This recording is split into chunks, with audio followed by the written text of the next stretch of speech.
play more solo queue, add more champions to the pool, and also make sure that you feel comfortable taking over the game with those champions. For me personally, I just feel like, honestly, it's been like a few years since I've been someone that's like extremely dominant in lane. I feel like, if I think back to 2020, 2019, it's like if you put me in any game with any American player on the enemy team, it would not be playable. It was just not winnable. Like I went to Worlds, I played 2019 Worlds, I played 2020 Worlds. You put an NA team in my group, it just wasn't going to happen. Yeah. And I just haven't been that guy, even though I play in NA, so it doesn't make any sense to me.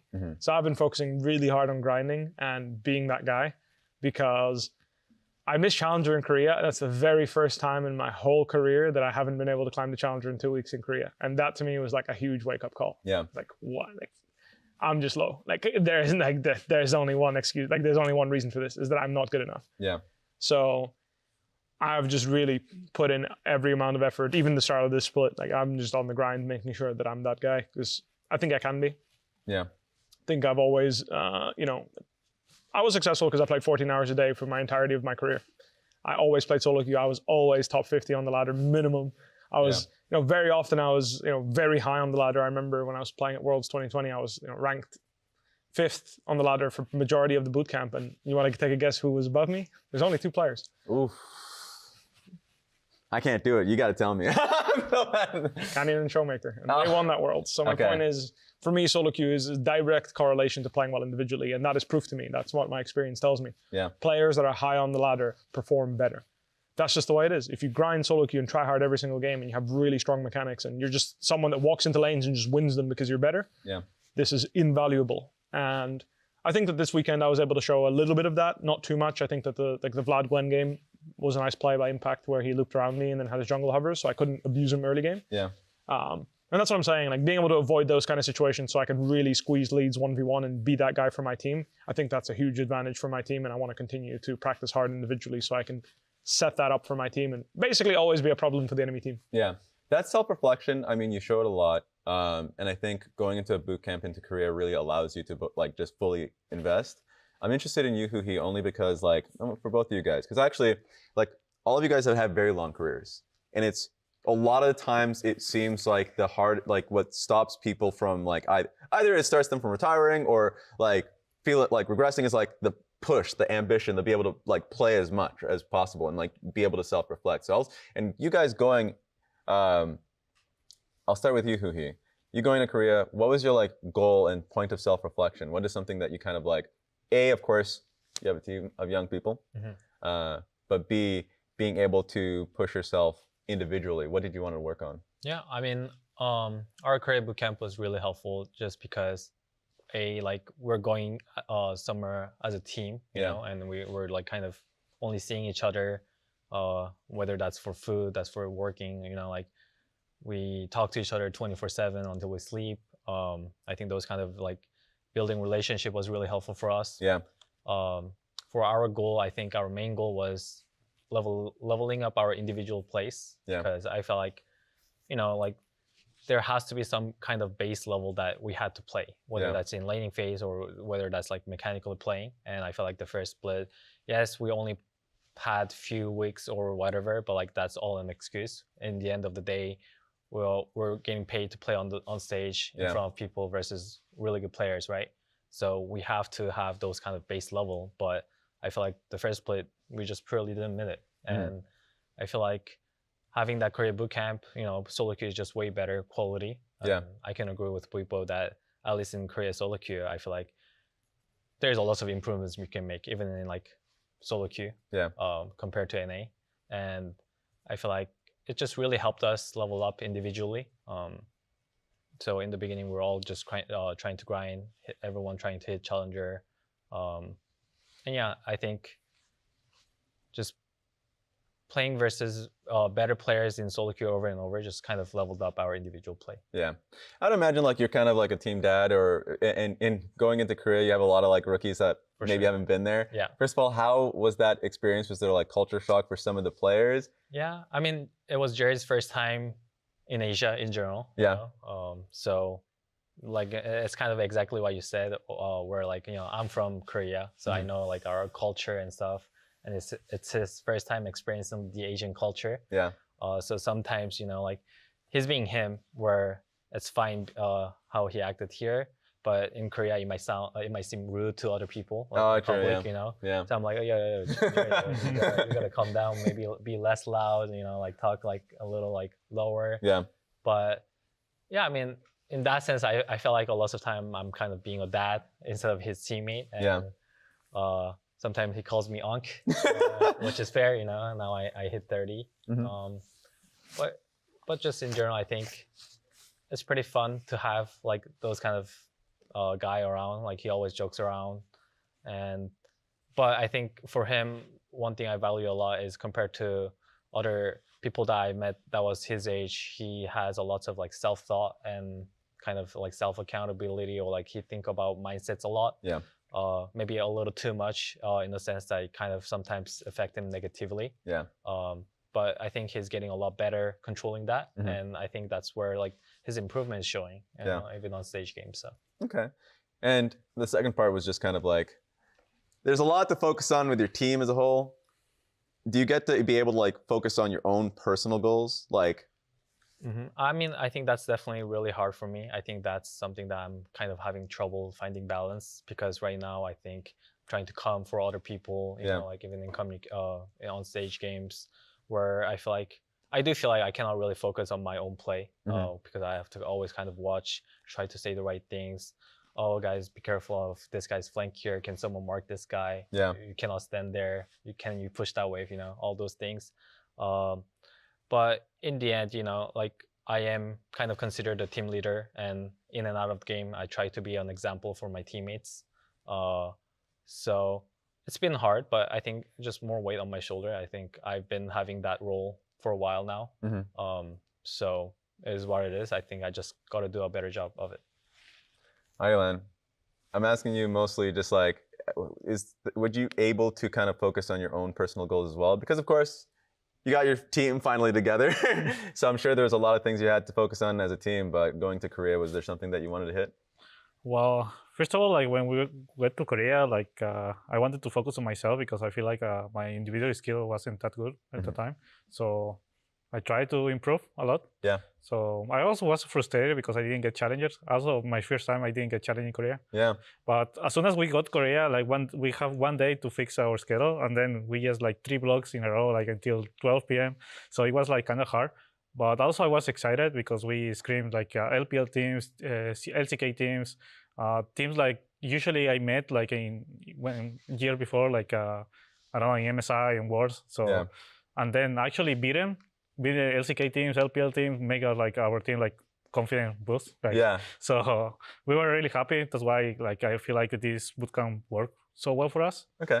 This is like also I feel like I improved a little bit on like my skill level, because I kind of feel like I was getting like I don't know how to say like outdated. Yeah. So but yeah, now I'm pretty comfortable like how my team is playing. Obviously we have a lot of mistakes still. We need to still fix it, but we have time to fix. I feel like so we just getting better and better. Let's go straight into the next week then. Like, let's talk about just the matchups, because it's, once again, we're in the kind of like best of one phase. So DSG going up against C9, that's a tough one. Like, talk me through at least, I'll actually just go through 100 Thieves versus FlyQuest. That one's a fun one. That's a rematch. Dignitas Team Liquid, Shopify Rebellion versus Lyon. I will probably hit on the ones that you guys are playing up against directly. I'll start with you, Bippo, just on the 100 Thieves matchup. We scrimmed the 100 Thieves a lot, and I feel like actually pretty much everything that we scrimmed a lot copied all our priorities, so it's really funny. I think we were quite successful in scrims this week. So we'll see what they have cooked up for us for the next week, but I think that as far as I understand at least, it's the same patch. So not much should change. And I'm very confident in our team on the current patch, so I think that we have a really good meta read, and I think we're going to have a very good showing this week. Okay. You're going up against Cloud9, Huhi. Just like, any thoughts going into that matchup that you have? I think for us, we haven't been able to execute like what we practiced. I think they kind of had a better draft prep, both teams that we played this week. So I think we just have to kind of have a better idea of what we can actually get on stage compared to scrims. Yeah. And kind of really drill that in because, I feel like they just purely had a better draft prep compared to us, and I think that's on all of us as a teammates and coaches. So versus Cloud9, honestly, I'm not too worried as long as we can do that part pretty well because I definitely seen some light in our place, and I feel like we can definitely clean that up as long as we get champions that we're comfortable playing on stage. Who are you more worried about? Because you're also going to be going up against 100 Thieves on the Sunday matchup. I mean, 100 Thieves will be just a fun game to play. I have River and FBI that I'm going against. You need to all chat. Yeah, you actually need to. For some reason, me and Quid always all chat each other. So it's going to be a fun game, I think. I always have fun going against them. I think I am, I guess, a little more worried about C9 just because, like I said, we haven't been able to scrim them. 100, we know like how they are and how they play. C9 is just kind of, the only thing we know is we can watch the replay. That's it. Yeah. So. Adilan, not only are you going up against Shopify, which you just said, by the way, is like they keep getting these drafts. So it looks like you probably don't want them to get that. That's actually, I played those kind of drafts like they did. Like I played in screen, so I know what they feel. You are not letting it happen. And you guys have taken on Team Liquid. Which one are you most interested for? Well, I want to be the Team Liquid, to be honest, because I feel like I want to be like top 4. Yeah. At least, so. One way to do it is like beating Team Liquid, but also like I'm kind of excited. I always like have fun playing versus Contracts. Yeah. Like we are pretty old players, to be honest. Yeah. But I feel like well, I always have fun with him. Like I know him, he knows me. Yeah. We get along. So just I want to more in this week. I want to win like Shopify more than Team Liquid. Okay. I didn't mention this, but you're also facing Shopify as well. Which will be kind of like a matchup versus Fudge that you've had multiple times already. What's your assessment on Fudge? You already talked about Shopify. Let it out. I don't know what to tell you, bro. My coaching staff has a tier list of the 3 worst players in the league, and he's in there. So I don't know if that speaks to him as a skill level or what I'm doing to him, but I'll let the fans decide on that. Okay, all right. Now I want to see the matchup. As a matter of fact, I'll even say this. Their tier list of the 3 worst players in the league are all 3 top laners, so... Oh my god! That might be what I'm doing. Is Castle in there? Come on. Okay. Is he ready? Okay, there it is. Heading there? Huh? Heading there? Liquor? There we go. Yes. Oh man. I honestly, that's probably a good way to end it on a cliffhanger. I love that. Just that now we're going to have to set this one up for next week. I appreciate you guys. Thank you guys for joining us. This was a great episode of Pros. And for you guys out there, thank you for listening. Keep on keeping on. Appreciate you.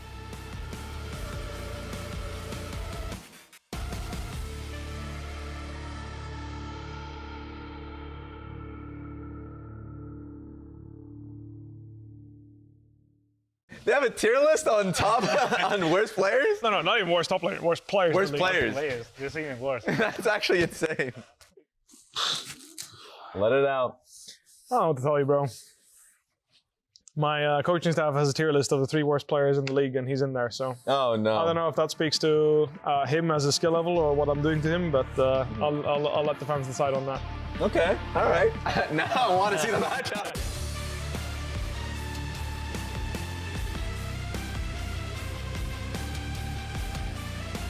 What's up, everybody? Welcome back to Pros. I'm joined by Whippo, Huhi, Adilan, and of course, for you guys out there, this is opening week of Split 2. So thank you guys for watching on YouTube or listening on Spotify, Apple Podcasts, Amazon Music, wherever you guys are listening to them. Thank you.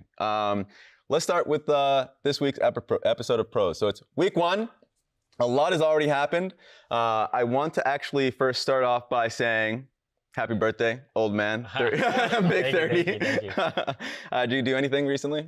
No, I think since after my birthday, I think we had the games. So we just had a day off a week before. My friend just took me to Disney. Oh, that's a good one. Other than that, not much. Yeah. Just trying to practice for the games. True. We can just go straight into it. I mean, I'll go around the table because a lot has happened so far. There are a few 2-0 teams. You guys are one of them. just talk about how, first of all, preparation coming into this split, or at least this weekend, and how that game has been, your recounting of it. I just came in trying to look for the strongest champions on the patch. Obviously, Furia got changes, Gwen got changes, Yorick got changes. So first need to analyze which of those champions are overpowered. Turns out all of them are pretty strong. So I ended up using Yorick. No one else seemed to have prepared him, so I'm a bit surprised. But, well, I should say I'm disappointed but not surprised that no one tried him. But that champion is very strong. Okay, and you guys were on the opposite end of it. Just like, to me, it was a very crazy game. It was a very back and forth game. We got comms on you, Bwipo, saying like I will carry. But it felt tough. There was just a lot of moments. I thought Scary Jerry had a very good game. You had a very great call around Dragon where you guys, you bopped out 2 people and you guys got a steal.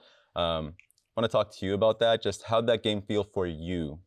I mean, I think every game for us just feels like a slow step forward, Obviously, we went 0-2. We faced these two, Yeah. Sucks to be here. But yeah, I mean, I think our game plan is we're just trying to improve every game. I think we have a lot to improve on. That's why I think this Korea bootcamp that we had this offseason was really helpful because we feel like we had to level up our individual play first so that we can kind of play as a team. And I think we kind of achieved that. And now we're trying to just learn how to play as a team, like on stage. People play different. So a lot of, mistakes that we were making. And honestly, we're pretty happy because I think there's a lot to take off versus these 2 games. Do you think today was a bit of a confidence booster? Because you guys lost to 2 teams that went 2-0. You guys feel significantly better than we saw you last split. I mean, yes, in a sense, because I think we should always try to stay positive, always try to believe in ourselves even though no one else does. And I think we do have some good moments. And I think we just have to eliminate the mistakes that we're making, trying to capitalize on the enemy's mistake more.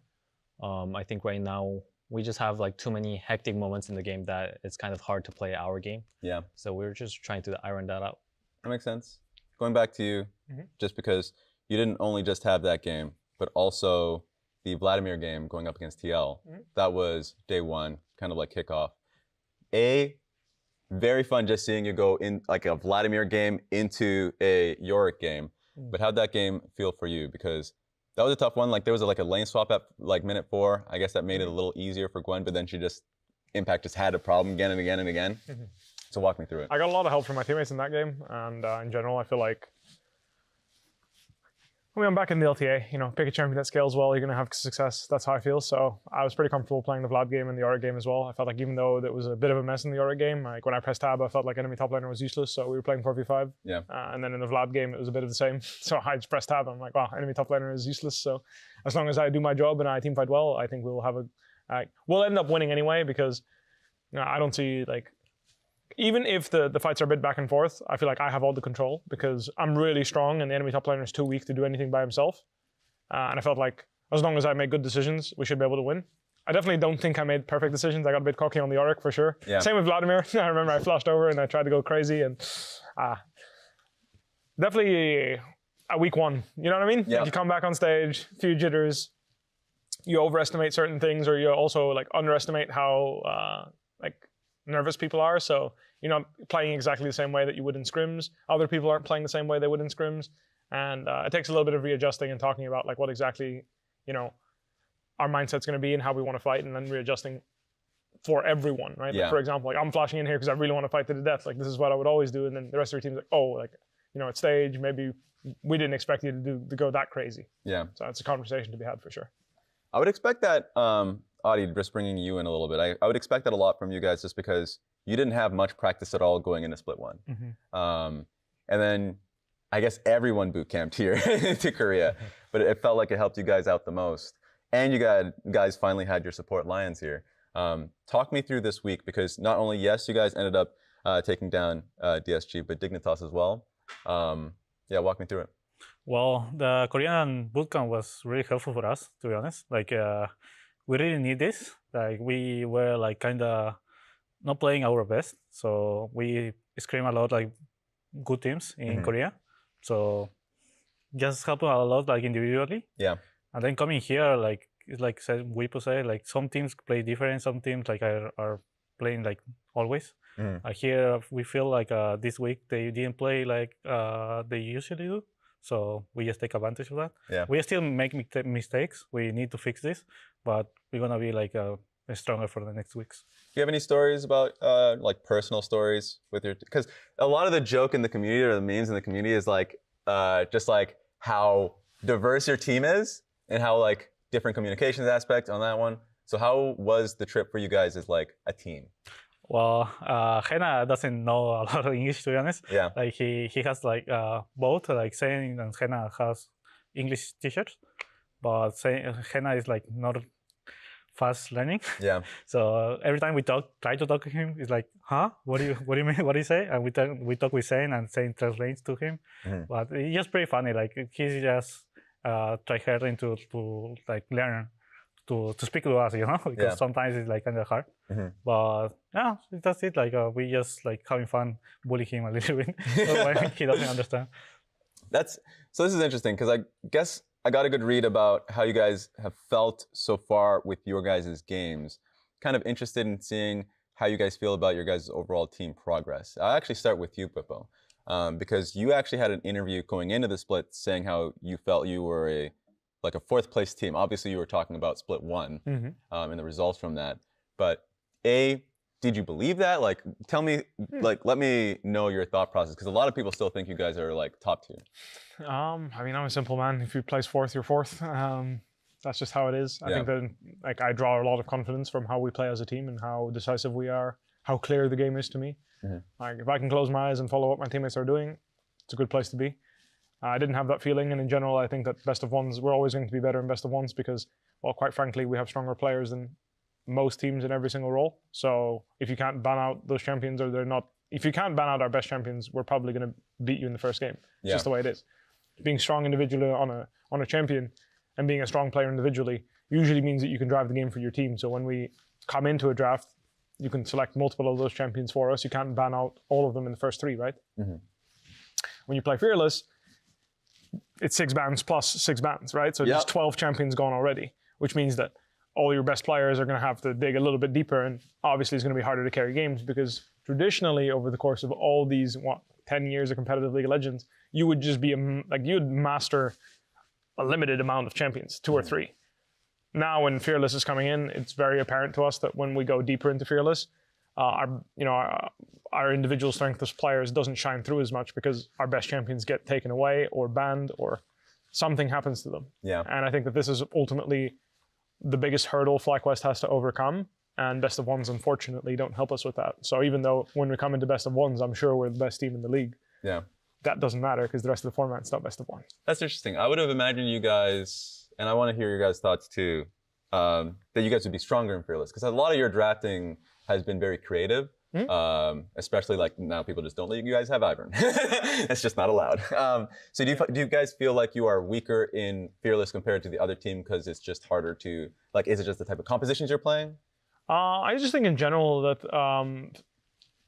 when you play different matchups, you can be really good at a champion but not know the matchup. I think today's game for Castle is a great example. He's a very good Jace player, but if you don't know what my character does, it doesn't matter, right? Like he was dodging all my E's mechanically, but he didn't know how to actually make progress in the lane 1v1. He just took there and just sat there and just took me pushing him the whole game until I outscaled him and I was a menace in sideline. And that is kind of what I'm trying to tell you, where it's like, just because you play a champion well individually doesn't know what your job, you don't know your job responsibility, you're not going to be successful. And I think that having good mechanics and being strong and having the ability to play and navigate a specific champion individually doesn't mean you know how to carry the game, doesn't mean you know your role in the game and how you spread good situations across the map, right? Because he put himself in a bad situation the whole game, basically, because he never actually traded with me. He only poked me. Obviously, it's not easy to do if I play well, but I think in general, it's really important to acknowledge that being strong on a champion doesn't mean you know how to carry a competitive game on that champion. This is why I think FlyQuest has struggled, where even though we're strong players individually and we are good at playing unique champions, I think that we got lost in the sauce a little bit and we didn't know how to connect strong performance in one of the lanes to a game-winning objective, team fight, whatever it may be. That makes sense. I wanted to bring you guys in just for the Fearless question, because that's like probably the biggest format change going into Split 2, is like the addition of Fearless and best of 3s and best of 5s later on. Specifically, I'm gonna ask you, Adilan, because like coming into Split 1, where it was solely about Fearless, and you're gonna have to practice around Fearless. Did it feel like it made your team stronger, like in terms of like the creative picks you can go for, or did it feel limiting?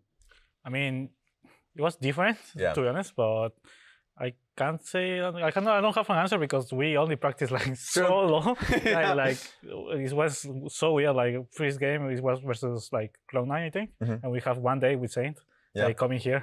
So we didn't practice a lot, but I feel like Fearless is just like fun, and you need to play a lot of champions. Like you cannot like stay in one comp. So it just makes you like try to new champions, and that enemy, if they try new champions better or more, and they're just gonna win because that's how it is, like Fearless, Yeah. But it's I feel like I don't know like how to say, but it's like a tough thing to approach. Yeah, kind of.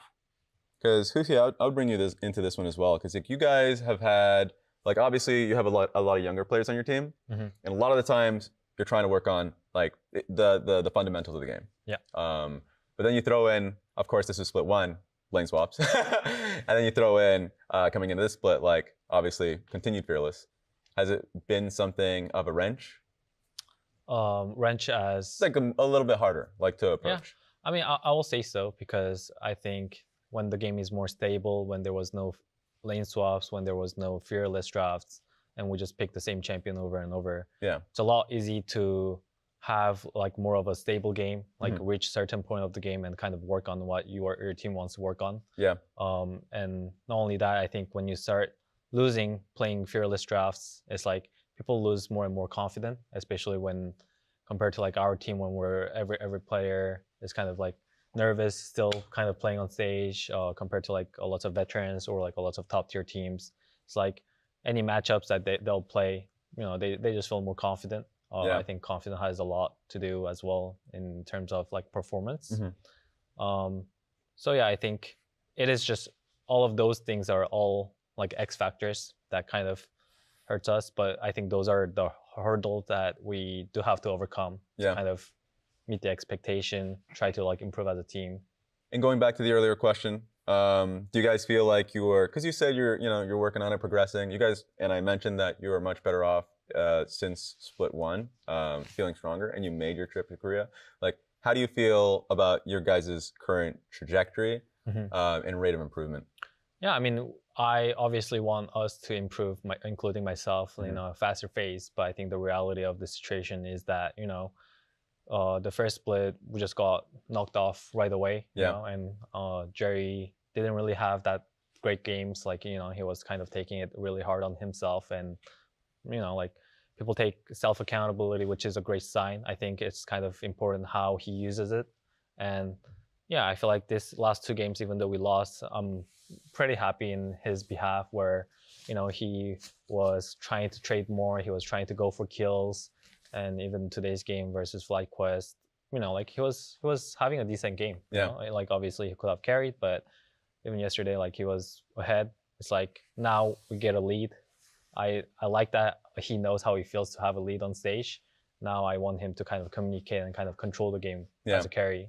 And it's all like step by step, slow steps, but the important thing is like we're getting there. Bwipo, were you caught off guard a little bit with how DSG was playing? I know I caught you on the stage interview for that question. I mean, honestly, I'm not sure if it was my team or the enemy team. Like, I could also think that maybe our team was a bit vegan. I'm not sure. I'd have to investigate. I felt like there were some moments where we made it a little bit too easy for them, perhaps. So I have to investigate. I haven't been able to review the game, so I don't know. I think that my only regret is like I had timings to move because I was really strong and I was very committed to moving and fighting. And I felt like in those fights, things weren't as clear for me, like what exactly was going on. So. Not sure if that's because I picked bad timings to move or because we misplayed a little bit, so I have to investigate. But still, there was life in them. I like that. Props to them for showing up and playing the game, though. Yeah, I mean, not sure if that was my bad as well. That's why it's like, yeah, I think they played a decent game of League of Legends. Their champions were strong, and none of them, like, I feel like only their top laner was like getting walked over. Like when I was hitting the Estral or Azir, they were hitting me back. That's usually a good sign. That means there's life. Yeah. A lot of teams just kind of let me walk over people when I'm fed, and I like that. Like when I was playing Vladimir yesterday, like, I don't know, IPA for example, he just sat there and he just took it, you know? Like he wasn't even really trying to like set up anything good. And in general, like, I just like it when I play League of Legends. It's a back and forth game. So I'm happy that we played against DSG and it felt like it was a real game of League of Legends, because I feel like a lot of teams kind of crumble once one of their side laners. Like, I feel like the biggest issue that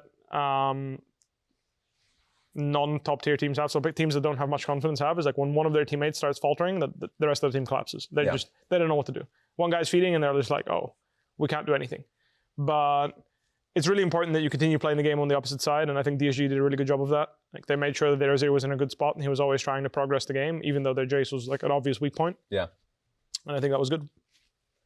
Now that I got to talk about your guys' teams, I'm interested in your guys' view on the other teams. Like, I want to start with Team Liquid. They went to first stand, they won split one. It feels like this week has been pretty rough for them, honestly.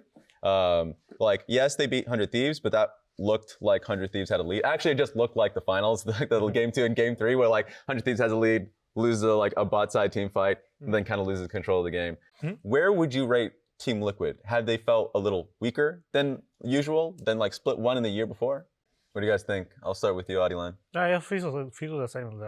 I feel like they are grouping a lot. Like usually in scrims they kind of do the same. Yeah. But in stage I feel like they're kind of overgrouping too much.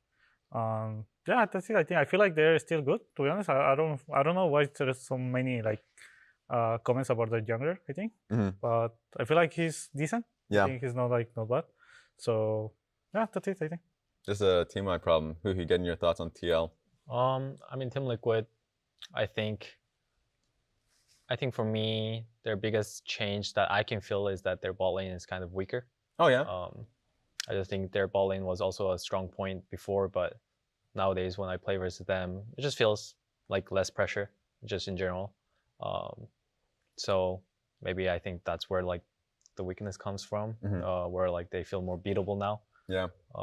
We actually scrimmed them decent amount, so yeah, I feel like their fights, I feel like they're actively trying to improve on their team fights. Yeah. Maybe that's why they're grouping way more. But yeah, I think, yeah, I don't exactly know, but it definitely feels like they have something internal going on. Yeah, because my thoughts are, it's a good point. With the meta changes, we're seeing like impact on, I think it was Jace and Gwen. And then on top of that, like, of course, with no level 1 lane swaps, we'll talk about that afterwards. Like, it felt like they were very strong at being able to play that style, and being able to play the map a lot more. And then not only has the meta changed, lane swaps changed. Like, do you think that was the biggest hit to them, or do you think it's something deeper? I mean, for me, the lane swap hit me a lot, to be honest. I feel like they were really good at lane swapping. Now that it's gone, maybe that's why we felt like it's now beatable, you know? Yeah. It's hard to really say. I think for me, the biggest issue that Team Liquid seems to have is that I feel like they're overplaying and overgrouping. I feel like one of the biggest strengths is that they always had APA on the side, making sure he was getting big. We have this running meme where it's like there's always a moment in the game where whenever APA plays on stage, he's alone in the side lane for like at least one wave, if not 2 waves, just smacking on a tower, getting so much gold. And that's obviously attributed to the fact that the rest of his team's playing really well in the 4v5. Yeah. But now I feel like, at least in the game we played, and even today when I was watching, like they were overgrouping so much for fights that I feel like they normally wouldn't really take.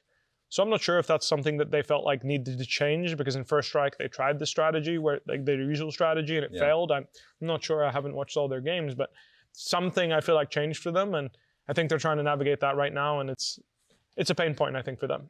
I'll go to C9 next. A little interested in Cloud9, because I didn't know what to expect with C9. Coming into the split, it looked like they were stronger after like getting into the semifinals in split 1. But of course, they lost to 100 Thieves and beat SR. There's like low sample size, but you guys have probably scrimmed against them and seen them a little bit more. I'll start with you, Huhi, just the idea of like Cloud9. Where would you rate Cloud9 as a team at the moment? Cloud9, honestly, can't say much because I've only watched them play on stage, and I didn't really scream them. Yeah. Even after like the Korea boot camp, I think we play next week or something. So I mean, based on the what I watched, I don't know. They just pulled some weird pick like Lee Sin, but like I guess he was kind of doing well. I was just genuinely surprised that it was working. In today's game, they won. I didn't really get to watch it yet because I was coming to LTA. So honestly, I don't have that much opinion. Okay. Right now. Wibo, thoughts on C9? Not sure. I feel like they're a stock standard team. You know, they have Korean, top Korean, and mid import, so they're just gonna play what LCK plays and figure it out. That's how I feel, at least. So, nothing special. I think that they really rely on Vulcan and Blabber having good games. I think that when they have good games, that they're a pretty good team. Like when they're running around the map and like stronger than your jungle support, I definitely think that you can feel that and you can notice that. But when they're weaker, it feels like there's just NPCs running around, so you can just collect them whenever you want. Pick a lane, contest them equal numbers, and they're not that good. Seems like you agreed to a little bit. Yeah, I agree. I feel like the Clonai is always playing like support jungle, and always I see like Vulcan like going to side, just standing on a bush, trying to pick up somebody. That's how they play the game, and if you feel for it, you're just gonna die and just gonna snowball the game. You know, that's how they play. Alright, talk to me about 100 Thieves a little bit, because it's on me. Like every time I go into a split, I like undersell them, undervalue them, right? They were literally in the finals, and still like there are still questions. So for me, I'll ask you about like 100 Thieves going into the split, what your thoughts on them. I mean, they went up against C9, they took that win, that was a big win for them. And then of course they had a lead for majority, like a good part of the TL game. So it looks like they're a lot stronger. What's your assessment? Well, we scrimmaged versus them, and I feel like top 4, they are the most beatable for me, at least. Yeah. But I don't know, in a stage maybe they're different because I'm pretty sure they know how to play against like C9, Team Liquid, FlyQuest. I'm not sure, but they seem in stage like they pretty confident, to be honest. I'm not sure because we still don't play them, but I feel like they are beatable. At least like I put them like top 4. Yeah. To be honest, but I don't think they're a weak team. Okay. I need to see them on stage too. What are your thoughts? I don't know. I think that for me, we have a pretty good matchup into them because I think that they have a bit of a crazy, like they need their mid jungle to like overperform basically, and I think our mid jungle is very good against players like that. Where if the opposing mid jungle has to take risks to get advantages, I think my mid jungle has a very good matchup into that. They like playing a slow game, controlled game, and usually they come out on top. And then I feel like I have a pretty good matchup into Sniper where I feel like he relies a lot on raw mechanics, and I'm a player that likes to use my head when it comes to matchup prep and how I want to, play the game. So it's hard to judge. I feel like as long as you are aware of how they like to play, you'll have a good time. I think that the reason why we lost to them in the first split is because we were a bit loose. Like we had a really big advantage and we thought that we were just going to roll them. And I think that that's the hardest part, like the hardest hurdle to overcome is that they're always going to fully commit to every play they make. Yeah. So if you are not fully prepared to either back off immediately or commit all your members, there's definitely some fights they can win because they're pretty good at team fighting. Like, their players are not bad mechanically. So I think that's the number one thing when you're trying to play against 100 Thieves is they will not, like they always call bluff, you can't bluff. Yeah. So if you bait someone, they're going to commit and the rest of the team is coming. Huhi, when you're on 100 Thieves, it felt like the same identity with like you, Closer, constantly team fighting, right? Like a lot of people doubted you guys won a championship based off that. Now you're looking at 100 Thieves and it seems very similar. What are your thoughts on that team? Because it's always crazy to see them play the way that they're playing right now. Yeah, I mean, I think they just kind of have like good cores. I will say like I agree with Weepo where like their mid jungle is probably on the top in the league. When you have a good mid jungle, your game is always going to be winnable. Yeah. And your mid can always carry late game. They now got FBI this year. Your former partner. I feel like, and I feel like Eli is also playing pretty well nowadays. So yeah, I just feel like just in general, they're a pretty solid team. And I just value River a lot. I've worked with him. I know how he is. And yeah, he's like probably one of the best jungler I've worked with.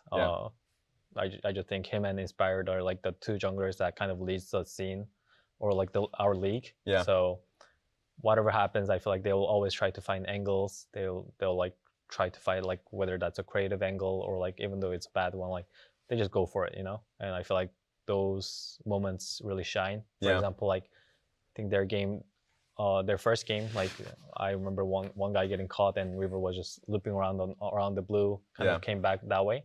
I think just those moments just really speaks a lot. And like the last two teams basically are Shopify and Dig, and I don't know if you guys saw their like 50-minute banger of a game yesterday. So like, what's your read on either of these teams, and like, what was your take on that game if you caught it? Honestly, I don't even. I remember that it was a free win for Shopify, and then it wasn't because they went Otacon and got aced. They lost Otacon, and then from there it was just a mess, to be honest. And when you're in a stage game like that, at the end of the day, it really is just a matter of checking how disciplined you are as a team, because taking small wins and walking away with them is usually how you win games like that, like pretty swiftly. I think that one of the reasons why our game was a mess today is the same reason. It's like, we got a free Baron, and I'm like, oh, I'm gonna go chase this Estral and see if I can kill him, and then I die, and it's like, oh, we lost free Baron. Yeah. And basically, I think the same thing happens in those kind of games where people are just really stressed. They don't take small wins. They overplay in team fights where lots of mistakes happen, and I think that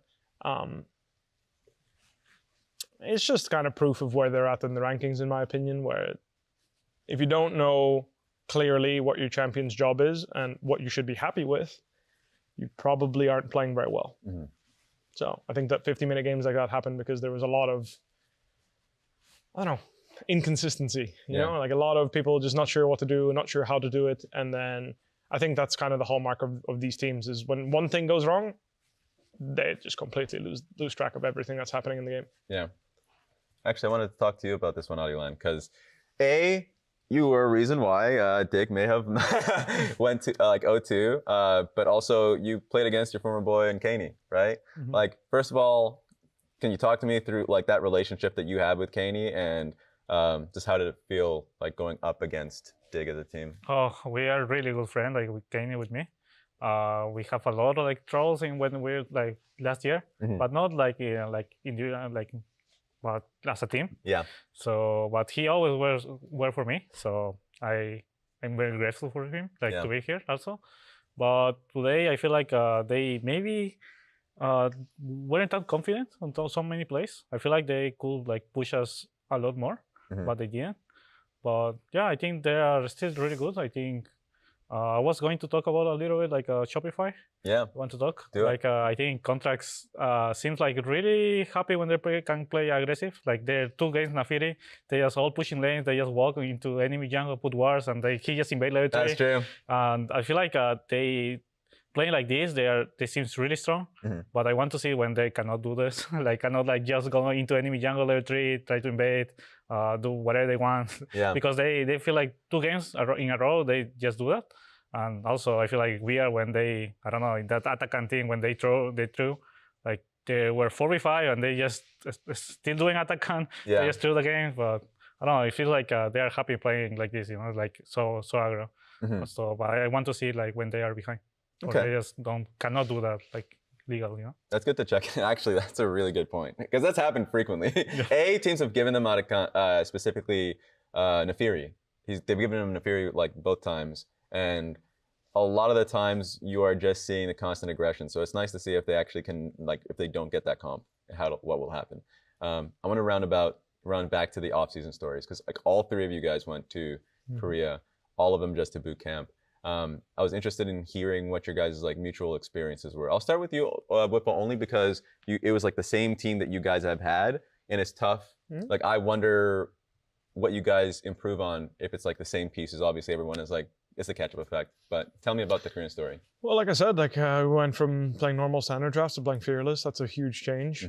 When you play standard drafts and you play unique picks, you specifically prepare them into a specific matchup. So you don't practice the champion all that much necessarily. You just practice the line that you're going to play, and then you're going to get that line most of the time because the guy you're playing against doesn't know what your champion does all too well. Yeah.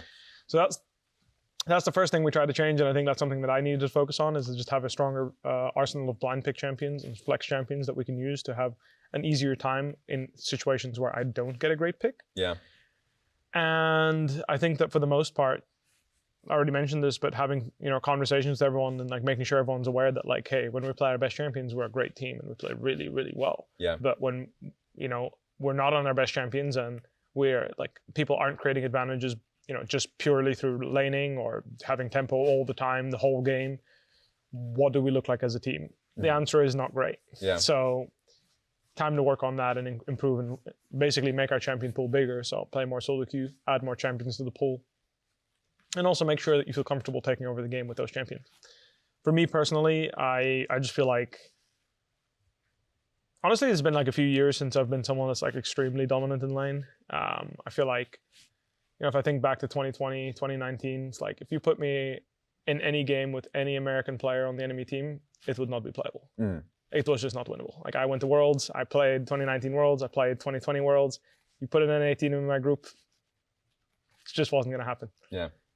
And I just haven't been that guy, even though I play in NA, so it doesn't make any sense to me. So I've been focusing really hard on grinding and being that guy, because I missed Challenger in Korea. That's the very first time in my whole career that I haven't been able to climb the Challenger in 2 weeks in Korea. And that to me was like a huge wake-up call. Yeah. Like, what? Like, I'm just low. Like, there's only one excuse. Like, there's only one reason for this, is that I'm not good enough. Yeah. So I've just really put in every amount of effort, even the start of this split. Like, I'm just on the grind, making sure that I'm that guy, because I think I can be. Yeah. I think I've always, I was successful because I played 14 hours a day for my entirety of my career. I always played solo queue. I was always top 50 on the ladder, minimum. I was, very often I was, very high on the ladder. I remember when I was playing at Worlds 2020, I was, ranked 5th on the ladder for majority of the boot camp. And you want to take a guess who was above me? There's only 2 players. Oof. I can't do it. You got to tell me. Canids and Showmaker. And they won that world. So my point is, for me, solo queue is a direct correlation to playing well individually. And that is proof to me. That's what my experience tells me. Yeah. Players that are high on the ladder perform better. That's just the way it is. If you grind solo queue and try hard every single game and you have really strong mechanics and you're just someone that walks into lanes and just wins them because you're better, this is invaluable. And I think that this weekend I was able to show a little bit of that, not too much. I think that the Vlad Gwen game was a nice play by Impact where he looped around me and then had his jungle hovers, so I couldn't abuse him early game. Yeah. And that's what I'm saying, like being able to avoid those kind of situations so I can really squeeze leads 1v1 and be that guy for my team. I think that's a huge advantage for my team, and I want to continue to practice hard individually so I can set that up for my team and basically always be a problem for the enemy team. Yeah. That self-reflection, I mean, you show it a lot. And I think going into a boot camp into Korea really allows you to like just fully invest. I'm interested in Yuhuhi only because like, for both of you guys, because actually like all of you guys have had very long careers, and it's a lot of the times it seems like what stops people from like either it starts them from retiring or like feel it like regressing is like the push, the ambition to be able to like play as much as possible and like be able to self-reflect. So and you guys going, I'll start with you, Yuhuhi. You going to Korea, what was your like goal and point of self-reflection? What is something that you kind of like, A, of course, you have a team of young people, but B, being able to push yourself individually. What did you want to work on? Yeah, I mean, our Korea bootcamp was really helpful just because like we're going somewhere as a team, you know, and we're like kind of only seeing each other, whether that's for food, that's for working, you know, like we talk to each other 24/7 until we sleep. I think those kind of like building relationship was really helpful for us. Yeah. For our goal, I think our main goal was leveling up our individual plays. Yeah. Because I felt like, you know, like there has to be some kind of base level that we had to play, whether that's in laning phase or whether that's like mechanically playing. And I felt like the first split, yes, we only had few weeks or whatever, but like that's all an excuse. In the end of the day, we're getting paid to play on stage in front of people versus really good players, right? So we have to have those kind of base level. But I feel like the first split, we just purely didn't meet it. And I feel like having that Korea bootcamp, you know, solo queue is just way better quality. I can agree with Vivo that at least in Korea solo queue, I feel like there's a lot of improvements we can make even in like solo queue compared to NA. And I feel like it just really helped us level up individually. So in the beginning, we're all just trying to grind, everyone trying to hit challenger. And yeah, I think just playing versus better players in solo queue over and over just kind of leveled up our individual play. Yeah, I'd imagine like you're kind of like a team dad, or in going into Korea, you have a lot of like rookies that maybe haven't been there. Yeah. First of all, how was that experience? Was there like culture shock for some of the players? Yeah, I mean, it was Jerry's first time in Asia in general. Yeah. So like it's kind of exactly what you said. Where like I'm from Korea, so I know like our culture and stuff. And it's his first time experiencing the Asian culture. Yeah. So sometimes like he's being him, where it's fine how he acted here, but in Korea it might seem rude to other people, like true, public, Yeah. So I'm like, yeah, you gotta calm down, maybe be less loud, like talk like a little like lower. Yeah. But yeah, I mean, in that sense, I felt like a lot of time I'm kind of being a dad instead of his teammate. And, sometimes he calls me Onk, which is fair, Now I hit 30. But just in general, I think it's pretty fun to have like those kind of guy around. Like he always jokes around, but I think for him, one thing I value a lot is compared to other people that I met that was his age, he has a lot of like self-thought and kind of like self-accountability, or like he think about mindsets a lot. Yeah. Maybe a little too much in the sense that it kind of sometimes affect him negatively. Yeah. But I think he's getting a lot better controlling that, and I think that's where like his improvement is showing, even on stage games. So. Okay.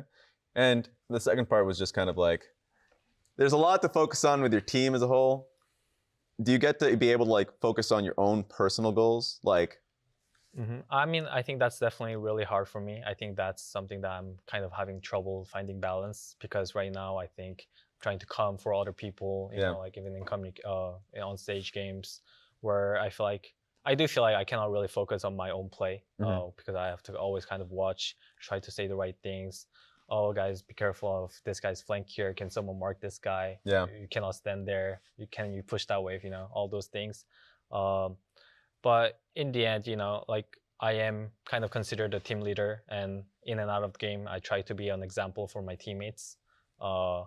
So it's been hard, but I think just more weight on my shoulder. I think I've been having that role for a while now. So it is what it is. I think I just got to do a better job of it. Ilan, I'm asking you mostly just like, would you able to kind of focus on your own personal goals as well? Because of course, you got your team finally together. So I'm sure there's a lot of things you had to focus on as a team, but going to Korea, was there something that you wanted to hit? Well, first of all, like when we went to Korea, like I wanted to focus on myself, because I feel like my individual skill wasn't that good at the time. So I tried to improve a lot. Yeah. So I also was frustrated because I didn't get challengers. Also, my first time I didn't get challenged in Korea. Yeah. But as soon as we got Korea, like we have one day to fix our schedule, and then we just like 3 blocks in a row, like until 12 p.m. So it was like kind of hard. But also I was excited because we screamed like LPL teams, LCK teams, teams like usually I met like in year before, like I don't know, in MSI and Worlds. So and then actually beat the LCK teams, LPL teams, make our team like confident boost. Right? Yeah. So we were really happy. That's why like I feel like this bootcamp worked so well for us. Okay. That's like also I feel like I improved a little bit on like my skill level, because I kind of feel like I was getting like I don't know how to say like outdated. Yeah. So but yeah, now I'm pretty comfortable like how my team is playing. Obviously we have a lot of mistakes still. We need to still fix it, but we have time to fix. I feel like so we just getting better and better. Let's go straight into the next week then. Like let's talk about just the matchups, because it's once again we're in the kind of like best of one phase. So DSG going up against C9. That's a tough one. Like talk me through at least. I'll actually just go through 100 Thieves versus FlyQuest. That one's a fun one. That's a rematch. Dignitas Team Liquid, Shopify Rebellion versus Lyon. I will probably hit on the ones that you guys are playing up against directly. I'll start with you, Bippo, just on the 100 Thieves matchup. We scrimmed the 100 Thieves a lot, and I feel like actually pretty much everything that we scrimmed a lot copied all our priorities, so it's really funny. I think we were quite successful in scrims this week. So we'll see what they have cooked up for us for the next week, but I think that as far as I understand at least, it's the same patch. So not much should change. And I'm very confident in our team on the current patch. So I think that we have a really good meta read, and I think we're going to have a very good showing this week. Okay. You're going up against Cloud9, Huhi. Just like any thoughts going into that matchup that you have? I think for us, we haven't been really able to execute like what we practiced. I think they kind of had a better draft prep, both teams that we played this week. So I think we just have to kind of have a better idea of what we can actually get on stage compared to scrims. Yeah. And kind of, really drill that in, because I feel like they just purely had a better draft prep compared to us, and I think that's on all of us as a teammates and coaches. So versus Cloud9, honestly, I'm not too worried as long as we can do that part pretty well, because I definitely seen some light in our place, and I feel like we can definitely clean that up as long as we get champions that we're comfortable playing on stage. Who are you more worried about? Because you're also going to be going up against 100 Thieves on the Sunday matchup. I mean, 100 Thieves will be just a fun game to play. I have River and FBI that I'm going against. You need to all chat. Yeah, they actually need to. For some reason, me and Quid always all chat each other. So it's going to be a fun game, I think. I always have fun going against them. I think I am, I guess, a little more worried about C9, just because, like I said, we haven't been able to scrim them. 100, we know like how they are and how they play. C9 is just kind of, the only thing we know is we can watch the replay. That's it. Yeah. So. Adilan, not only are you going up against Shopify, which you just said, by the way, is like they keep getting these drafts. So it looks like you probably don't want them to get that. That's actually, I played those kind of drafts like they did. Like I played that in screen, so I know what they feel. You are not letting it happen. And you guys are taking on Team Liquid. Which one are you most interested for? Well, I want to be the Team Liquid, to be honest, because I feel like I want to be like top 4. Yeah. At least, so. One way to do it is like beating Team Liquid, but also like when kind of excited, I always like have fun playing versus Contracts. Yeah. Like we are pretty old players, to be honest. Yeah. But I feel like well, I always have fun with him. Like I know him, he knows me. Yeah. We get along. So just I want to more in this week. I want to win like Shopify more than Team Liquid. Okay. I didn't mention this, but you're also facing Shopify as well. Which will be kind of like a matchup versus Fudge that you've had multiple times already. What's your assessment on Fudge? You already talked about Shopify. Let it out. I don't know what to tell you, bro. My coaching staff has a tier list of the 3 worst players in the league, and he's in there. So oh no, I don't know if that speaks to him as a skill level or what I'm doing to him, but I'll let the fans decide on that. Okay, all right. Now I want to see the matchup. As a matter of fact, I'll even say this. Their tier list of the 3 worst players in the league are all 3 top laners, so... Oh my god! That might be what I'm doing. Is Castle in there? Come on. Okay. Is he Eric? Okay, there it is. Eric there? Huh? Eric there? Liquor? There we go. Yes. Oh man. I honestly, that's probably a good way to end it on a cliffhanger. I love that. Just that now we're going to have to set this one up for next week. I appreciate you guys. Thank you guys for joining us. This was a great episode of Pros. And for you guys out there, thank you for listening. Keep on keeping on. Appreciate you.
No, it's good. No flash. Nice. Look, Nice. Keep chasing.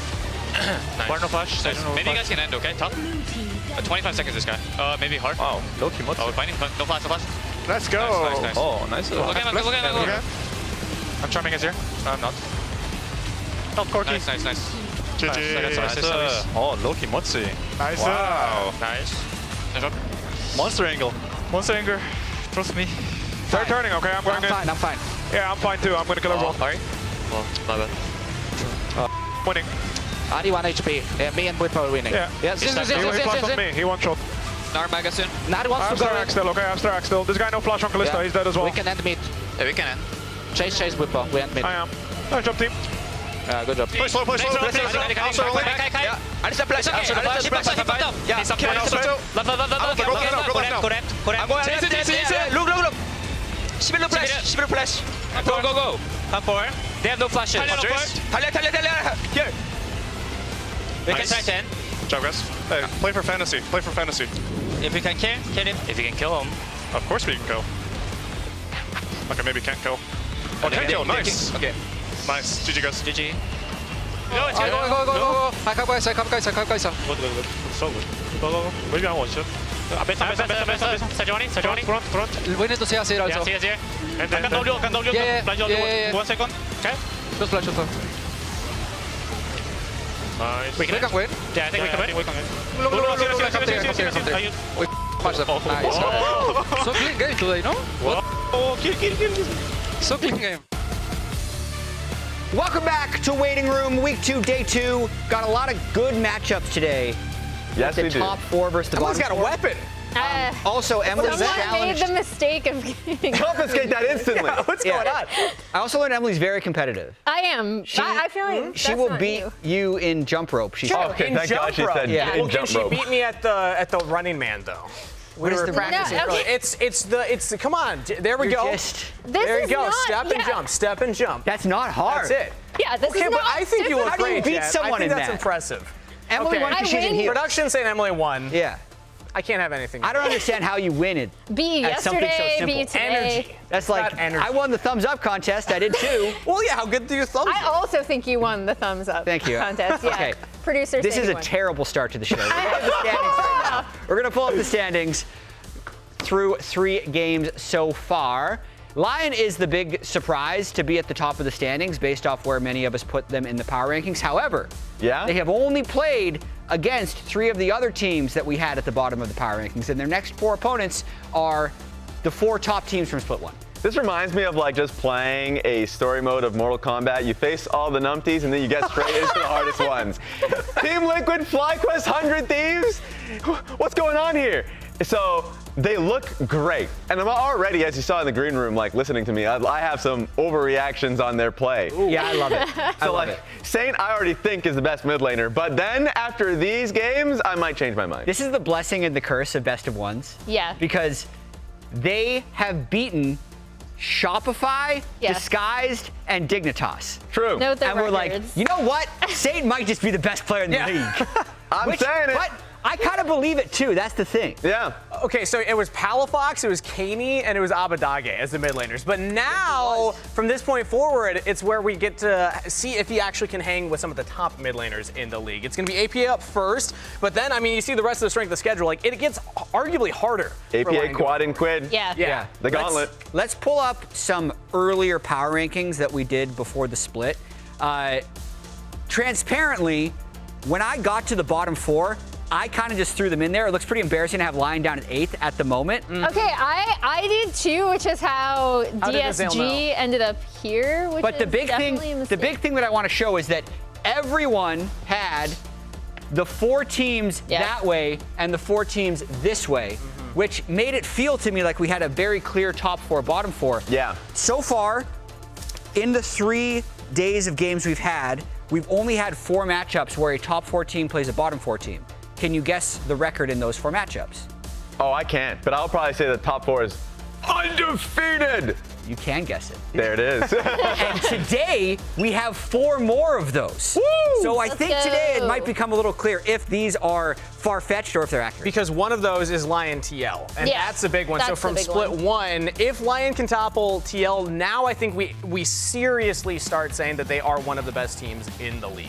Yeah, and I think the thing that impressed me the most about Lyon was, since I was doing the interview, I got to creep a little bit on their comms towards the end of the game, and they're so calm and collected. Like they obviously they were in a good position, right? By this point, they did have a significant goal lead, so that's also something to call out. But the coordination and kind of calmness that they seem to approach these games, I was really, really impressed, especially with some of the combinations that they were able to have with Audi and Lions once again. Yeah, and I think because the conversation was so much around where we expected them to be placed, and also the language barriers that were perceived by us, and Lions not being here.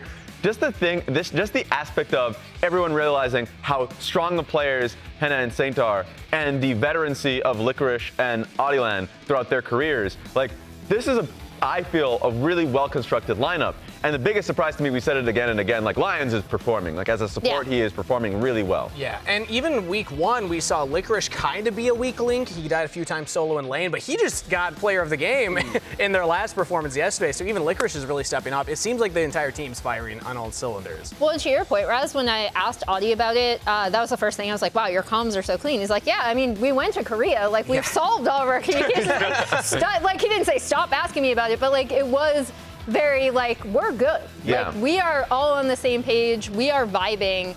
They seem to be having a lot of fun playing together too. So they're such a fun team to watch. And going up against TL, you know, you talked to Jan yesterday, Raz. Yeah. They were obviously not super happy with their mid-game performance and some of the mistakes they made, even in the win. Early game looked good, late game looked good. Second period was bad. Yeah. That's true. Bad second period. They let like 5 goals through, you know? Yeah.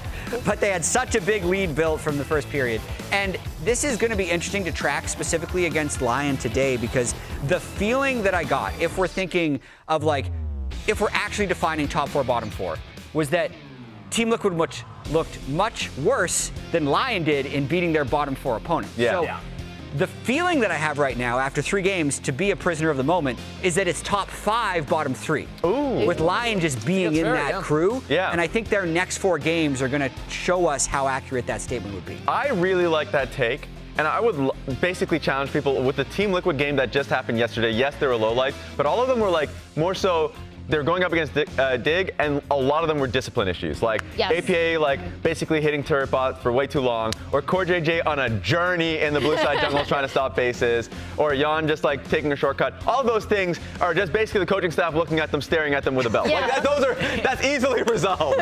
Easily resolved. I can see Spawn's face right now. Yes. Just like the vein popping in his forehead, you know. Like, how hard do I have to throw this ball from Australia for it to hit in left lane? Right into very strongly worded email. Yes, true. So like, those are things that I think they will resolve, and at least from when you hear Audiland, he makes it very clear, like, you know, we think they can beat TL, but we think that 100 Thieves are the most beatable, so I very much agree, top 5, bottom 3. Yeah, we'll see. We'll see if we're just fools and if Lyon loses their next 4 games, but that's why we play the games. Okay, last week. Yes.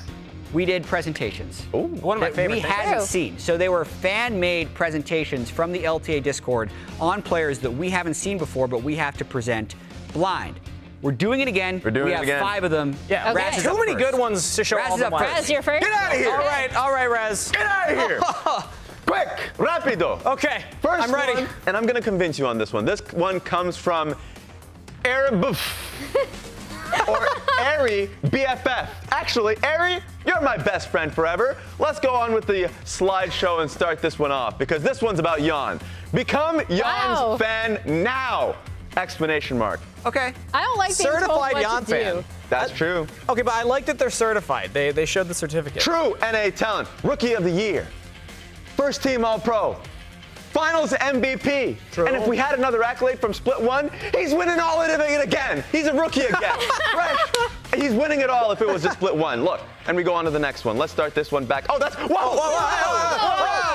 Spoilers! Back it up! Spoilers! Go back! What is this? Hit back about it!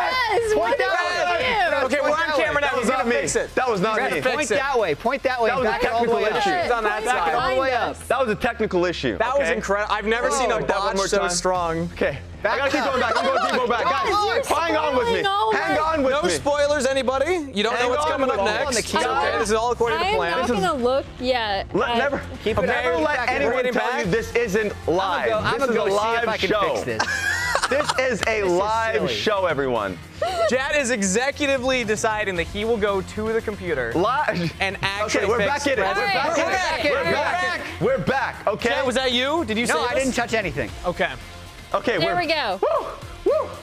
Don't let anyone Now tell apologize you this is to live Airy TV. BFF, Raz. I Okay, apologize. keep it up, Raz. Okay, but it's the remote's fault. It's the remote's fault. And I'm locked in. Don't let what happened in the last 2 minutes fool you. So of course, after his boot camp, he decided I'm gonna do it myself. After the boot camp, after first stand, he fell into another boot camp with Fear X. This man doesn't know how to take a break, but also this man knows how to love.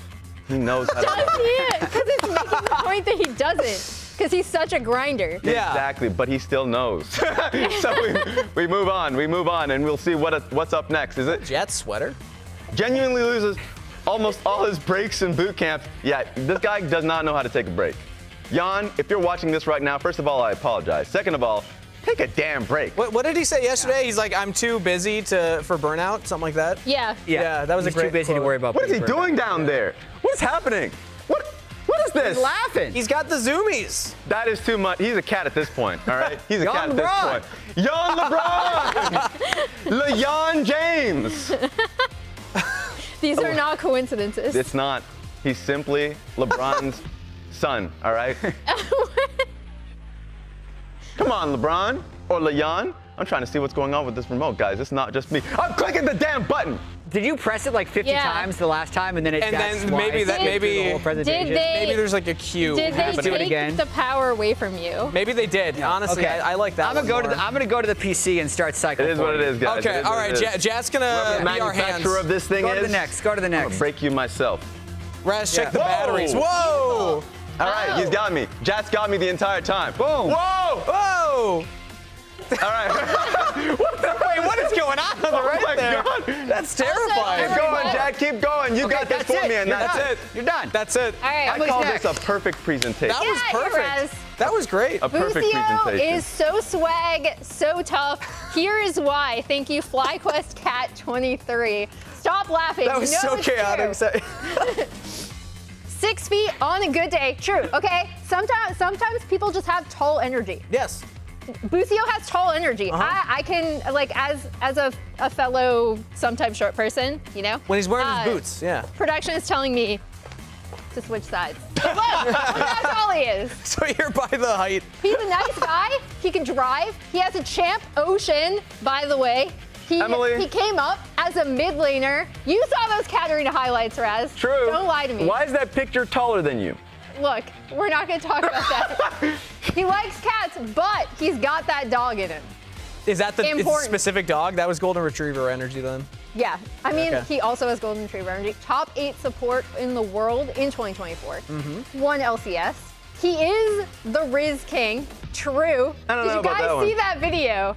True. He had the most Riz That of is I do not true. remember of this anyone one. in that TL video. That is a hitting the fact. gym, Future though. world He has champ been hitting in the the gym. real I've seen future. that, yeah. Once again, did I mention he's 6 feet tall? Because you guys should I think know. I missed that part actually. I don't think he's 6 Multi-role foot tall. Challenger, allegedly. He is a part-time model. Look at this face. This He isn't even has the stare updated. down. Yeah. On socials, he just posted one yesterday. Look at all these people who want to take pictures just Incredible. of Busio. Whoa! Look at that. Whoa! Beautiful. Okay, here we go. Oh here my we go. God. Now we're getting it. Thirst rat trap. Fine. Someone find this guy a new post. Look, he doesn't even need a new post. That's how good he is. The first pose is slightly different. I like that one. Yeah. That's right. good. That's crazy. I forgot where this is going. Let's see how awesome. Thank you. All right, Kangas, you're up next. I would forget too. Busio is 6. I would forget Also, too. he's 6 feet tall. Wait, okay, Emily, Don't can I forget. use your I your did pointer? not Where's the click- pointer? I did not click this. I want the pointer. Ha! All right, There we here's go. the No pointer. one's used this yet. Don't So let me hit. show you what you've been missing out on. Why Palafox should be LTA's most watched player. Doesn't necessarily mean the best, doesn't necessarily mean your favorite, but most watched. This is the sales pitch. Let's take a look here. The man can dress up. Need we say anything else? Look at this. That's a pink tie and a full black suit. Black One shirt. picture of him dressed up. He's $1 million looking good. smile. Absolute cutie patootie unit right there. All right, can I hit this? I'm not even going to hit this. Somebody else is doing it for Cannot me. hit. List of accomplishments. Don't fact check these, by the way. But world quarterfinalist, Xiao confirmed powerful genius. True, I You remember heard that one? He's never used a ward, which actually, if you want to see things, typically you want wards, but this is the inverse of that. So you should watch him more because he doesn't use them. 3-time slash into wall regional finalists. We're just going to skip past that one. 2-time Chip of the Month award with the Banana Split MVP. What does that even mean? This is one I that's have no not idea. often talked about. Usually we talk about Rookie of the Split, MVP. Those ones kind of slide under the radar, but Palafox is racking them up. Let's take a look at the next slide now. You've lost me. Father of 7. Oh, all the other mid laners. Of course. He fathers them all. And he's, again, did I say powerful genius? I think I might have mentioned it. There's a reminder for you. Wrap it up. Remember that time G2 was crying about this guy? All right, let's take a look at the next one. Thank you for watching the presentation, everybody. For any inquiries, I guess we blanked out all the actual things that you could His find actual at. email address. Yeah, his actual email address. So there we go. All right, that's why everyone And should that's watch good. Battle We Fox. don't like to dox There our you go. viewers. I'm up next. This is not my presentation, but Simbi's presentation on 100T Quid and why he is the GOAT and why you should watch him. I'm watching. All I'm right. watching right now, yeah. So, that's his photo. In case you didn't know what he looked Whoa, like. we have a chart. This is a SWOT analysis. Whoa. Okay. SWOT analysis. So, What does SWOT if you mean? just look at the screen here Strength, and we weakness, continue moving opportunity, this threat. forward, That would make sense. he's funny. That's a strength. He's Korean, also a strength in League of Legends. Has Sally debuff, which is good. And if we keep rolling through this, the opportunity is eternal happiness, and it could be achieved unexpectedly. You don't expect to have eternal It's very happiness thoughtful. by joining 100 Thieves. That's a philosophical might. statement right Yeah. there. Wow. Absolutely. I didn't know Quid was such a deep thinker. Yeah. Yeah, we can keep rolling through this. As you notice, weaknesses and I don't threats know if they even exist. cannot be found. Gone. Oh! Wow! Only Yeah. positive. Need I say more? Incredible analysis. Apparently I Yeah. do. Somebody stop me. Wait, did Quid No make one this can- slide? Yeah, well- Wait, what? No Is this one a can Quid stop him because he doesn't have weaknesses and there are no threats to Quid. All right. You'd think existential dread. But anyway, content as well. You know, I want these all up right now, actually. Whoa! 1 in 9 is content. That is Absolutely. actually, yeah. That is pure content. That is pure Yeah, that's content. content. Yep. Maybe not content. 248 That's the CS. best. Oh. He is Korean. In closing, he is Korean. Some of the best players. Just some of them. What to is name a going few. on? To name a couple. They're all Korean. So is Quid. Okay. Yeah. All right. Oh, we're still going. And it's that. And his stats. And his stats. That's. Could be higher. Wait, 41 wins. Oh, 41 Yeah. wins, 0 0 losses. losses. Except That's he a dub. hasn't played that many games. Yeah, that's Yeah. the important part. 100% win rate. That was in Korea, by the Yeah, way. true. Against Koreans. Blaze Sally. True. True. Very supportive. Very supportive. Absolutely. Maybe too 41-0 in EUS solo queue on his Riot account for Worlds. Holy Quid! Haha. That's a rat stamp of approval right there. Apparently I have another one as well. Oh, really? So we're going to fly through this one. Okay. Blabber. Oh, Why Blabber is the wait, best and should be your favorite jungle. Is Colonel by Cast your alt account? Colonel Cast. I'm not sure. Early game god. Outfarms everyone. Never loses scuttle. 42% first blood. Oh, that's You high. think 50% would be like a higher number, but no, Blabber has the right number. Is that all time? He or- never loses Scuttle. All his stats are green, and the success rate of Scuttle is 100%. Wow. Look at that. Look at this. Look at Wow. this. Look at all these positive Oh green my numbers. God. Yeah. Free Scuttle, by the way. Champion Pool Galaxy. He knows his champion pool in and out of game. Positive win rate on 17 of 18 most played champions. If you didn't know, that's a lot, and Diana does suck. So you don't need to win on that. Most blind monks, Demacian princes, the king of trolls, death itself. So wait, that's Lee Sin, J4, Yep. Trundle, and then Death itself. Is that What's a shape-shifting And Dumb's cat? on YouTube. Oh, Nidalee. Yep. Nidalee. Look at that. Dumb's is Lilia for sure. 84% Yeah. win rate on Wukong down there. on the bottom. Wait, who gave this guy axes? Wait, what is happening? This was from, I think, MSI 2022. Yeah, this was Blabber, actually. Wait, I've never seen that. Yeah, did you not know that was Blabber? That's wild. Move on before you look too close. Insane accolades, man. Whoa! How many times have I talked about his accolades? I'm glad this guy did too. Look at all those accolades. It's a lot. Badminton expert? Yeah. This and this, similar. Actually, better overall. You know who this is? Faker. Yep. You know who this is? Blabberfish. Blabber. It was Blabberfish too, but it's actually Blabber. So I think that's it. Next slide. Likes fishing. I didn't know that. Yeah. Oh, he works out too. He does. He's jacked. Ever since he's been on Cloud9. Sneakily strong. He's lean.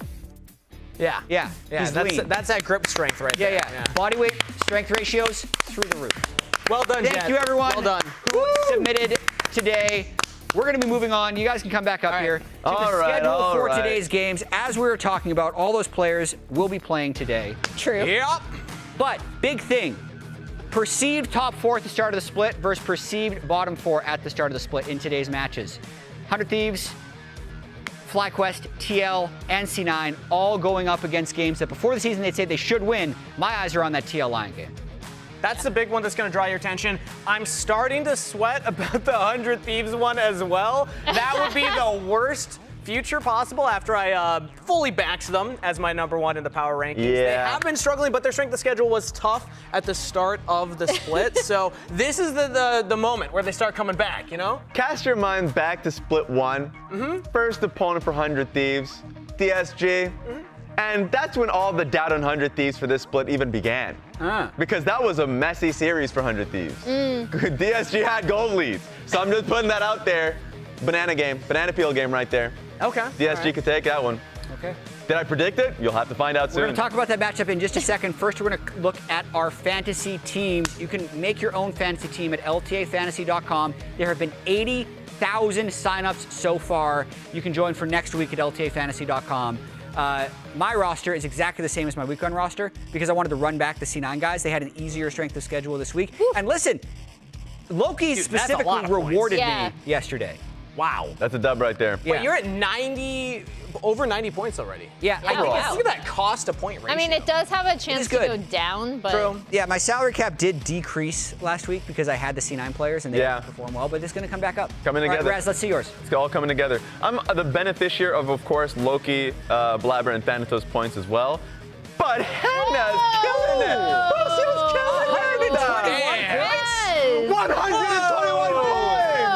I think the all-time week 1 record was 140 or something. It was around that ballpark. So you're getting close. Yeah. Not bad. Here we go. Thanatos has to step up. You know, that's all you need right now. There's me. Oh. Okay. Yeah, not doing so. If Not someone doing would as have hot. picked Loki Silas, that would be 50 points. True. Oh. Yeah. Okay, we saw all of ours yesterday, Kangas. Let's see yours. All right, yeah. So we've seen mine. I had a very similar thought as everyone else, but I actually went even further into C9. Strength of schedule-wise, C9 had a very easy strength of schedule, and most of their players went down in point total. So I was like, I'm just going to get all the C9 players I can. And then Lions was the best support I could afford, and he really paid off right now because Lions are continuing their momentum. Now, they're up against Team Liquid next. That's going to be the real test. Maybe that average goes down, but for now, that's the most I've ever seen a support get. And this is the trick with fantasy. It's very snowbally. I couldn't afford this team. Because my salary cap went down to 46. Mine went up to like 52 or something. Kangas is winning. He was broke. I was broke. Look at this guy. Oh my God, he has no money. Oh, wait, no, never mind. Yeah. Just win. Just win more fantasy points. We need to clarify yesterday because Raz was trying to gaslight me into saying you always had $50 to spend.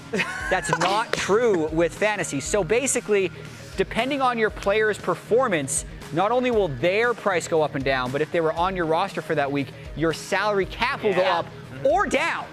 Yeah. So Chad, yours went down by a decent slightly. amount. It did. Yeah. From last week. Gonna need Raz, that to you come didn't back. even spend your full salary cap in week 1. I don't want to. I had But it's faith in my fine, as long boys. as his players did well. I had faith in my boys. I had to swap 2 of them out. Didn't you also go down? A little After bit. week 1? Yeah, that's why the Loud Boys had to go. Shinny and Redbird, I'm sorry. I'm going to have to pull a Jet from last week and ask Blabber to play Vi. Specifically, be like, can you play him for me just for the points? He's not going to He do it. didn't help my salary cap. Anyway, first game of the day today, 100 Thieves versus DSG. We wanted to talk about some history that's on the line here against DSG for players that have played on the 100 Thieves org and how many games they have played. FBI, Huhi, Abadage are all in the top 5. He's going up against Huhi and Abadage today, so definitely a lot of 100 Thieves legacy on the line today. It's crazy because even talking to Huhi on pros, because like when they won a championship on 100 Thieves, like they were still kind of the same identity, like scrappy, team fight heavy, alongside closer, all these things. So it's like he still knows like that identity. He kind of understands it. He's going up against his former partner in FBI, so that part is also fun. But yeah, it's interesting to see them go up against their former organization because like they have a chip on their shoulder and they want to win. Yeah, it's cool to see though FBI, even though he's kind of returning back to the roster, he's still up there. There's a chance if things go well, you know, maybe he's able to overtake some folks here. But Ayla River Sniper obviously coming in at the same time. Yeah. They have a lot of ground to catch up to. But I think it's cool to see the history of the org. There's a lot of legendary players that have played for them. Yeah. No one's ever catching No one's Sunday, coming man. close to Sunday. That's why they put him in the Hall of Fame. True. Not even 100 Thieves closer. Hall of Fame. Shout out my goat Aframu, by the way. Yeah. There he is. Okay, speaking of Sniper though, 77 games. One of the games that he played against Castle, he kind of got clapped. This is in split 1. That is very true. And that says a lot about, DSG's strengths, actually, because the last time we saw them, as you had mentioned, like Castle showed us what he showed us last year when he was on IMT. He's a great laner. He's a great carry player. You cannot sleep on him. If the DSG does a great job playing around him, especially with how volatile Sniper can be, that could be their ticket to a win. Yeah, I will say so far Castle has been a slower start this split than he had last split, so maybe that changes the narrative, but yeah, it didn't look great last time.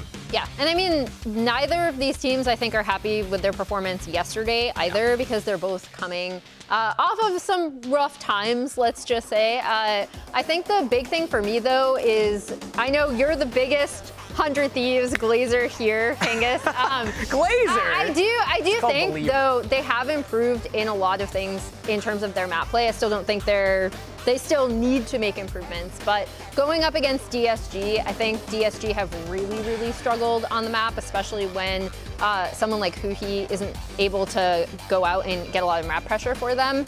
And they don't always leverage some of the successes that they do have, like for example with Castle and Lane, especially when it comes to the mid game, they sometimes look a little lost. And that's where 100 Thieves are the weakest, when you can pick them apart in that mid to late game transition. During our debate yesterday, Emily, had the whole 20-minute mark is where things get a little shaky for 100 Thieves. I don't know if Disguised is going to be the team that can really push them for that, because Disguised also, again, slow start to this split. They haven't really shown us a lot of firepower outside of Scary Jerry's like one really pop-off game on Ezreal that they had that they weren't able to win. But the issue is, like, even in the replays that we've seen, like, DSG cannot contain that control. When they have an early game lead, a lot of the times it's like weird mistakes that bring them back. Like what we saw yesterday was like, oh, MF walking into the line bush when they have dragon control. It's like, well, now you've lost full control of the game. Things like that you cannot have happen again, individual mistakes. So hopefully that's been cleaned up against tougher opponents here. Yeah, and 100 Thieves just easy to forget about yesterday because they got absolutely annihilated by FlyQuest, but different opponent today. Let's pull up the predictions for all 4 games. I'm sticking with my preseason power rankings today, guys. Yeah, everyone's looking at that third line. Yeah. Ooh, rad! Non-believers. Okay. The Church of Saint speaks today, all right? At the end of the day, we will see that Lyon will be challenging the top 4. That's my best bet. And remember, it's a best of 1. So it's not just about one player, even though I just mentioned one player. It's about them as a coordinated team, something we didn't expect. And I think they've looked cleaner, whereas, remember, it's not just that Team Liquid had faults yesterday. They're versus Dignitas. So even though I think it's going to be a really close game, I'm pushing on Lyon. It is mostly about the one player, though. That is true. It is all, I imagine, and a lot. Later in the show, we're going to be able to see your Player of the Week interview from last week with Saint, which was done all in English. Yes. So all this talk about them being a difficult team to communicate with each other fake news, potentially. It's fake news. And Emily, you had highlighted that you got to listen, or in your terms, you creeped in on their comms, and it sounded like they're calm and collected. They have had fairly calm games, and that's, again, the only thing that I can say negative possibly about Lyon so far is that they really check all the boxes before ending games. They'll take every inhibitor, they'll really wait for the positive 80% win con rather than pushing for that 60% win con, which I don't even say is a huge negative. It just means that they are a very calm team and will take their time. And really quickly, the reason why I'm going with TL is I do still think they are better on the map. I still think they have better map play in terms of map awareness, cross mapping, stuff like that. So I think that's where they'll win. Going to be a good day of games. Let's get to the show.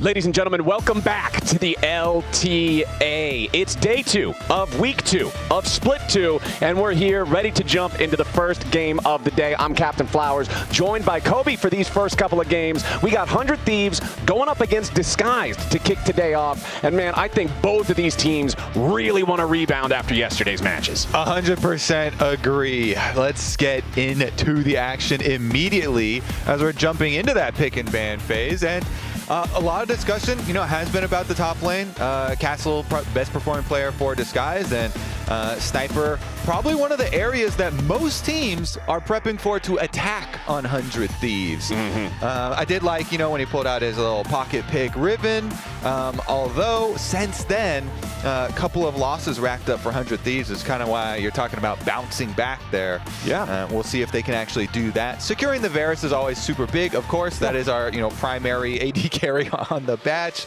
Getting that for FBI so he can be comfortable is quite nice. But interesting little Nico pick here to kind of steal it a little bit away from a strong pairing with the Varus, but also add some versatility on Disguised. And in these first 6 bans, a ton of focus on solo lanes. Rumble, Jace, Akali, Gwen, Yone, Vi. Only one of those champions not a solo laner, in the Vi being prioritized there to remove that from the jungle pool. Over on Disguised, Nico and Sejuani, plenty of CC, plenty of control there. Back on 100 Thieves, they're going to be fast to lock in the Gnar for Sniper. Okay, blind Gnar here for Sniper. Feels confident in it versus Castle.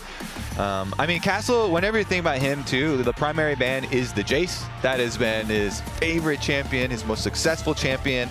And so Sniper just feels like, if he doesn't have the Jace, if he doesn't have the Rumble, then I'm good on Gnar. He won't go for any crazy hard counter picks towards the top side of the map. And here we go, Quid on Sylas. That's what a lot of people like to see. Quid has just been so good, especially this and even last split, 400 Thieves. So see if he can keep that up. Even though 100 Thieves is off to a 1-2 start, I still believe that Quid is one of, if not the best mid laner in the league. I think that putting this guy on something that can really pop off and carry the game, absolutely the recipe for success if they want to start coming back a little bit from these past couple of losses. Okay, so Castle decides to pick up the Ambessa into the Gnar here to have some synergy with the Sejuani. Looking for some of that kill threat. This is definitely one of the champions that can proc it very quickly. You go for these kill combos. Sejuani can set up Ambessa ultimate really, really nicely. So very dangerous skirmish that Disguise have been able to draft for themselves. Castle and Exu is one of the pairings everyone's looking at to try and get some footing here in these games for Disguise, and we'll see what the response is. They're going to deny at least the Xin Zhao away from River.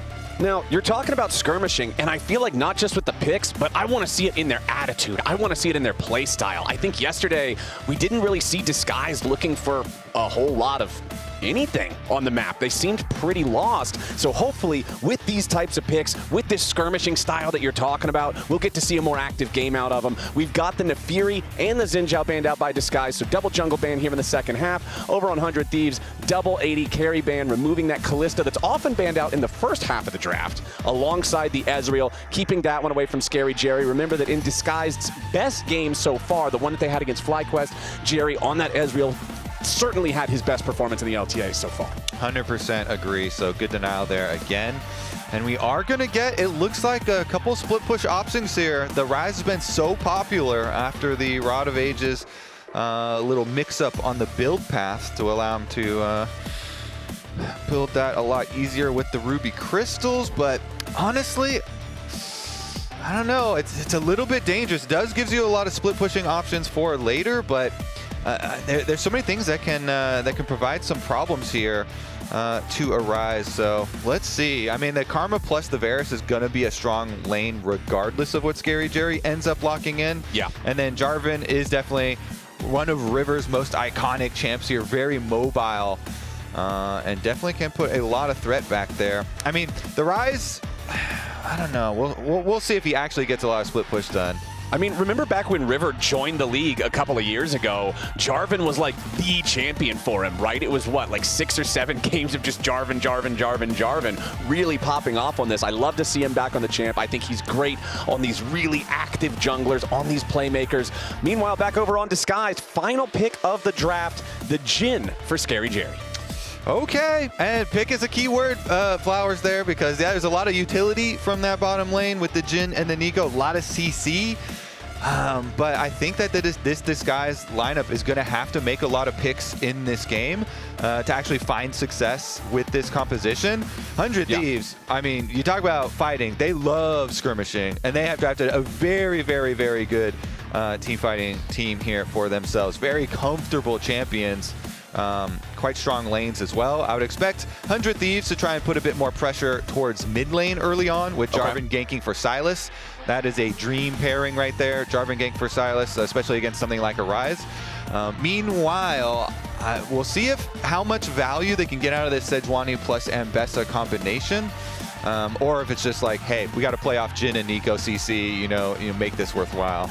Well, Disguise still looking for that first win of Split 2 here so far. I'm a little bit torn where I stand overall here with the team, because I think at the end of week number 1, we definitely saw their best game yet in terms of the matchup against FlyQuest, especially when you consider that most people have FlyQuest as the top team in the league. But then yesterday's game really felt like a regression. They felt really lost. We didn't get to see a whole lot out of them. So I'm hoping today we get a little bit more of that inspired type of play, not the player, but like, you know, the word itself, inspired. that inspired gameplay from Disguise that we got to see against FlyQuest, where they really looked like they had a plan and they were making some moves. All right, well, they're looking like they're going for the invade early, so they've got a plan, Flowers. Okay. And they are making the moves. Let's see it. They're making the moves. As soon as you ask for it, here we go. They go for the invade. Sweeper utilized there by Huhi, and they'll at least get in here for the Raptor ward.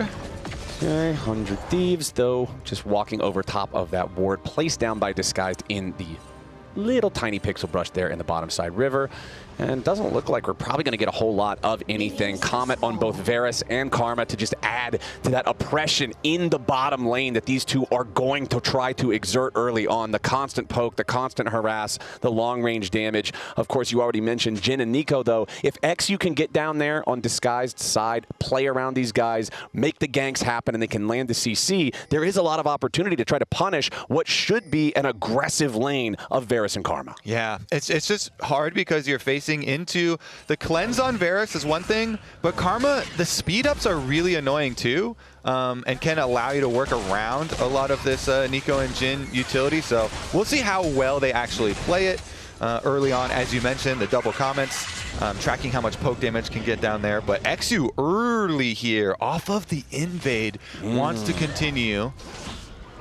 Going in towards the enemy red buff. River has already cleared that out. River still working on these Krugs. Will secure the large one at least before the Sejuani can show up. Okay, full camp cleared by the Jarvan, and you can see XU on the chicken camp just trying to steal those away. River is going to be wise to it, and XU cannot clear anything from this camp before he's forced to retreat. So this ultimately just results in a lot of time wasted for XU.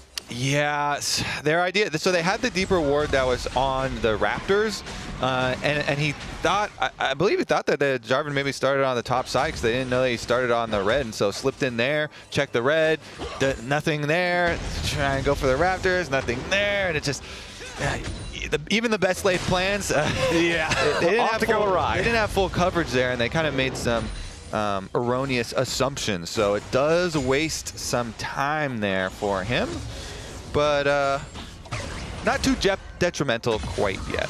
Okay. Yeah, he's right. He's back into his own jungle, farming up the chicken camp there, moving on to the Krug second. See, I mean, River's not going to let him get away with it, though. Yeah. River's like, okay, I'm going to come to your red, and he just drops this ward over Krug, so does have the extra info.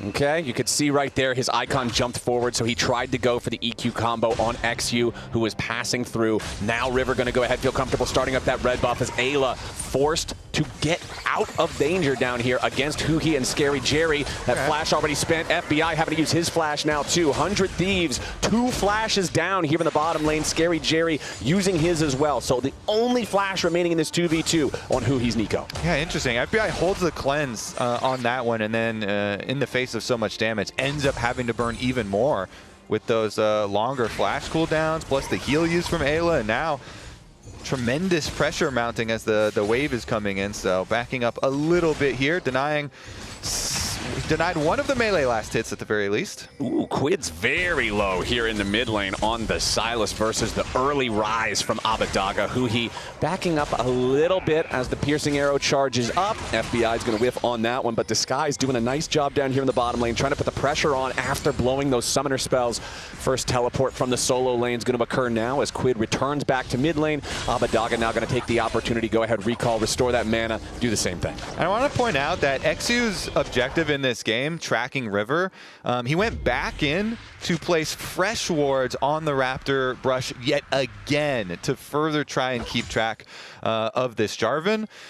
So really trying his best, although falling behind in CS because of the extra time going for the blue to red invade cross there that he did go for, and not getting a lot out of it quite yet. So I'm still looking at, can the Jarvan go to Quid's lane here?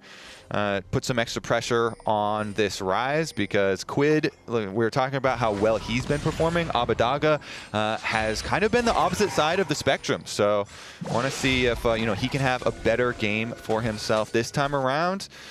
And Jarvan is one of the perfect champions to go blow a Rise flash. Oh yeah, especially with that first purchase, 3 longswords in the inventory for extra damage on the Dragon Strike. When this guy comes in for the gank, it is going to hurt wherever he arrives, as we do have the kind of delayed lane swap type of state that we're seeing a lot these days. Before first grub spawn at 6 minutes, the bot lane duos swap up to the top side so their teams can have extra pressure to contest those grubs, and it just means that Sniper and Castle are going to be moved down to the other side of the map. Important to note, though, that Sniper has already used his teleport.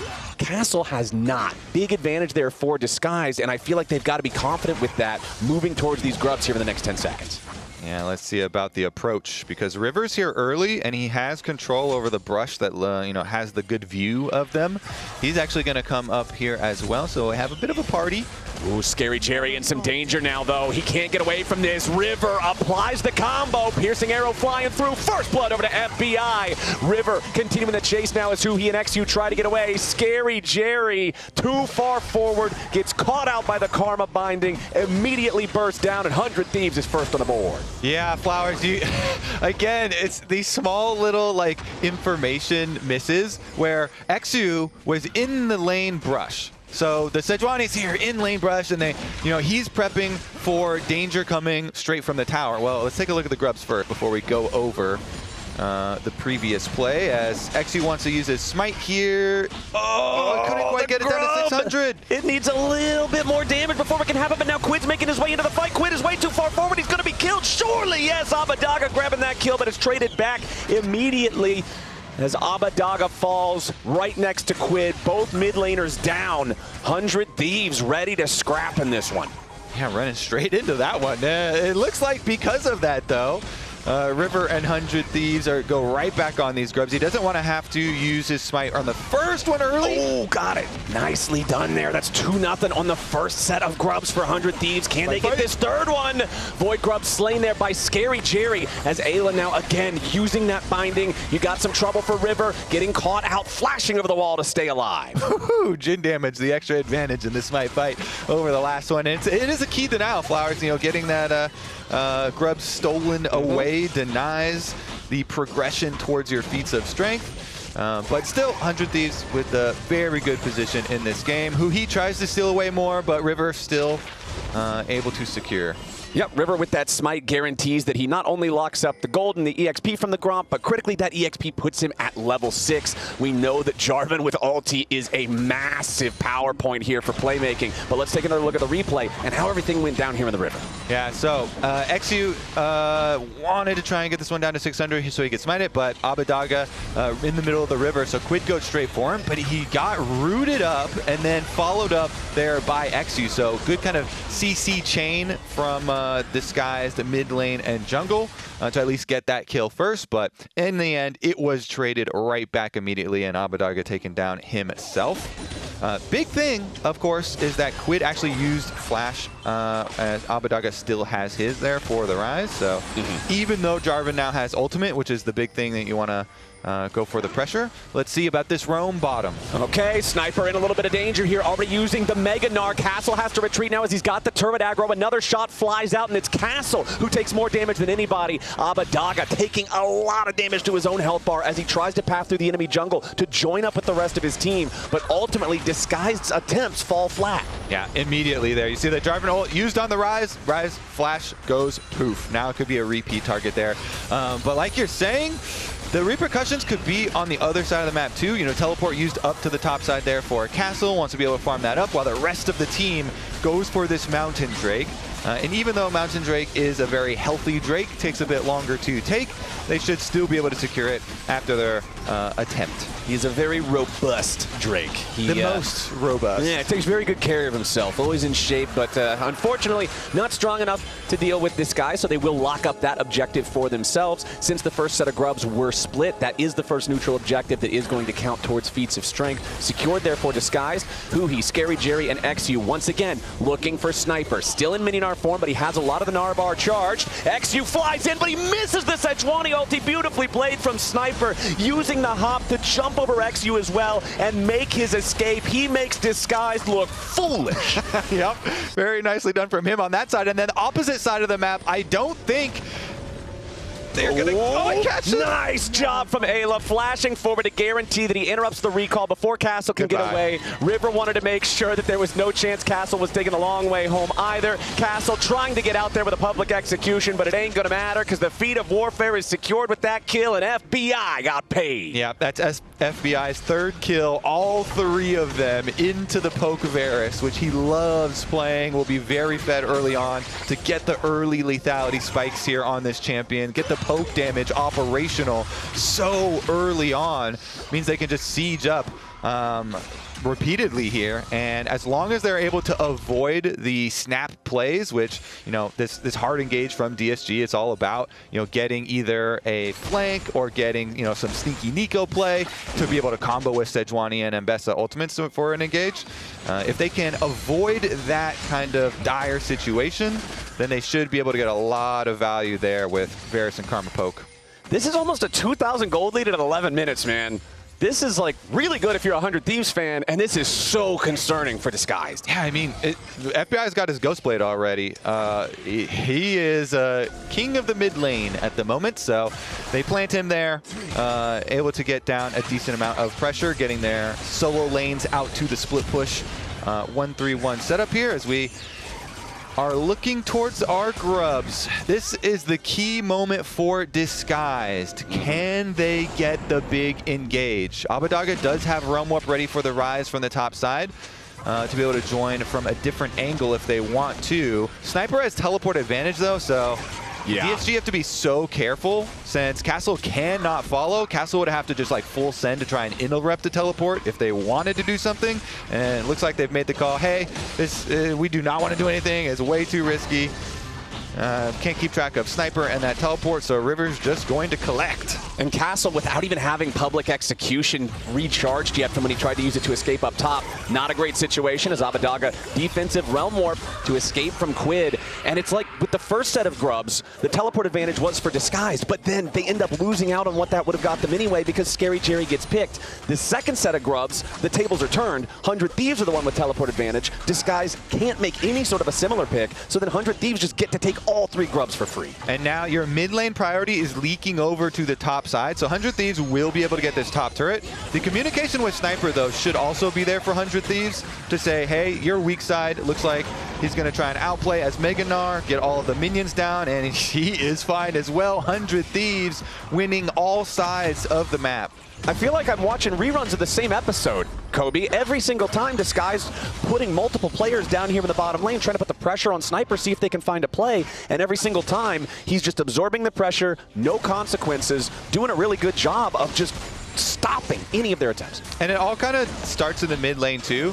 Because FBI has full prio in mid lane, DSG are like down a piece in their chess game here that they're trying to play on the map. So you're like, okay, maybe we try and make a counterplay on the other side of the map. Well, we're going to be down one person because FBI already pushed in mid lane and we're kind of collecting there. So we're going to be late, even if we do try and do a cross play. And it just, the pressure just continually spills over to the other sides. It's going to be very hard for them to catch these leads. I mean, it's 1,000 gold lead, not only for FBI, but also for River individually on the Jarvan. And that started very early on with the CS in jungle, really creating a difference there as well. And I love the Sundered Sky power spike on Jarvan because you already have that extra powered first hit with Martial Cadence. Then you put the Sundered Sky bonus on it.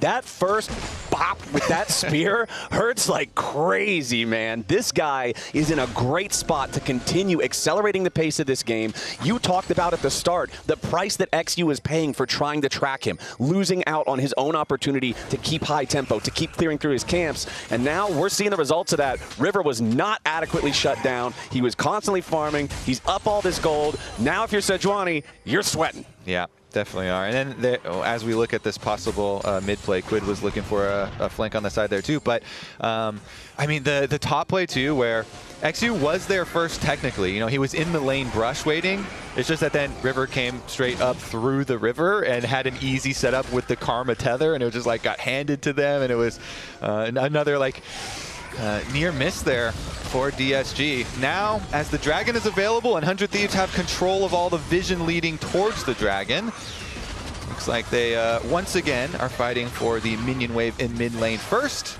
before they rotate on over.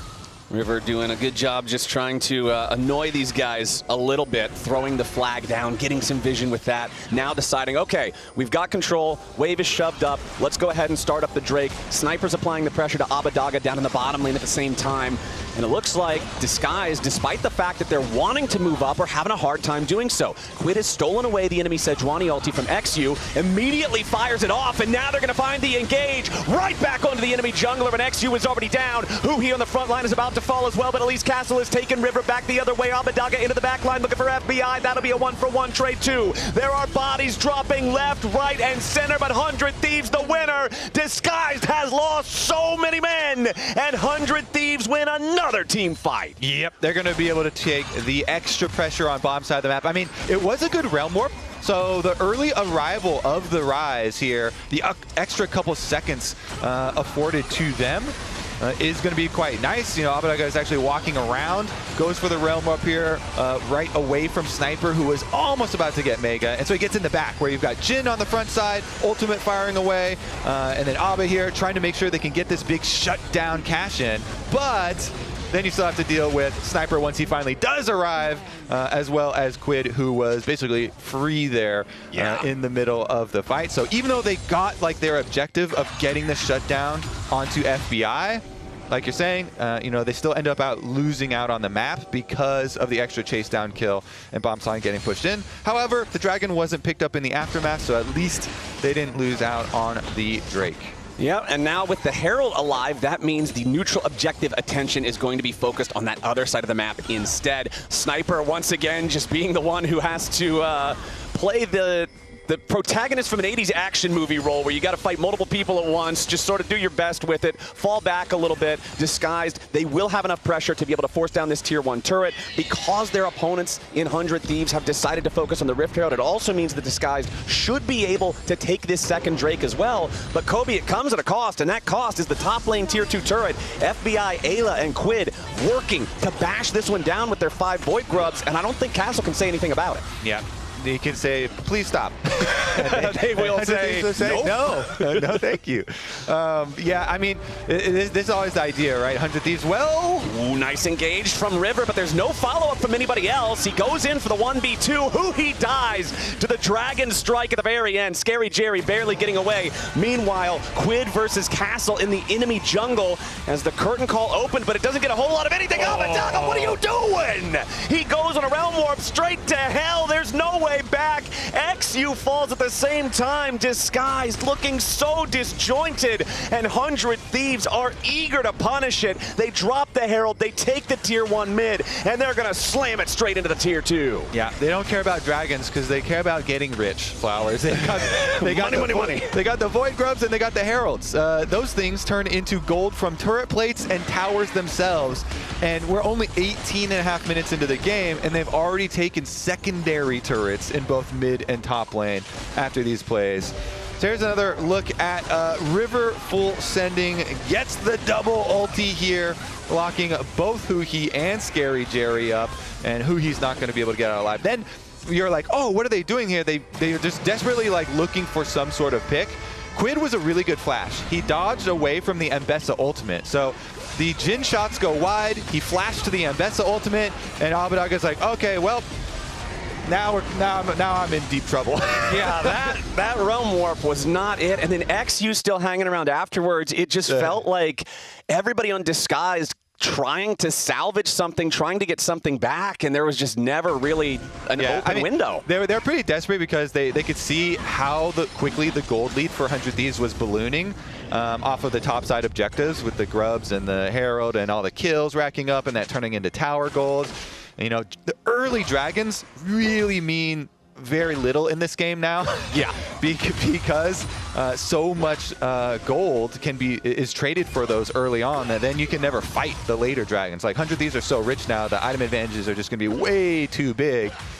And so, almost over 7,000 gold as soon as this tower goes down here. Yeah. 400 Thieves, the giant advantage. And so then they get to do their split push with Silas and Gnar being very confident and Jarvan having a lot of extra pressure on any of those, like pick-off attempts. So definitely a very, very nice setup now for 400 Thieves. And we actually see the recall. He was thinking about going for a play, Quid. Well, here's the play that we're going to see instead. He misses the close range E, so Abadaga having the opportunity to get some good damage down here as now he's going to escape, recognizing, hey, there's probably help coming. He doesn't want anything to do with River. This Jarvan that we talked about back in Champ Select really paying off for 100 Thieves. 10 out of 10 kill participation, just running the game from start to finish. Max range chains of corruption onto Scary Jerry from FBI. Scary Jerry flashing over the wall. River smites him down like the chicken camp. Now he's going to die right after, and 100 Thieves just added 2 more. The rarely seen Jhin camp, Flowers. Yeah. I like that.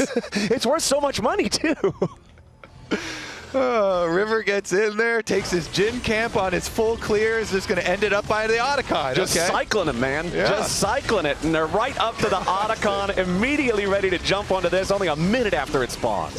Credit to, like, prepping the Jhin camp to FBI, of course. With he pulled the camp for him. He simultaneously, like, hit his own ultimate snipe onto Scary Jerry, but then he also sidestepped the Sejuani ult that came out of the brush towards him. So pretty smooth moves there from FBI as well, but more hilarious moves from River. So the smite was so good.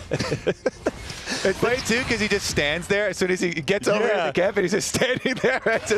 Especially because Jarvan's idle animation is he just stands there with his stick, just waiting, and he just smite the guy down. I don't know about you, but as a jungler, one of my favorite things since they added the ability to smite enemy players is those rare occasions where you do get to kill them with the smite. And that's the key. Is it's so rare because it does pitiful damage. Yeah, it does like 100 damage. It's so useless. It's absolutely pitiful damage now. So when you do actually get those, it's quite meaningful. Yeah, it feels good, especially when you're already still, by the way, 100% kill participation, running the game like he is. 2-1-10 on the Jarvan, has his second item fully completed there in the Black Cleaver, and now 100 Thieves powered up with the Voracious Otacon with the false life buff, pedal to the metal. Also, Quid ticked his Rod of Ages over, so he's level 16 Silas already. Oh, he going in nice engage into FBI, but where's the follow-up damage? It's only XU into the back line, and Ayla's got all the peel in the world to keep his AD carry alive.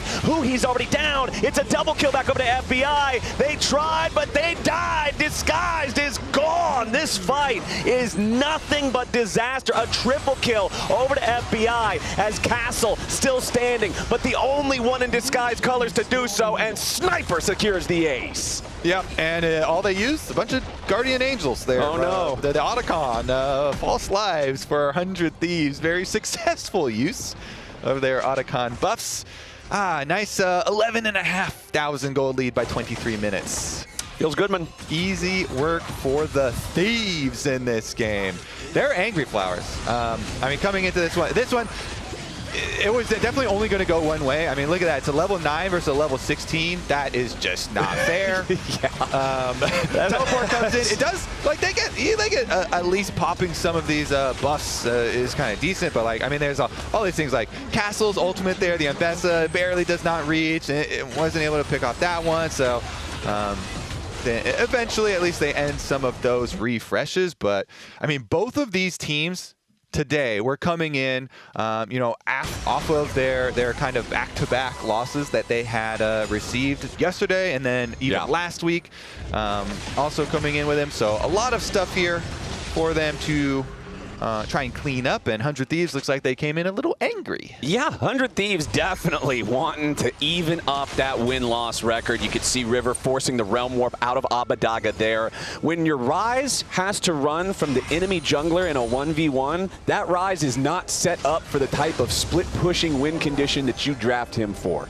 Now, not necessarily. It's a little bit of a tough one. Quid also has 10 stacks on his Dark Seal, so I'd like to see a Medjai's upgrade. Yeah, wouldn't you? Get the book. He's got book. like Why not? the like bruisery build here, with the Rod of Ages, with the Rift Maker, and it already has the safety of an Arm Guard. So like you're so safe at upgrading that Medjai's. Like I don't think there's very much risk at all that you're going to lose any pages if you author that book. I agree. I think it's book time. That's the next item that I want to see in Quid's inventory.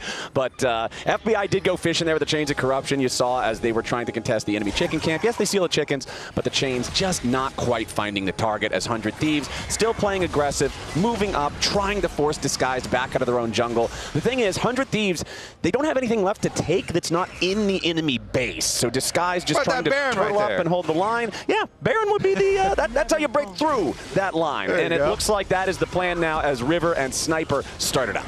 Yeah, that Baron looking nice and juicy. They want to take more lives. They want to take more DSG lives. And so they are kind of looking around here for a pick. Well, Ayla and FBI are just running interference, keeping XU away. The Sejuani Baron steal is kind of like the only last prayer for the dying here for Disguise, but Quid and FBI stepping up. XU wants to go in after the enemy Varus, but he ain't gonna find him. Castles into the back line, but so much damage already onto Huhi, and Sniper is on a rampage as FBI flashes over the wall to get away from the Ambessa, but a beautiful shot from Scary Jerry shuts him down. Abadaga escapes with the Realm Warp, but Sniper is still waiting. Nice engage coming out from River, locking him up in the Cataclysm, and Abadaga finally gonna fall. Sniper going unstoppable. It's another one dead on Disguise side. It's still, though, one of the better trades they could have asked for. Yes, they still lose 2 in exchange for 1, but FBI had a bounty. Castle trying to take the tier 1 turret now, at least get something back. Quid stealing away the public execution. Nice sidestep there from Castle to make sure that he gets away, but Sniper is here to cut off his escape route, jumps right back over him to guarantee there's no trade kill. Yep, there's no way he's getting that turret, but they're scrambling. You know, DSG trying to scramble here, even though they're so far down. Do like the attempts at least to create some action here. You know, they're not going down without a fight. They scrap it out here through the jungle. At least they were able to kill FBI again, who had re-achieved a new bounty. So it was another little shutdown there at least. But yeah, it's obviously is a very long way to go. So even if you get that shutdown, is still going to be greatly in favor of 100 Thieves, who can just continually reset up around that Baron. They have so much mobility. They are ready to turn off of Baron and continually look for the picks when you come to contest that Baron. Plus, they don't actually take all that much damage from it either. No. And they can easily restart. So let's see, though. Pushing out through mid once again. They spend their cash one more time. And now looking to, I mean, a good replacement of vision here from DSG too. If they keep on replacing and then try and play a little defensively. And fortunately for them as well, because the shutdown on FBI was from Scary Jerry's snipe, that means that you get the money on your Jhin. Scary Jerry now, with the Infinity Edge completed, he's got 3 items. Normally 3-item Jhin, you're like, okay, we're feeling pretty good. 3-item Jhin, that's strong. Problem is, you're staring down the barrel of a nearly full build Varus, so it's still a pretty rough situation. As 100 Thieves not wanting to start up the Baron again just yet, instead hoping that Disguised will get a little bit too anxious, step forward a little bit too far, as Huhi, the one in danger now. River with a smite to slow him down. And now the Nico trying to go in for a flash pop blossom. Looks to set it up for FBI to get caught, but it ain't going to work. River at least getting shut down by Abadaga as Castle goes back over the wall trying to stay alive. He disrupted the backline long enough so that they could at least get the kill on the enemy jungle. That's actually positive for DSG. Yeah. That is a positive trade. Trading away your Nico for the kill onto River. DSG patiently, they replaced their vision, they played defensively through their own jungle, and it doesn't like move the needle a lot in the game, Flowers, but it was a positive trade. Yeah, it's like a very small W, but it is a W. Lowercase w, still W. Now, the problem is it did cost them 2 flashes, one of which is massively important in the Nico in terms of being able to have efficacy there in the team fight. Sniper in the enemy jungle trying to steal away that red buff, not going to happen as XU just smites it. Quid is in the other side of the enemy jungle. Looking around here, is going to spy out that Jhin trap. I think you're right. I think I may even downgrade that. It's not even W anymore. Oh, those flashes actually just they matter a lot. They matter even more. They matter a lot. Can't even get the micro. Can't even get the micro W. I'm sorry, man. It's just it's one of those like you shrink the font down to like the smallest. Like, we're doing the vision test. I can't even see it anymore. Yeah. You're trying to read the bottom line of the chart. He's on the run. Huhi. There's no flash to try to get away from this. Quid, though, is going to get stopped, at least for a little bit, by XU. Steals away the Sejuani ulti. Disguised scrambling to protect their support, get him out of danger. Meanwhile, Sniper just going to solo out another Ocean Drake. So 100 Thieves now tied at 2 Drakes to 2.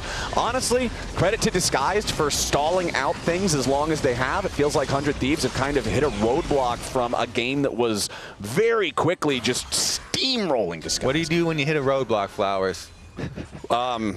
Go through it. Exactly. That'll start Baron. Just start up Baron. Just drive through the thing. That looks like what 100 Thieves is about to try and do here and now. XU wants to get in there and look to contest it, but instead, Quid running interference. He goes into the back, trying to stop the Baron attempt as XU is likely going to get killed here. Nice Mega Gnar into the wall, comes out from Sniper. He's going godlike. The Baron's about to drop as they might get 1 kill back. Sniper trying to get away from it, but he is shut down ultimately by Castle, who will fall to FBI.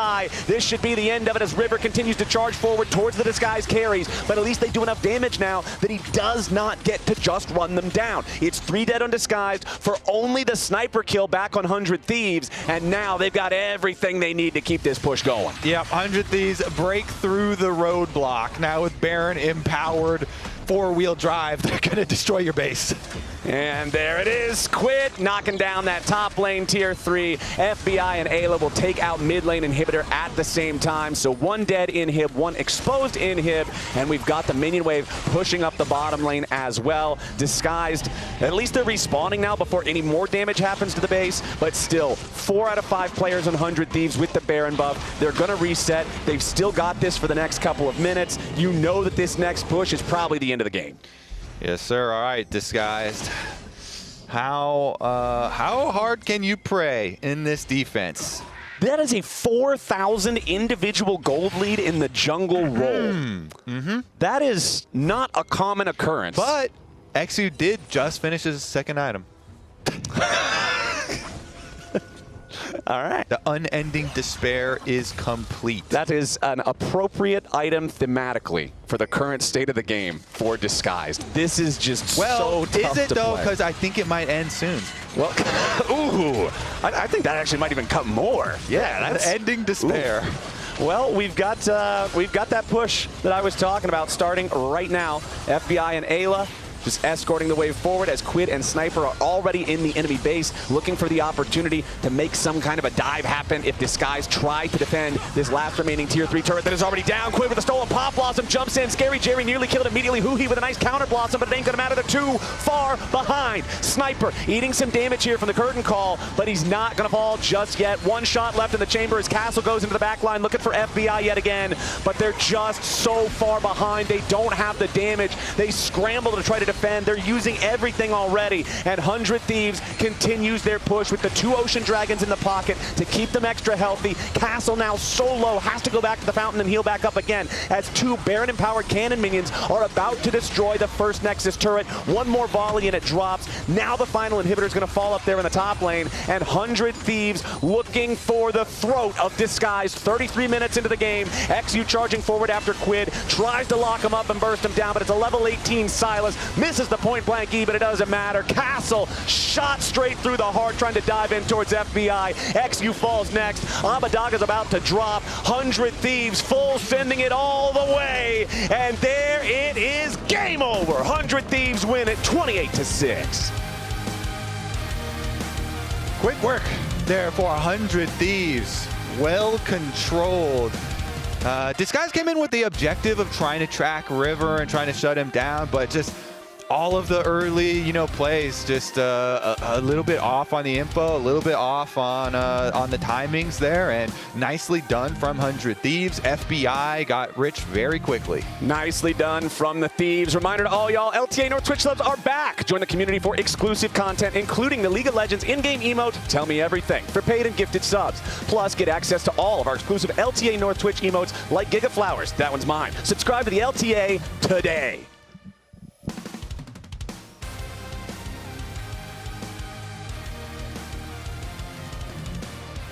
Hello. Now. Thanks, Flowers. I got Sniper. We were just looking at the scoreboard, and we should get Alo here real quick. He set an LCS record, we learned. 0 kills, 0 deaths, and the most assists possible. Alo, did you know that? Get over here. Yeah. While I was walking over, I wanted to ask you, how does this win feel? Because it was a fairly one-sided game. It felt pretty good, considering I have a lot of respect for Castle, and I think he's a good top laner, so it always feels good to just beat people I think are good. So it felt very nice to win this one, for sure. Closing out the week at 2-2, but Ayla, the 0 kills, 0 deaths, most assists in NA history in 13 years of LCS and LTA. That's the most. The previous record was 21. You had 25 in that game. That's surprising. I mean, I kind of stat padded, but I mean, that's cool. I set a record. So I did notice that. Were you stat padding for any particular reason in that game? It felt like there were multiple opportunities to end before you actually ended. Honestly, I just felt like we were a bit scared to pull the trigger and just start Baron. I was saying in game, guys, let's just do Baron and then end the game. But nobody is really responding to me in specific, so I just decided to push bot. We just needed to start Baron and then end the game, but we were having a bit of fun as well, to be honest. Yeah. Ayla, same thoughts or anything different? Yeah, I mean, we just messed up the Baron rounds, but I mean, I guess it was a good thing. Okay, yesterday against FlyQuest was almost the polar opposite of this game. A little bit closer probably, but how do you bounce back from a loss like that looking forward into next week? I mean, life goes on. You just gotta accept it, learn from your mistakes and what you can take out of the bad situations. So that's kind of how I saw it, and I'm glad we won today. You know. Thank you very much, Sniper. And Ayla, any final thoughts now that you have this prestigious North American record of most assists with no kills and no deaths, or anything else you want to say? Hopefully, I set more records. Okay, thank you very much, Ayla, Sniper, 100 Thieves. Congrats on the victory. And as we head to break, let's take a look at our LTA Connected Comms replay presented by AT&T and voted on by chat. Okay. If I come mid, I'm mid. I'm also coming. We can fight here, guys. Yeah, look there. It's good I'm looking better. Sage ulted. No Nico buried. push. Nico there. It looks good, guys. I'm going Sage. Kill Nico. Kill Nico. Sage no. Nico. Oh, it's Nico? Okay. No place Sage. I need to go back. Yeah. We No can. place We in. can. Yeah, go Sage back up. out.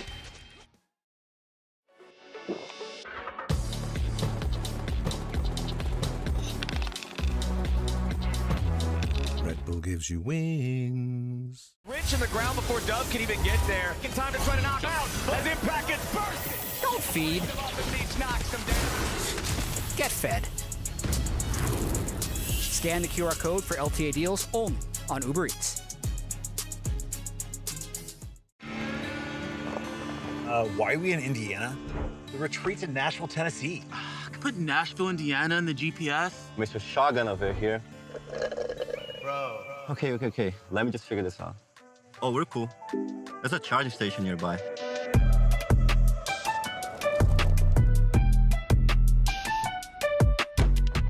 Who puts in Nashville and Indiana anyway? Yeah. Plans change, but the Kia EV9 is great for road trips and so much more.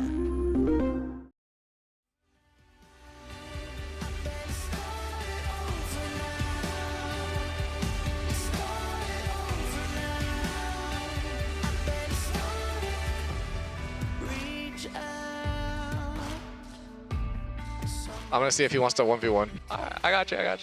All right, me and Abadage. 1v1? Oh. Okay. Yeah. Sounds good. Let's go. I got it. Watch the prediction. I'm gonna predict him. I'm gonna predict. Watch. Oh, hey, my guy. Bro, I'm the freaking man. GG's.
What fuels me? Making sure that my entire career works out to be the best player that I can be, to be the best version of myself, is the biggest part for me because I made a huge commitment in becoming a pro. I really enjoy seeing improvement day over day, game over game, and becoming the best version of myself. I have to fully focus on League of Legends pretty much, so I have lost a lot of time with my family. If I had gone like a normal route, maybe like school or university, that I would have gotten to spend a lot more time with my family. Having made those sacrifices already, I need to make sure that I make it worthwhile. Becoming the best or one of the best. He's gonna be careful. So much pressure, but it's not enough. Masu cuts him down. Believe in Masu on the AD carry. I want to be able to go to internationals and make good performances in those internationals and kind of have other teams, other players, other ADCs look up to me or remember me. What fuels you? I want to see that too, Masu. Welcome back to the LTA North. Quick announcement before we get this game underway. Ludwig will be co-streaming Shopify Rebellion versus DSG on site at Riot Games Arena next Saturday. We'll also be recording a show match after the broadcast, and you can scan the QR code on your screen to get tickets now. But, Raz and Emily, yes, strength of schedule is a point of conversation here.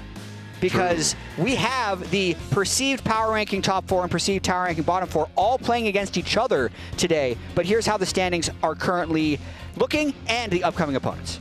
Yeah, I mean, for FlyQuest, going up against Shopify Rebellion, then Lyon, then Cloud9, some of those matchups are tough. I'm definitely eyeing the one against Lyon because you only get one chance. You can't start it over. Like, it real seeds you into the group. So I'm eyeing FlyQuest on this run. Yeah, and I mean, the other big thing is I'm actually really curious to see where C9 end up, considering who their opponents are coming up. Yes, absolutely. This matchup, though, FlyQuest versus Shopify Rebellion. Raz, Bwipo said some wild stuff on pros about his matchup in this game. My God, my coaching staff has a tier list of the 3 worst players in the league, and he's in there. Who is he talking about? Fudge. Yeah. Bwipo on Fudge. Yeah.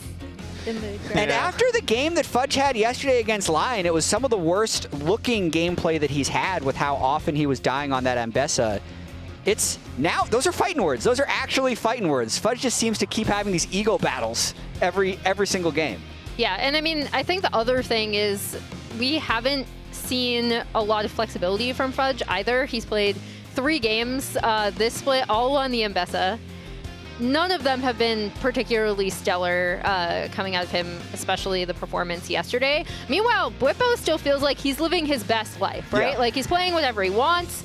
He's with a team that actually really thrives when he's given these weird matchups that only he knows how they work out and catching people off guard. So it's also, as we can see here, Fudge with all of the Ambessa. I mean, they did get the same exact composition. Yeah, well, Two of the 3 games they played. This is the interesting thing this week about Shopify Rebellion, because game 1 with the same comp they won. Game 2, they were against C9, almost won that game, but then on a team comp that was a little bit less able to be super aggressive early, didn't have as many options to play off of, they ended up having a much poorer performance. Yeah, because at the end of the day, Lions said we weren't going to give you that comp.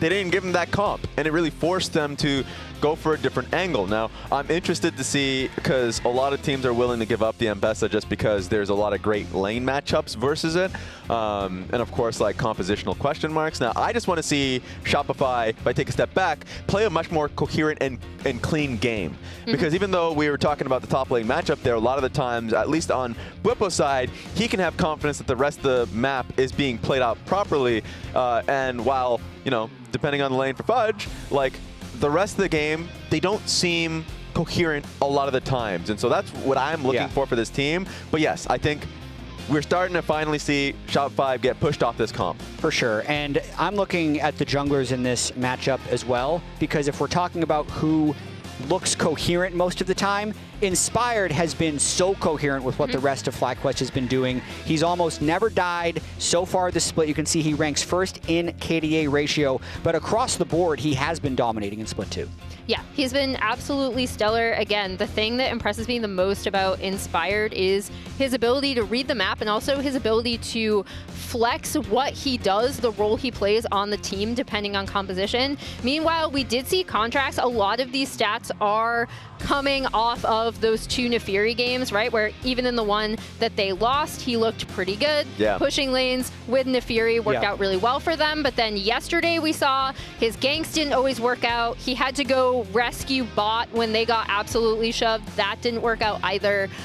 So we're looking to see him get more involved early. I think Contracts, when he does that, is at his best. See if Contracts can get Inspired's number in this game. Captain Flowers takes him to draft. Thank you very much, Jat. Let's do it. Me and Kobe back for this one. And I'm excited to see if Shopify can try and challenge FlyQuest, currently undefeated so far in these first 3 games, sitting on that nice 3-0 scoreline. Would love to end week 2 with the clean 4-0. First couple of bans already coming out. Callista back on that familiar first half of the ban spot here alongside the Vi. Meanwhile, FlyQuest going to respond. They'll ban out the Varus, which has also been very popular as an early pick for the marksman role, and the Poppy, with Cassiopeia now being banned away from quad. It's not one of those super common champions across the board, but it is a quad mainstay.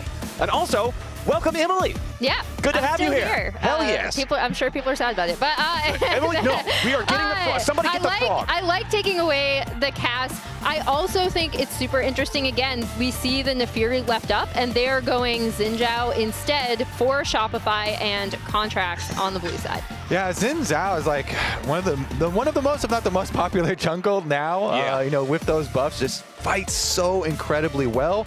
You know, especially into low damage tanks like that. Loves to live off the Conqueror and the healing. So we'll take a look at the AP solo options there for Palafox shortly, because that has been another big part of these comps. You know, for Shopify, they're looking for Contracts plus Palafox to be this like proactive, you know, duo. That's what they really dreamed of and what they keep saying, and they're looking for. But already they're going to have to play into Inspired's Sejuani here, who has been Inspired has just been the best jungler in the LTA, really proving himself over and over and over again. He like sets the bar for good jungling in this league, right? Like this is the guy. If you want to be a good jungler in this league, you need to be able to go up against him and not just completely get outplayed. Yeah, and so we're going to see the Talia coming in for Palafox, which is an interesting combination. We'll see if that will allow him to have a bit more side lane pressure, if he can get mid-prio and end up affecting the side lanes, maybe partnering with Contracts, like you said, getting involved with him early on in the game, especially going up against the playmaking of Azir Sedge. And I think it has historically been one of Palafox's best champions. If you think back to the Energy success, you know, when they actually won the LCS and then, you know, at beat G2 in internationals. Good times. Palafox on Talia was one of the big parts of that, the Talia. But then also, you know, Yone and, you know, Silas and stuff like that, but which would be more exciting matchups into Azir. But the Talia is good too. Happy with that one too. Like Emily said, they've got a lot of, you know, possibilities of roaming around, especially since they have snagged the Ezreal early for B-Boy, which allows Seos to play what we have really come to see as like one of the biggest new benefits that Shopify have had when they fully incorporated Seos. Him working on an engage aggressive jungle with Contracts was one of the strongest synergies that we saw from them in the first week of this split. So let me ask where you guys fall on this scale, because me and Azael are both card-carrying members of the MF Haters Club. Yeah. Are you guys also part of the club, or are you believers? I actually like MF. Okay. Yeah. How do we feel about it in this draft here? So my thing with MF is, if you're using her, I want you to use her for all of her advantages, right? Like not just, because I feel like a lot of people look at just the ult setup and are like, okay, you know, how is this gonna work if she's ulting and there's no CC or lockdown or whatever? Me with MF, and I think FlyQuest are the perfect team to do this, right? Like rotate her mid, get her like chewing through turrets very quickly. And again, I think FlyQuest are such a good team at playing the map. They'll know exactly where to move her around to get, you know, rotate her top, get prio previous to taking the grubs, rotate her mid, be able to take down a tier 1 turret. Basically use her like you would almost think of a Corki. Yeah, make use of the strut, make use of the early life steal. She can stay very healthy while being bully in lane. And the strut move speed is just so good for rotating to the objectives early. But the MF Flowers, some of the weaknesses, that you're going to jump on is the Leona ultimate is always really annoying for an MF because it can interrupt your own ultimate. But also Talia's seismic shove can be super annoying, obviously because you have to stand still for a bit. But yeah, go ahead. I really like the Leona pick here because what you already just said, it stops the MF, very effective with the solar flare, but also it perfectly fits the bill for what you were talking about with how Seos and Contracts want to play together. It is a CC bot support. You've got Ezreal who can just say, bye Leona, I'll see you during team fight phase, and then Leona and Xin Zhao go around beating people up in the jungle.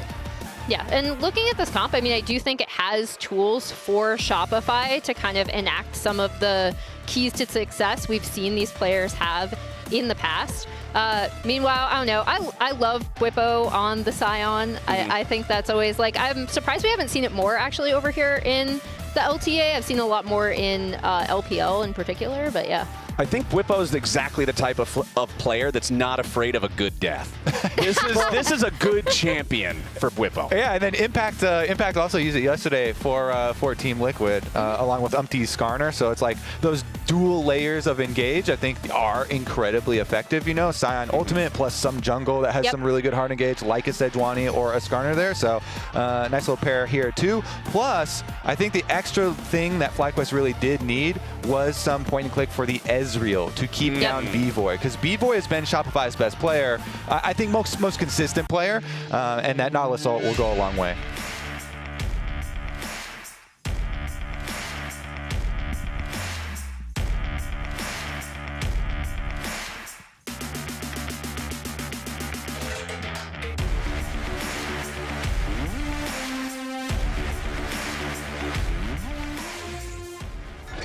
All right, let's get into it. Shopify Rebellion looking for their second win here, but FlyQuest do not want to give up their first loss here in Split 2 for the LTA. This front line that they've drafted with the Scion and Sejuani that you guys were talking about is absolutely massive. If FlyQuest get ahead, Shopify is going to have such a tough time breaking through these lines to get to the Azir and the Misfortune.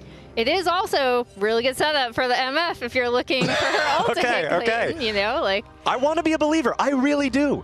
But we'll have to see. I feel like if there is a team that can make me a believer in this champion, FlyQuest should be that team. Yeah. All right, and Shopify, since Contracts has done so many early invades, I think a lot of teams are definitely very wary of that. Shopify do invest the time to at least get your regular Raptor Ward information for him, but Bwipo gets some counter information. I love this one by Gromp and Blue Buff. Yeah, doesn't look like we're going to get any level 1 PvP. So in the meantime, Bwipo was talking some trash about Fudge on Pros last week. Let's listen in. What's your assessment on Fudge? You already talked about Shopify. Let it out. I don't know what to tell you, bro. My coaching staff has a tier list of the 3 worst players in the league, and he's in there. So oh no, I don't know if that speaks to him as a skill level or what I'm doing to him, but I'll let the fans decide on that. I mean, I think the only time we scrimmaged against him, I think I was playing pretty poorly in scrims, so that's pretty fair that he thinks I'm not so good. But I prefer to just play the game rather than talk. I think he likes to talk, likes to listen to himself talk a lot, so I'd rather just play League of Legends, and my talking days are over. I'm no longer into talking like I was when I was like 19. I think it's a little too much, for sure. But yeah, let's play some League of Legends. Well, that's, I think Bwipo certainly got a stronger opinion about Fudge than Fudge has about Bwipo, that's for sure. Also got to see a little bit of a scrap down there in the bottom lane. Seos going in for the engage on Masu once he hits level 2. Means the Misfortune had to blow the cleanse. Pretty low HP now as well. Let's play some League of Legends, Flowers. Let's do it. Let's just play some League of Legends. Let your game speak for itself with the top lane matchup. trading pretty heavily up there currently. And it does, look like Inspired is going to give the jungle advantage to Bwipo early on with opposite side clears for the jungles. I don't expect him to actually go and influence and actually gank Fudge early on, but it is always nice to know that your jungler's second clear also points them up towards your side of the map, because that's the nice thing. If they start, feels good. If they start on one side and end towards you, then they probably are going to keep doing that.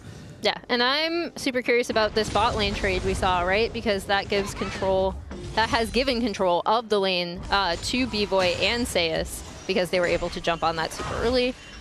So they'll be able to back here. And I am curious to see, contracts heading down there as well. We'll see if he wants to do anything.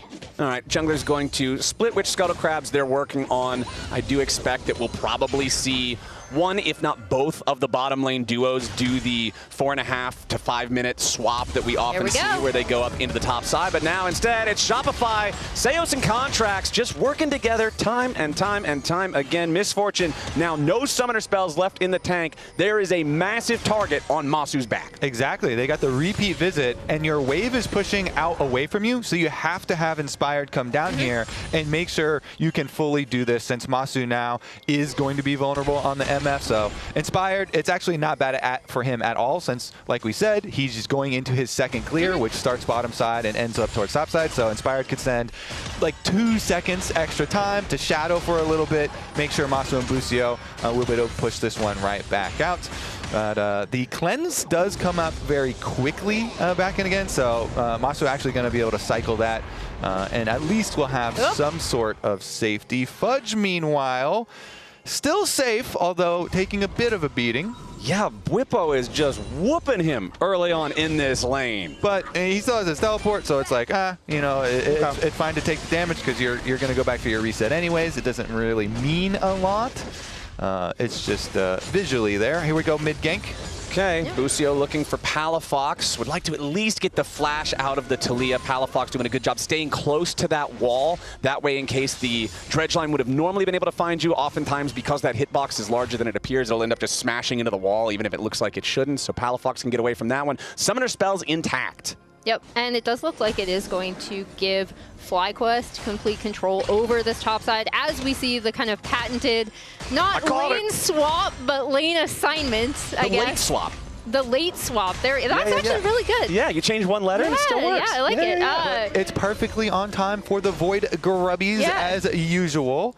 And of course, we'll see if anybody walks there. Whenever you have a Scion, I just love the added advantage of having Scion Ultimate be able to join Grub's fights, because Bwipo is level 6. Bwipo is pushing on bottom side, so you're like, we have full priority right now. So FlyQuest basically get to take the Grubs, and Shopify, they get to say, have fun. Shopify are shopping elsewhere. They do not have the ability to contest anything here right now, but it looks like maybe they're coming to town to see if they can find at least one of these Grubs on the very back end. Inspired will dash back over the wall, so final Void Grub at least slain by Shopify to stop the 3-0. And because you see Bwipo there is not positioning to ult over, he is positioning to proxy farm deep in the enemy side. He is actually get the deep ward behind red buff, as well as going for the super deep proxy farm. Now, the question is going to be, are they actually going to go for this dive on top side? That'd be a little wild. It is very dangerous still. I mean, there's no flash on Masu, but his cleanse, like we said, does come back up very quickly. That is back up and available, so it's not like you can pull that kill off super quickly or anything. It does have some risk with it, and the minion wave, they're going to push in again. A lot of time is invested. If you invest this much time, Emily, you gotta go. Busio immediately dredge lining in onto B-Boy though. FlyQuest, they have to know that Shopify's looking to do something, so they want to force it into a 2v2 instead, but his first blood back over to Contracts. Busio about to drop, but he flashes away. Here comes Bwipo! He arrives with a thunderous bang as he immediately gets one back. Busio knocked up into the air by Contracts, who does manage to at least make it a 2-for-2. Yeah, it ends up being a 2-for-2 because Bwipo was already headed up to that lane, right? Like, they knew that something was happening, and it also allows Quad to be free hitting on the mid turret as well. I still think that is a positive trade, even though Shopify did get the 2 kills. It's still a positive trade for FlyQuest, right? Because I thought they read it really well. Bwipo was already headed up top side to join here. And yeah, we'll see. Contract spent so much time waiting for this. They just couldn't do it quick enough. They could have done it on the previous wave when they were kind of setting up, and they had more recently seen Bwipo proxy farming, then it wouldn't have been quite so disastrous. It is really just saved because Bwipo was able to get his recall off, and because the FlyQuest duo lane were able to clear out that last wave and delay the dive. So Bwipo does cash in. And it was like a mini shutdown that he got into Contracts because Contracts just got those 2 kills. And so now Bwipo actually ends up being the biggest beneficiary of the entire early game here with a full 1,000 gold lead for the Scion. That is a lot of money on the top lane tank for FlyQuest. Bwipo more than happy to have that lead. You know he's going to continue trying to play this Scion aggressively, proxy farming, shoving waves, trying to use those ultis to set up plays like what we saw against that dive from Shopify.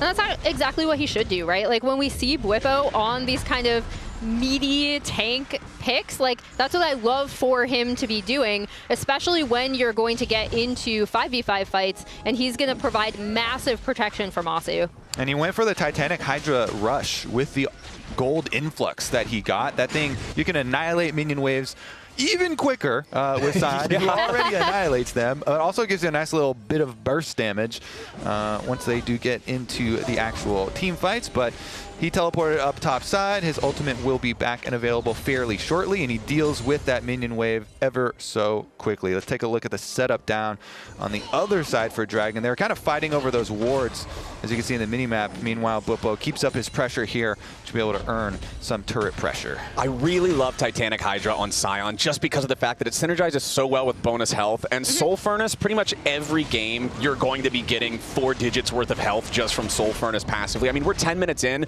and he's already got 445 HP from Soul Furnace. It's just a ton. 4,500 total gold for Bwipo, 700 more than the second highest player in the game. And it makes your zombie passive very threatening with the punches, with the on hits. So they are able to take their Dragon, and the Palafox play on Bwipo here.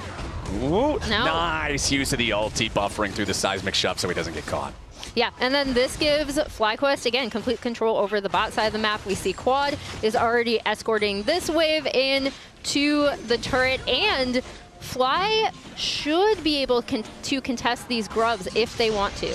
Okay, Contracts immediately jumping in, though, goes after Inspired. Seo's wanting to drop the Solar Flare, but the Arctic Assault defensively gets Inspired away. Despite the fact that they don't get the engage they're looking for, it does earn Shopify all 3 grubs. And the big difference there is actually Palafox pushing Scion under tower. Bwipo can't join, you know? There's no avenue for him to ult through, since the ult was just blown by Palafox Seismic Shove. They just took the flash and the ultimate away from Scion. Basically guarantees that FlyQuest aren't going to have an extra member joining, and Palafox got to just rotate down and give that extra pressure. So FlyQuest, that's why they're like, you know what? We'll fish around. Maybe we get a sneaky smite on one of them and deny a pack for you and deny the 4th.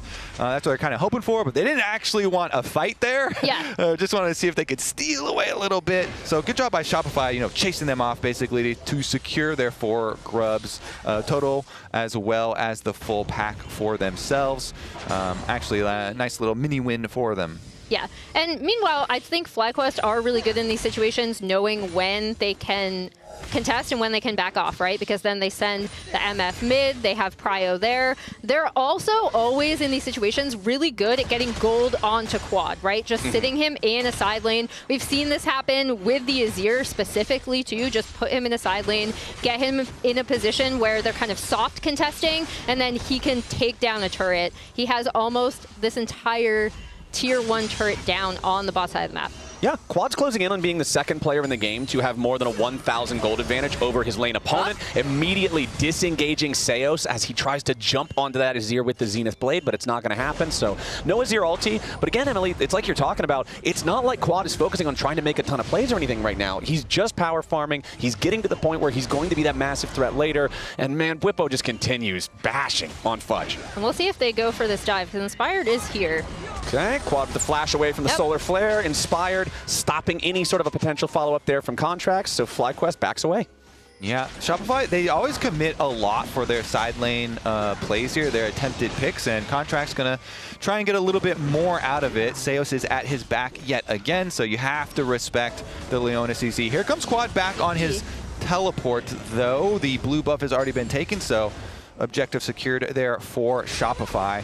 And they're also getting some turret plate money back here with the push back towards this turret. So even that earlier deficit up a little.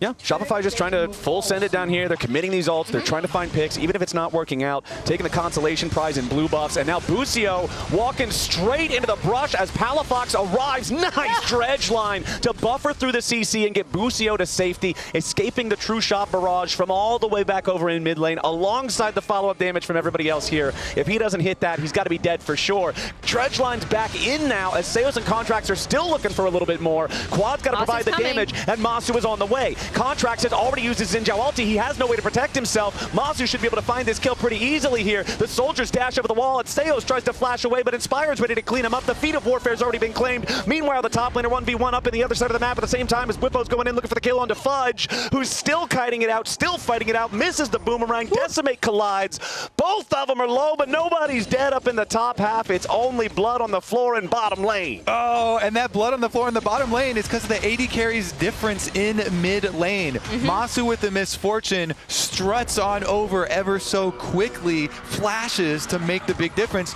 Meanwhile, B-Boy had just planted his feet in mid lane. You know, both of them had cleared the waves, but the Ezreal just stays in mid lane to push the next one, while the rest of the Shopify team is going so deep on their dive flowers, and it's way easier for Misfortune to make the rotation, not only because of the strut, but also she has the inside safe route through their own jungle.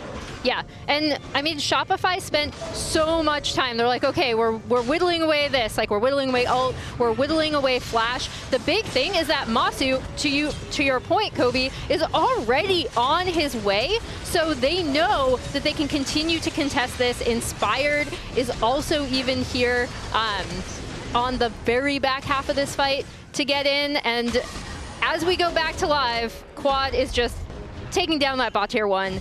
You can really see the difference in map play between these two teams when you look at the turret plating, right? Yeah. 125 gold to 1,000 for FlyQuest. Pretty big difference there. And I feel like Little bit. Shopify used so much time in their side lane plays. We were talking about it for the top side when they went for the dive. This one, the like 3 consecutive dives on the bottom side. They spent so much time committing there. Meanwhile, FlyQuest. Okay, fight breaking out on the bottom side. Seos is already down. Nice use of the bullet time there as Contracts. The ult keeps him alive for only a second longer as Bwipo knocking Fudge up into the air underneath the tier 1 turret. Fudge will take the kill, but he dies in retaliation. FlyQuest claim 3 across the map. The only one they lose is Bwipo in that 1-for-1 trade. They'll take the Drake as well, and right before all that happened, that turret that you mentioned, Emily, that does earn FlyQuest the enchanted boots as well, thanks to the feats. Everything's going their way here. 16 minutes into the game, 2,500 gold lead. Let's watch it again. Yeah, I mean, everything's just coming up FlyQuest, right? Like, they're already in a really good position for the Drake. Dredge line lands right onto Seus. MF ult goes off, and then, yeah, they're just not even able to get in, even with the Talia wall placement. Like, it just feels like SR are, like, halfway there, Kobe, and then they can never finish out because FlyQuest are in a better position. Yeah, the FlyQuest did such a good job trading the other side of the map earlier, like you're talking about with the turret plate money. This one, though, Fudge against the player that was trash-talking him at the tower does get knocked up, and although he gets the shutdown on Bwipo, it is the 1-for-1. Okay, it's just 1-for-1 shutdown. Not bad. 1-for-1. Yeah, 1-for-1. Okay. They both seem to have the same analytical assessment of the situation. Okay. 1 for 1. 1 for 1. All right. All right, sure. I don't think this is going to be 1 for 1. Seos is in some danger here. The Rift Herald has already been secured by Inspired and FlyQuest. Seos still trying to get away. The soldiers miss. They still need a little bit more damage. Surely Whippo can just walk this in. The Rift Herald is summoned up. Seos trying to exit, but it's not going to happen. They're just deciding who they want to give the money to. And it looks like Inspired will be happy to take the extra paycheck, as now the Herald will collide with the Tier 1 turret. That one's down too. Whippo continuing to walk forward as Palafox does not get rid of him there with a seismic shove. Whippo needs a little bit more damage as the depth charge finds the enemy mid laner. Decimate doesn't have the range. Contract's now trying to escape, but Quad's got the damage with the soldiers. Whippo continuing to zone everybody else away, just flashes forward, smacks the enemy mid laner over the head, and Palafox is gone. Whippo will die here. We call that a good death. It's a shutdown, right, to B-Boy? Yeah, it is a good death, though, because you see, this is what I love when Whippo plays these meaty tanks, because he just keeps going, right? Like, he keeps going, so he provides space for his team. Maybe they might not have wanted him to go that far. I don't know if these were good deaths. Yeah, okay? yeah. I just saw Quad with a flash as the turret shot had already gone off, and it follows him and kills him too. So like, it was a little much at the end. Good deaths, guys. Yeah, it was a little much at the end. A little bit of happy gaming, but you know what? The first part of it was really nice, right? Yeah. The wave is already coming in. Seos is pretty much dead. They pop the Herald. They get that turret down.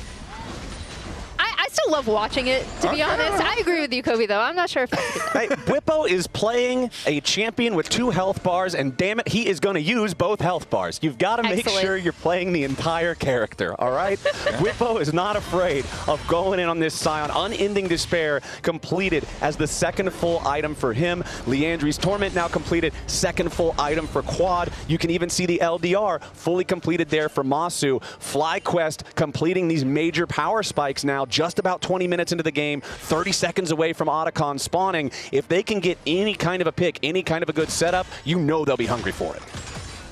Yeah, absolutely. And they just have so much control over the map.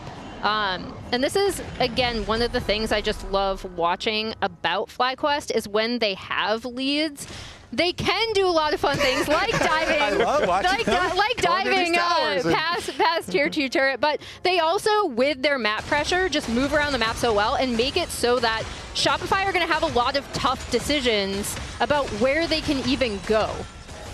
Yeah, I think probably the best thing from FlyQuest was how they dealt with Shopify over-investing in plays on side lanes early on.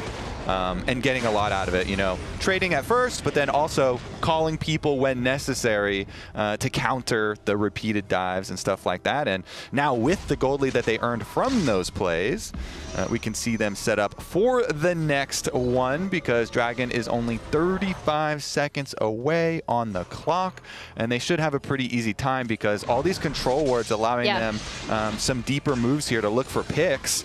Palafox is a target with no flash. Uh-oh. Palafox in some danger here. You'd have to think he at least has to commit Weaver's Wall to get out of it. And yes, he will, but now he's in the enemy jungle. So Weaver's Wall plus teleport. He's making a triangle to get himself back to safety. And it does work, but man, that costs a lot of resources. The triangle to safety? That's a new one. Yeah, there's just a little bit of trigonometry. As Whippo now getting jumped on by Seos, and that is exactly where Whippo is happy to be. Look at the damage on that Titanic Hydra. Just smacking this Leona around his contracts. Tries to lock up Masu, but the follow-up damage isn't there. Now he surely dies to the fire back from Quad, as Inspired has to flash away so that he's not trading his own life back for it. It's contracts down. It's Seos barely getting away from Whippo, but he does not have any ultimate. He does not have any flash. He's got 50 HP. There's no way he can participate in a fight. And now FlyQuest is once again in control. We're getting lost in the triangle, and, and they're getting lost running around circles around this river. Whippo does not actually get the full chase down on that sneaky support, and so they end up not actually initially starting the Dragon, but after reset with the Hex Gates, they will still be able to claim the prize. It may be a funny one, Flowers, but in the end, it all worked out. It all worked out. Sometimes the road gets a little bumpy, takes a couple of turns you might not expect, but they still made it to the destination, and now they're on Soul Point on a Hex Tech map at 22 minutes into the game. Yeah. Things just got a lot scarier for Shopify. Yeah, absolutely. And also, I believe we've entered the point where it's like, if you get a catch on Bwipo, are you really catching Bwipo? Well, I think Seos caught him as much as you can catch him, because then he like took all of his time. Yeah, here we go. By like dangling. Yeah, let's take a look at the journey. So this is how it started. You know, with the ultimate being used and some damage here. Then because Contracts wanted to create space to allow exits for his teammates, he goes in on Masu, pops his ultimate, and then Audacious charges away to try and actually get it out for the rest of them. But we were really curious about that chase on the bottom side. Yeah, I saw it on the minimap. I was like, Bwipo was still chasing him on the back half. Yeah. He does not stop. But because they got that kill. Ooh, wait a second. Close on the dredge line there, but it misses. Contracts jumps into the front as Bwipo slams in on the flank, and Contracts losing HP rapidly. He and Seos try to escape as Busio ready to re-engage with the dredge line to find Palafox. Bullet time flying through as Contracts is shuffled back, and Quad facilitates another one. Double kill over to Inspired, and Bwipo is 1v1ing Fudge off on the side. Surely about to die here. One more hit's going to do it. Fudge gets the hyper proc to guarantee, but now Bwipo is angry. He'll run forward. No chance of getting any kind of a kill back here. Still, though, that's 3 for 1. Yeah, and they'll be able to reset back off of this. I mean, it's, again, Shopify, I think they're looking for the right things, right? It's just that even within these team fights, there's so little space for them to go. And a big part of that last one, as we'll see in the setup here, is the difference for top laners, because Bwipo, you can see on the minimap, he's got the inside route, and Sion ultimate, again, is always so much quicker than teleporting. And you see the Gnar right now, walking up through river, not teleporting, just trying to walk there. Sion already ulted over, and the fight is basically decided. That was basically a 4v5 for a good, like, what was that, 7 seconds, 8 seconds? Good while. Before that time. And so the difference has already really been made by the time it does get evened up. So even though Fudge technically in the end does get to kill Bwipo, his team got such a big win there in the beginning of the fight.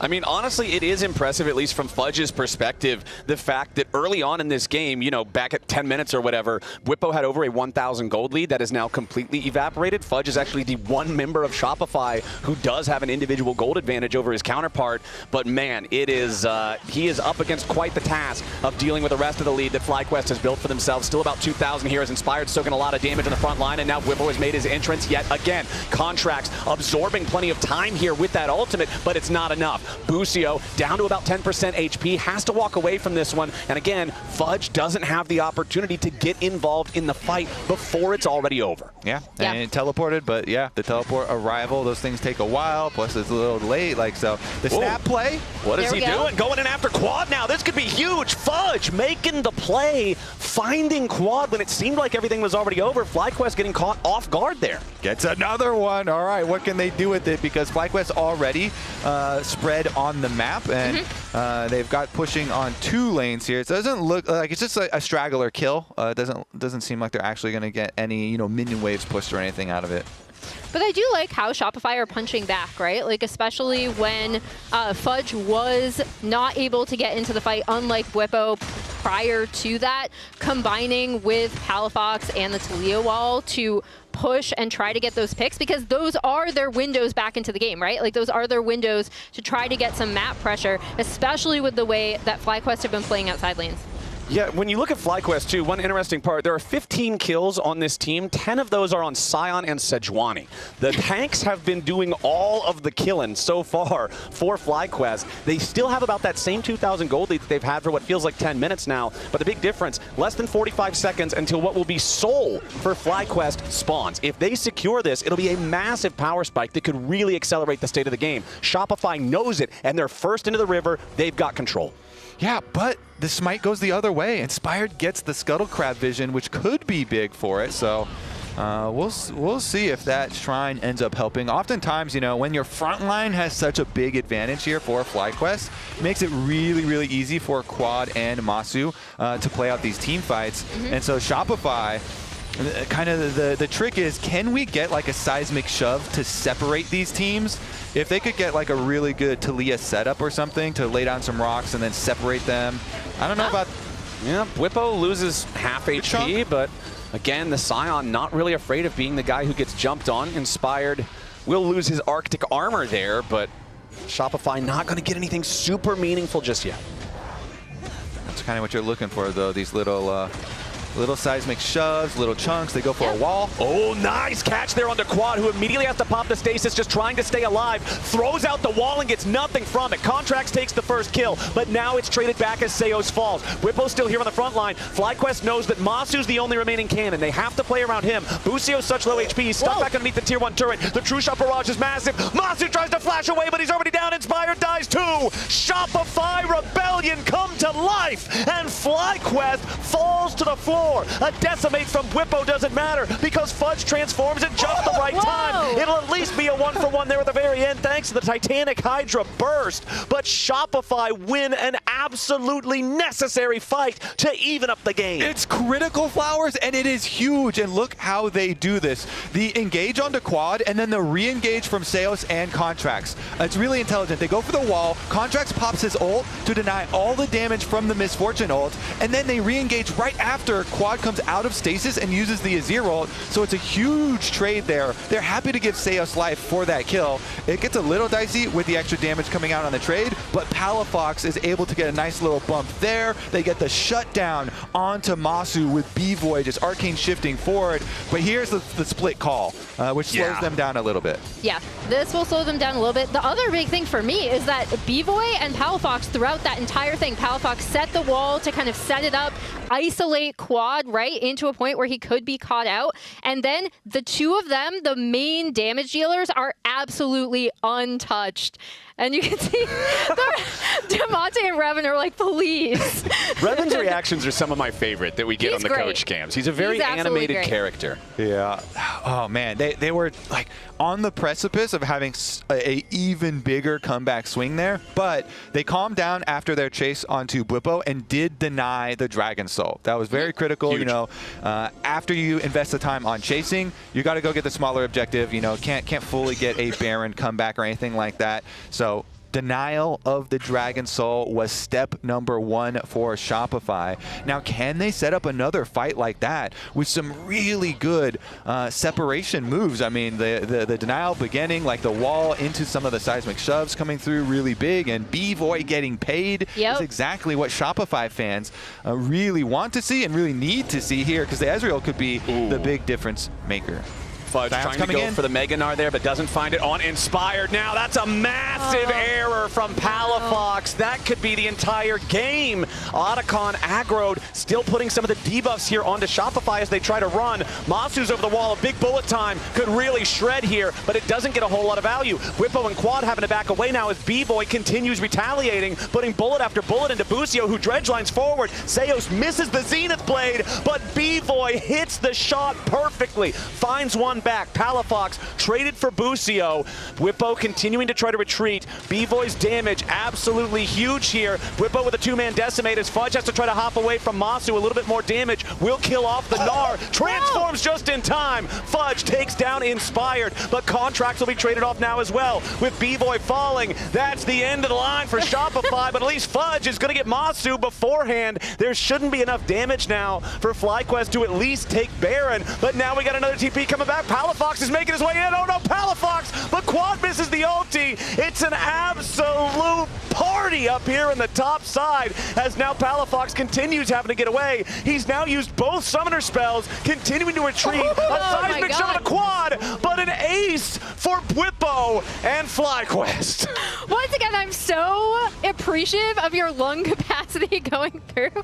This fight feels like it took like 5 minutes with them kind of rotating onto Inspired, landing the dredge line onto Contracts, and then Palafox getting absolutely caught out coming out of that Weaver's wall. Well, he wanted to put the wall, but not surf that wall. Some walls, Flowers, you just build and you leave them. You don't need to surf on every wall. That one right into the Scion. It was going to be a good one, you know. It was going to deny the Scion. Ultimately, it was going to deny the chase down there. But then we got into this crazy fight where B-Void was doing so much work in this fight, leading up to the point where they had to go over the wall into Masu. And then it gets a bit worse here, even with the timing being missed on the, I think Mithy is representative of many FlyQuest fans right now, given the state of the last 5 or so minutes of the game. But I mean, honestly, a little bit on both sides. Yeah, some face palms on both sides after this scrap here. In the end, still FlyQuest did increase their gold lead, but these fights.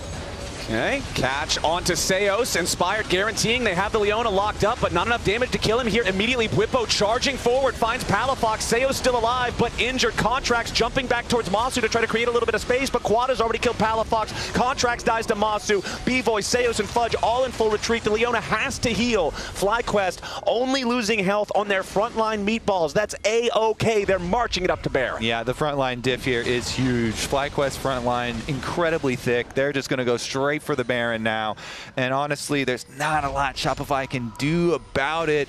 I mean, you can't even really go for the dragon. They're heading there, but the timer is just not in your favor because Baron empowered recall is going to get off here. You have Hex Gates as well. They're trying to go for the setup though.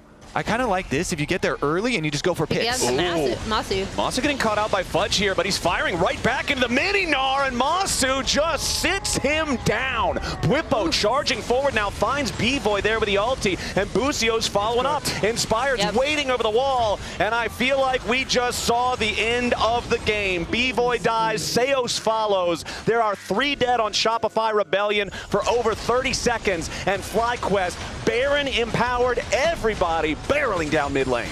I think you're right, Flowers. I think we just saw the end of the game there, especially with the key difference there is Bwipo was able to immediately get on to B-Boy as quickly as possible to make sure that he can't just kind of dash around and continue to do damage. A little bit dicey, but looking like a FlyQuest win. Yeah, Contracts will try to buy as much time as he can. Jumps in, drops the ulti, flashes away. FlyQuest knows they don't have to chase this. They're just going to go ahead, keep this push going forward. 2 seconds on Seos. Palafox is alive. Contracts is alive. We're not going to get the end here quite yet. Shopify holds on. They will have another chance, but FlyQuest now on their way out. They will secure the Dragon Soul. They will have about a 7,500 gold lead. This game went from back and forth and bloody to now nearly guaranteed for FlyQuest. Yeah, I mean, they'll easily be able to rotate back onto this Drake. They take down that tier 2. That wave is going to crash into inhibitor turret.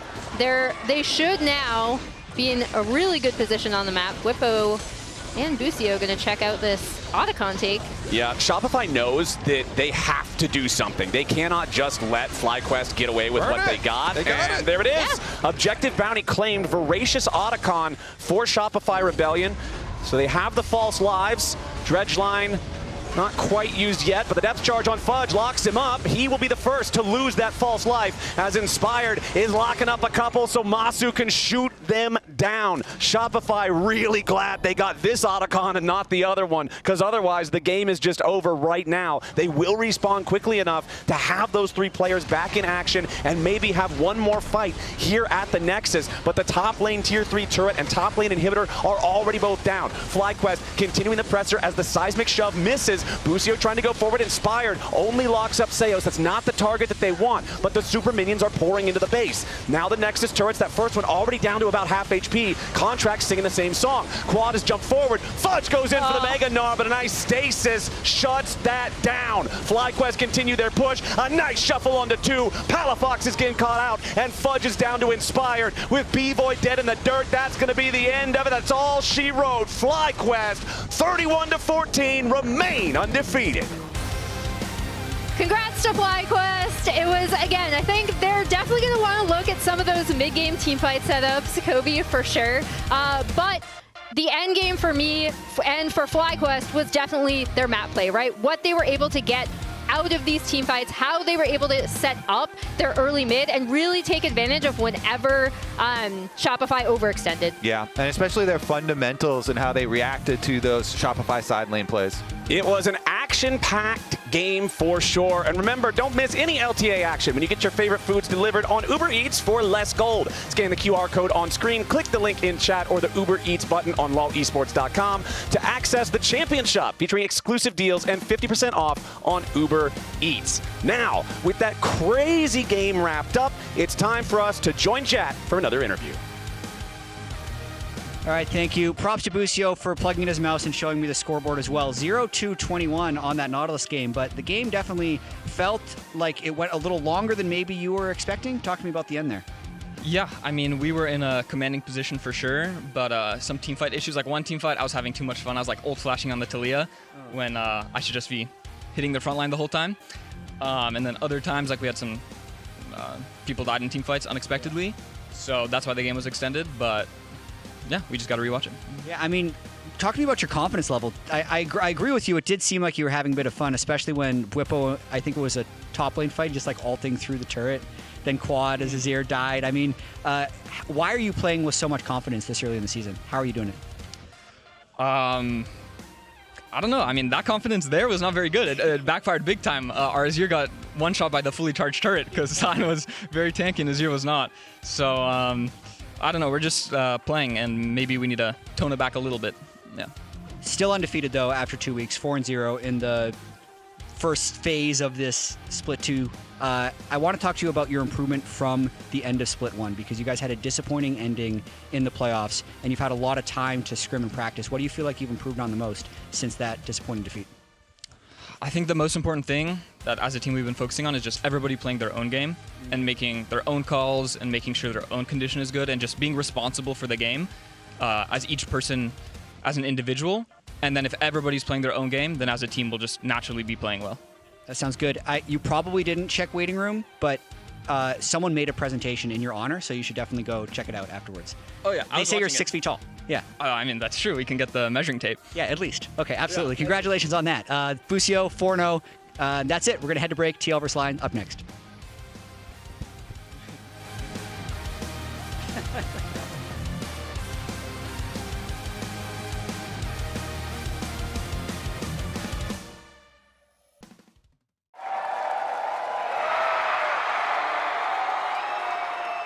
Red Bull gives you wings.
Giant like a titan, ready for comeback, we're ready to fight. Fearless of the enemy, we'll fight to survive. We are born to be conquerors, rise to the top, gonna be the new emperors. Dragon slayers, earthquakers, bone shakers, standing on the edge, born to be champions. We can touch the sky, we are flying high, fighting eye to eye. We start a fire, we will blow your mind. We are gladiators, world dominators. Touch the sky, we can make the sky, we'll make the rise, through the ring of fire, in the darkest times, we are gladiators, world dominators, yeah.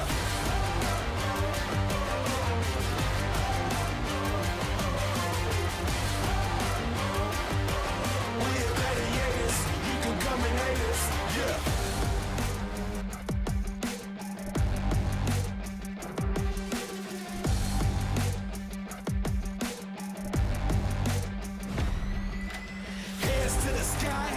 to the arena, wild animals. We alliance, we're hyenas. Blood pumping, waiting for the enemy, the battle's coming. We're creating our destiny. Open up the floodgates, bearing our souls. Nothing can stop us now, we're going for gold. This time is for heroes, a new era unfolds. Cutting through the darkness like a thunderbolt. Boom. We can touch the sky, we're flying high, right now to eye. We start a fire, we will blow the mind. We're gladiators, world dominators, yeah. We can touch the sky, we can make the sky, we are made to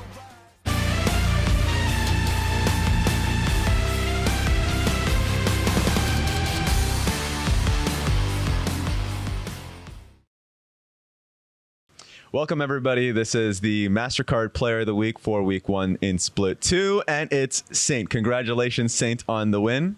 Thank you. Now, you are currently 3-0, but you had a 2-0 week. How do you feel about your performance? I think my performance is pretty well, but not my 100%. Okay. And so, like, what did you expect with your performance now, like, coming into North America? Did you expect to play like better or? I think pretty better, but I don't play with a higher team, so I want to try and I want to say. You have an amazing Yone and Ari. What would you say is like? What would you describe as your style of play? My style is I want to risky play, so if my performance is good day, I think really good performance. But if my performance is not too good, then just a middle player. Okay. And so how and when did you come up with the name Saint? Because in Korea, my name is Sung-in. Sung-in is just English. Translate English is Saint. Okay. And adult. So I can choose both, but I choose Saint because more cool. Yeah, very cool. And so, like, now, who would you want to face the most in the LTA? Like, which mid laner? I think Quad for sure, because I always play with him in Scream. He was so good, I think. Okay, love that. And honestly, any final message for your fans out there? Thank you for watching my game. So I will try my best. So if you can share, I really thank you. And thank you and congratulations again. Show that to the camera. It looks amazing. I think this is so cool.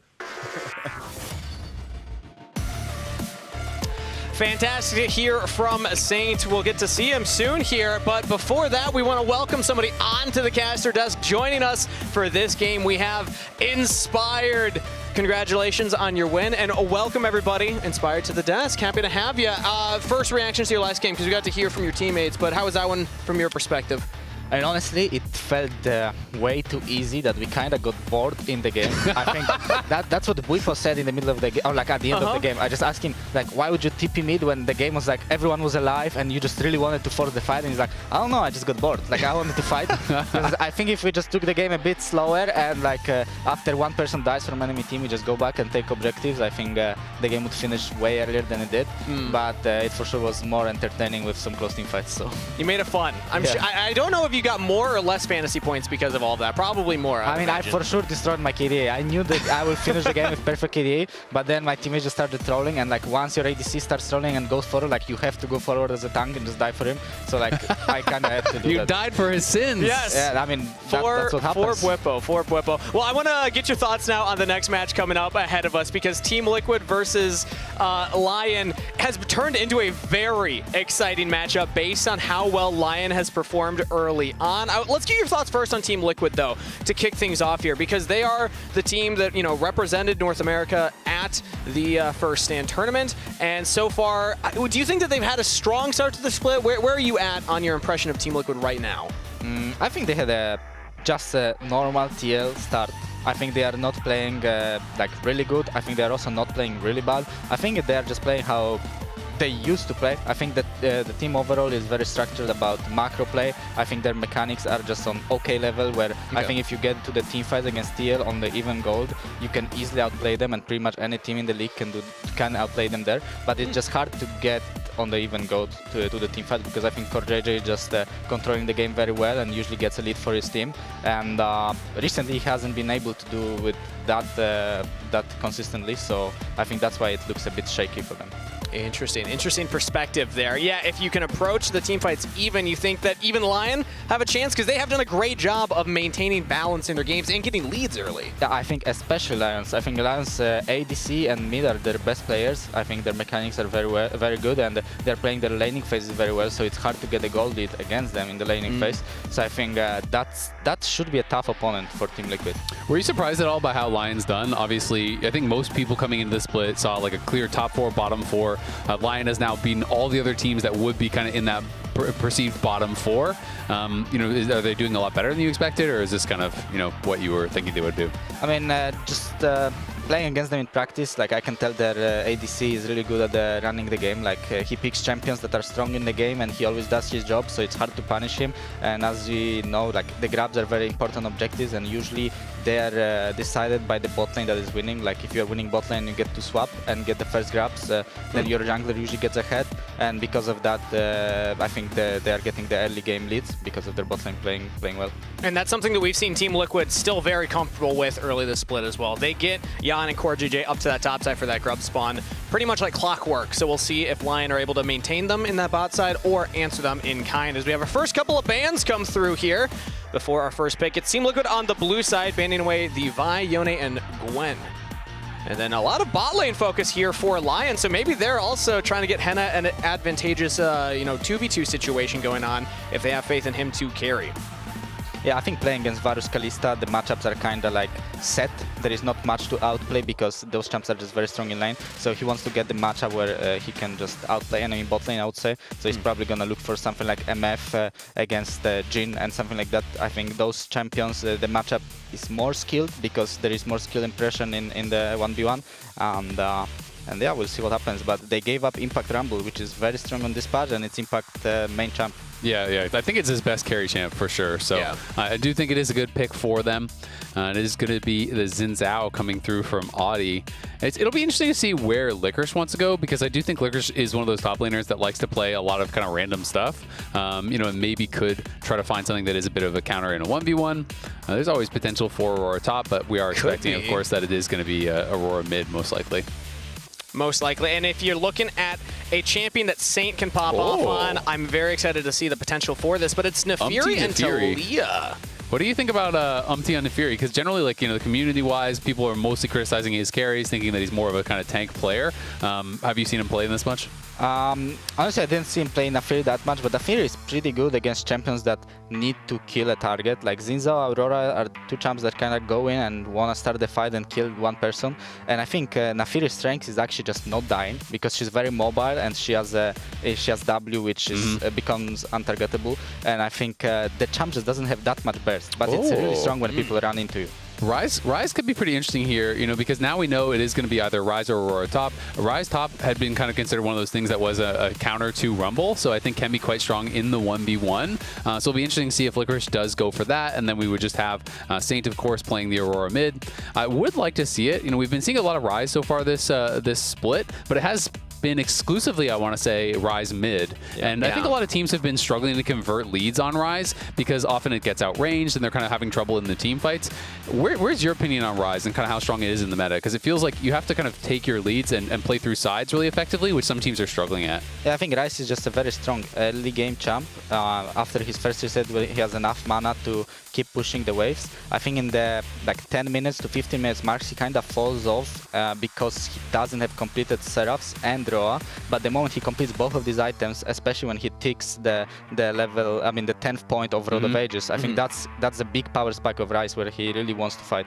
Absolutely is. And I want to highlight what happened there in the second round of bans. More bot lane focus. Ezreal, Misfortune, Caitlyn taken off the table, and it's Corki locked in for Henna. So really pinching Jan's available champion pool.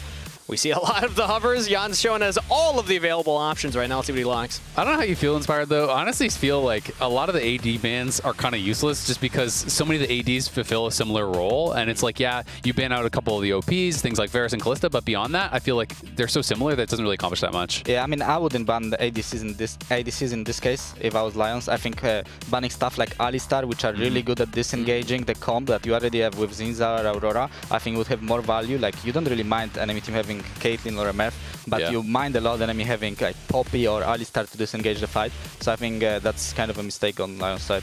And they did draft the Alistar, as you were saying. So now what do we pair with it is the next question for Team Liquid. It's the Kai'Sa AD carry. So a lot of forward momentum when you think about Nefiri wanting to jump in, Alistar starting off the fights, and some follow-up as well from their top and mid. Yeah, I mean, I think it's pretty clear, you know, setting up a dive comp, you can have Talia coming in behind, you have Rumble Equalizer, you have the ability to dive in with Alistar, with Nefiri, with Kai'Sa. Bard as the final pick here is a little bit interesting to me. How do you feel about Bard as a pick here, potentially against just like Talia and champions that don't have a dodge like that? I think they decided to go for Bard because Team Liquid has a very strong teamfight comp, so I'm assuming they are gonna use the Rise power in the side lane, and Bard is just gonna be running around and trying to make a play, and he's pretty good if the teamfights never start. Like, he's a good champ if you need someone to run to side lane and make a pick. If enemies answer you in side lane, you can already run for the other side of the map and try to make a play there. He's just a very mobile champ that struggles a bit in 5v5s, but seems like they don't want to make 5v5s happen. I also love Bard for his ability, if you are getting caught out of position, to try and, you know, punish your opponents. If Nefiri's jumping in, you can just ult away the Alistar or ult away somebody else. You know, if any one person goes in, you can also use it as a disengage tool to try and get your team into a more advantageous position. Also, sometimes a free zone is every now and then, but Team Liquid versus Lyon. We're getting ready to hop into the Rift. Team Liquid trying to maintain a pretty strong start to their split, whereas Lyon trying to cement their name in the top 4 conversation. Rift right around the corner.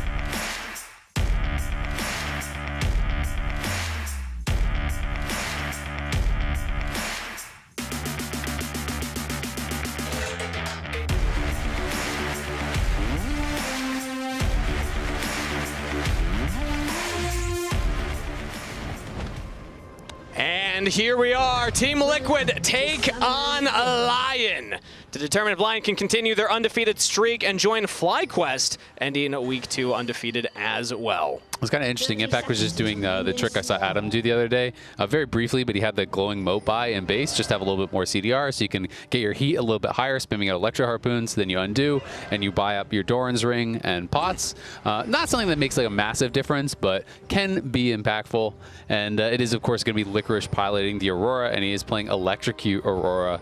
We used to see a ton of Aurora top, and even people playing like Grasp Aurora and stuff like that, but it does seem to have fallen off in top lane quite a lot.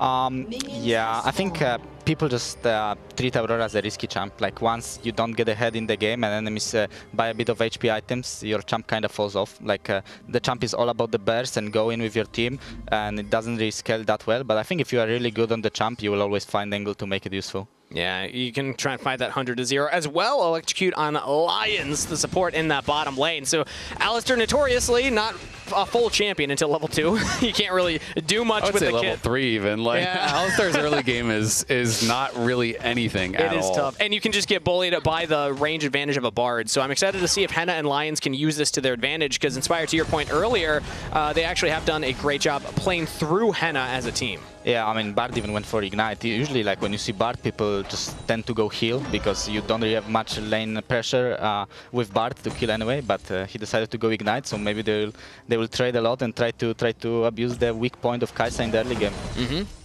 So what do you think about, you know, Impact's kind of champion pool and how he's evolved? Because there's been a lot of talk, you know, with TL and how maybe they're not so good in Fearless because of some of these things, limiting factors like champion pool. You know, last split, he played Cassante an enormous amount of times. 33 games of Cassante, next most played was Rumble. So it was always kind of him playing this frontline style and then playing 2 carry comps. This split hasn't been that as much. He's been more on carries, as we've seen the Gwen, the Jace. Obviously at first stand, they tried to do that a lot and it didn't work out as well. You know, what's your kind of take on how TL is building their comps and maybe Impact? Impact? I mean, honestly, I think Impact just plays meta champs. Like, Cassante was really broken that season where he had that many games on him. I think teams just did bad research of not banning the champion, especially against him, and he was really good on it, and the champ was just good itself. And yeah, I think Impact as a player just likes to play meta champs. He doesn't get too crazy with the picks. Like, whatever is strong, he just decides to pick it, practice the meta matchups, and just perform. Imagine playing on a team where your top laner just plays meta and nothing, you know, out of the blue, right? Sometimes get a bit boring, but like you can always you could never know, right? You can always predict what he's gonna pick. So. Well, right now he is having the wave shoved in just slightly. Licorice has some prio up there with his jungler pathing topside, whereas Umti's pathing towards that bottom side to try and hover Jan and Core JJ. Yeah, it seems like not much is going to happen in the early game. Junglers are just trading crabs. Saint didn't even TP back yet. I think he's just greeding to get a bit more gold before his first reset, because he was doing pretty good on the first waves. And I think we just wait for Ryze to base and TP before some action happens. Yeah, Team Liquid just trying to get this bot wave in. That's really all you can do as the Alistar is look for these little trades with your Headbutt Pulverize combo. And I mean, to their credit, they were able to get past that weak stage of the Alistar in lane, and it didn't feel like they were that punished for it. I mean, CS is just fine. Yeah, I think at this point they're just going to recall and swap to topside already. It's 4 minutes in, and the grabs are spawning in 2 minutes.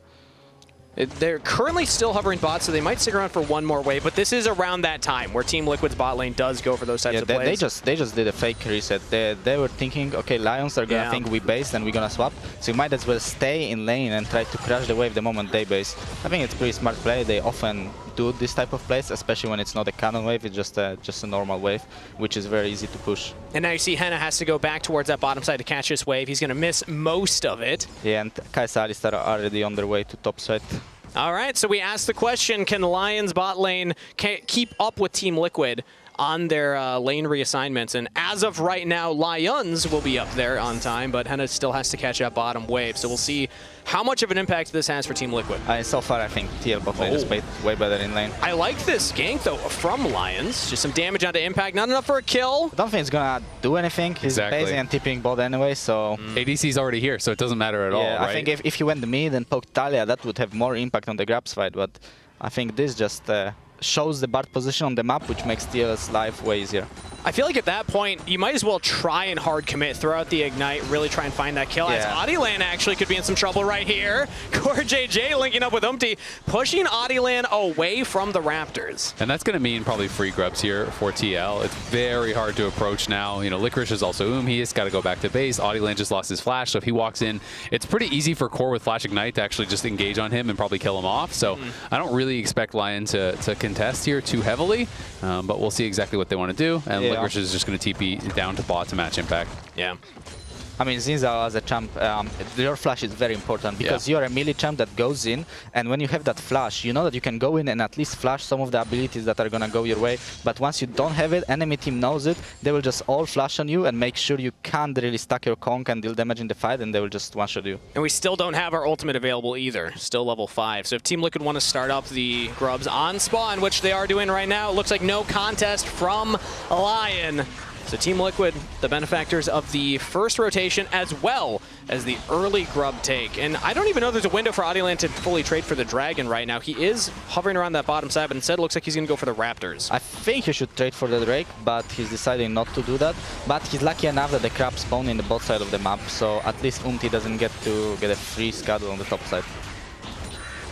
Good point there, as Umti will get that grub and now jumps up towards the top side. Lion's in some trouble, taking a lot of burn damage and goes down. First blood to Jan.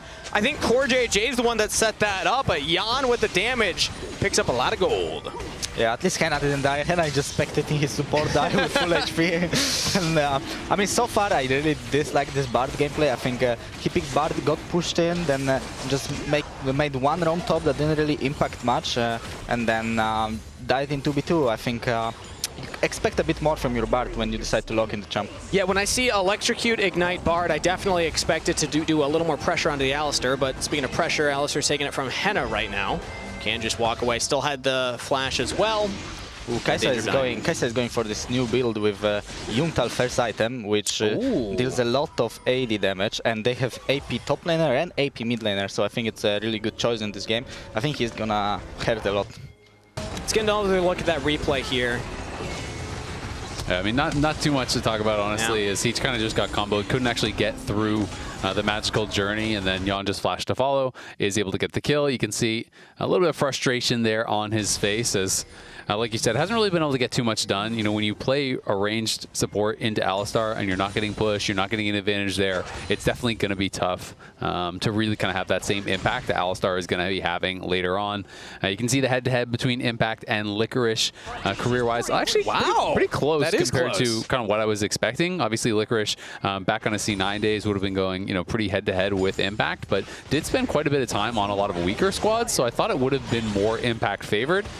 This game, though, pretty close. You know, slight CS advantage for Licorice. Looks like he's just going to be building towards early Leandries, which I wasn't quite expecting with the Electrocute. I thought when he was going to go Electrocute, he might be going like more of like Ludens or something like that. But did go early Haunting guys, so I'm expecting he is just going in towards a Leandries and is just going to be playing more that kind of like pokey style. Yeah, having Electrocute is just for lane. Like, there is no really excellent rune for Aurora. I think it's up to the player to decide which runes he likes to play. I used to see a lot of people do when they did these more tanky AP styles, when they're going like Roa or Leandries, doing a lot of like Grasp top. Yeah, I mean, Grasp is nice. You end up having more HP than you do with Electrocute, but you still have Electrocute in the later team fights. It might make a difference in some one-shot potential, so I think it's yeah, whatever. it totally makes a lot of sense. I think ever since the Electrocute buff, it's also just been a straight-up strong rune, right? Yeah. Well, I want to bring the conversation a little further back right now and get your thoughts on this one, Inspired. Yes, early game's gone well for Team Liquid. They've had better rotations. They got those grubs. What do you think about Lion's current position in the game? Because Saint, I mean, still just doing Rise things, kind of farming up, getting towards that spike as we have the tier stacking and we're getting close to that Rod of Ages. And Henna seems like they're in a stable position right now, just down a little bit of CS. So are you worried for Lions in their current position, or do you think that they still have a shot here? I think they still have a shot. I think as long as Rise is farming in a good position, I think he can still carry the game. But as I said, when you pick Bard and you kind of fall behind in lane, like, you just don't have enough playmaking. So I think right now Lions are in the position to just wait for Team Liquid to make mistake. Yeah, no, I fully agree. And one thing I will say about Saint's position is it's such a low-range team. A lot of the Rises we've seen struggle have been playing in things like Varus and Azir, where they're going to get heavily outranged in the 5v5. You obviously have to be worried about the hard engage and getting comboed and 100 to 0. But if they don't, just because of the low-range nature of TL's comp, they're going to be stacked up, and you can get so many Q bounces through the team that a Rise can absolutely take over a game like this. And it's going to be very hard for something like an Furia alone to really threaten the Rises. Jan taking a big chunk of damage right there. We actually might come back to that flash from Core. Henna flashes in time to get the headbutt to push him the other direction. Now we might have a dive. Adilan comes in and we bartled the turret. Jan does not get in there. Adilan trying to get that damage in, but now he's knocked up. Has to try and jump in with the wind becomes lightning. One more auto might just have it. There we go. Lion get one. Can they get another? Core JJ in full retreat mode. Double kill. Picked up by Adilan, and that is 3 for Lion. Successful dive. Great punish by Lion, but I'm not sure what changed in TL playstyle. They swapped on the first grabs, but the second grab spawned, and they didn't decide to swap. That's exactly what they do every time, pretty much, and they just send Rumble into the weak side, but Lions realized they are not doing that play, so they just decided to go for a dive, because obviously when the grab spawned, jungler is going to be on the top side of the map. They didn't want to contest them, and they decided to punish bot. Yeah, we can see this one more time. I mean, the Bartle, I feel like Jan just kind of sidestepped it just as a natural reaction, but I feel like it actually would have been better if he just ate the Bartle with the tower, because the tower gets turned off. It doesn't get any opportunity to heat up because he didn't even actually wait. He starts the dive with it, so the tower isn't even going to be doing damage when it comes out of it, and I just think it's a great initial play here. They're able to find a lot of damage back in on Dion, push him out. APA comes down first, but it just doesn't really matter. Yeah, I mean, it was very smart, dude. Like, when you see a Bartle, like, who would tank it? Like, you kind of want to dodge it, but yeah, denying the tower damage, it was for sure crucial in this fight. And APA had a nice idea to try and answer that roam, but unfortunately not able to hit that flick. And you can see Jan also, I think, realizing it. Maybe should have kept walking right instead of ducking back left. It's just so against your instincts, though, to like intentionally get hit by it. But I think in that situation, it could have made a difference. But at least Umti is able to pick up those other 3 grubs. It's gold, it's kills to Lion, it's 6 grubs to Team Liquid as 20 seconds for the next Dragon Spawn fight. Just Rise getting accelerated, though, I always feel like it's so problematic. True. When a Rise gets early kills and gets the Roa completed earlier, that's going to be scaling. Obviously, the tier has been stacking up for quite some time. He's going to get to that 2-item power spike, you know, that Inspired is talking about that much earlier, and that's where it becomes so problematic because, yes, Rise is low range. Yes, you have that potential to get burst down if TL play it really, really well, but when you get ahead of the pace of the game, he can become so damn damn tanky that it's just tough. You're talking about Team Liquid mistakes. Almost saw one right there. If Umpty and Impact weren't synced up well enough, I think Lyon could burst either one of them individually. But back off right now, as the Dragon still seems to be the name of the game. We're fighting for control of these waves as Team Liquid really want to invest their members here, control the vision around, and Umpty just jumps over the wall. They have the control right there, so they know that this is currently not spotted. The APA is already moving, and they probably know that Licorice doesn't have a TP up, so they just want to force the Drake on this wave while Aurora is going to the base. And that will be 3 neutral objectives picked up by Team Liquid. So that's stacking towards the feats of strength. We got the first 3 kills from Lyon. It'll come down to who gets that first turret to actually earn feats of strength. And the Ryze farming very well, and he's really good against 3 topside champs of Team Liquid. I think the only champs that are good with dealing with Ryze are Kai'Sa, Alistar, and as long as he keeps in mind the position of Alistar on the map, like, he can really pressure the teams in this game. And this is how Lyon picked up their wins earlier as well. They play a very patient game. They're not trying to force Team Liquid off the Dragon. They're playing around Saint's power spike, saying, okay, we're not ready to fight right now. We can give them a Dragon. It's no big deal. I mean, I think it's a really good point, Inspired, because the only way they have to even interrupt the Realm Warp on the top side is Seismic Shove. That's it, right? So if you avoid Seismic Shove, even if they collapse on you, you're going to Realm Warp out of there every single time. Yeah, exactly. And on top of that, you beat every champion on Team Liquid side 1v1, so... So it's a not, oh, flash from Impact. That was a weird flash impact. Come on, you have your them in the teammates. bush? You have your teammates behind. I think you just bait there. You want them to engage on you for sure. That was weird impact. I really. Bard ult has an effect on players, though. You have to understand. You avoid that at all possible. No, I fully agree. That's a position where you want to look a little bit dumb. You want to look like they're, oh crap, he caught me, he caught me. You have 2 people in the bush. If they hard engage there, you're probably turning that around easily because he has Equalizer, he has Flash for the subsequent play. I don't think he's really in too much risk of dying. Well, that's 2 for 2.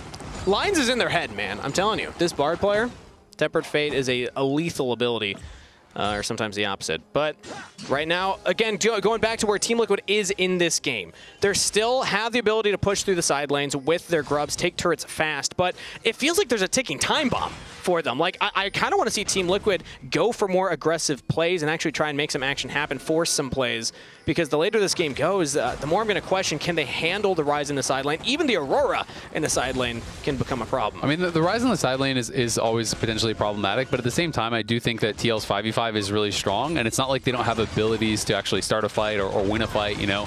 One good catch from Alistar, you know, Alistar combos someone into a Seismic Shove, someone's instantly dead all of a sudden. You have a lot of power in that team fight, so I think that TL aren't going to be too worried just yet.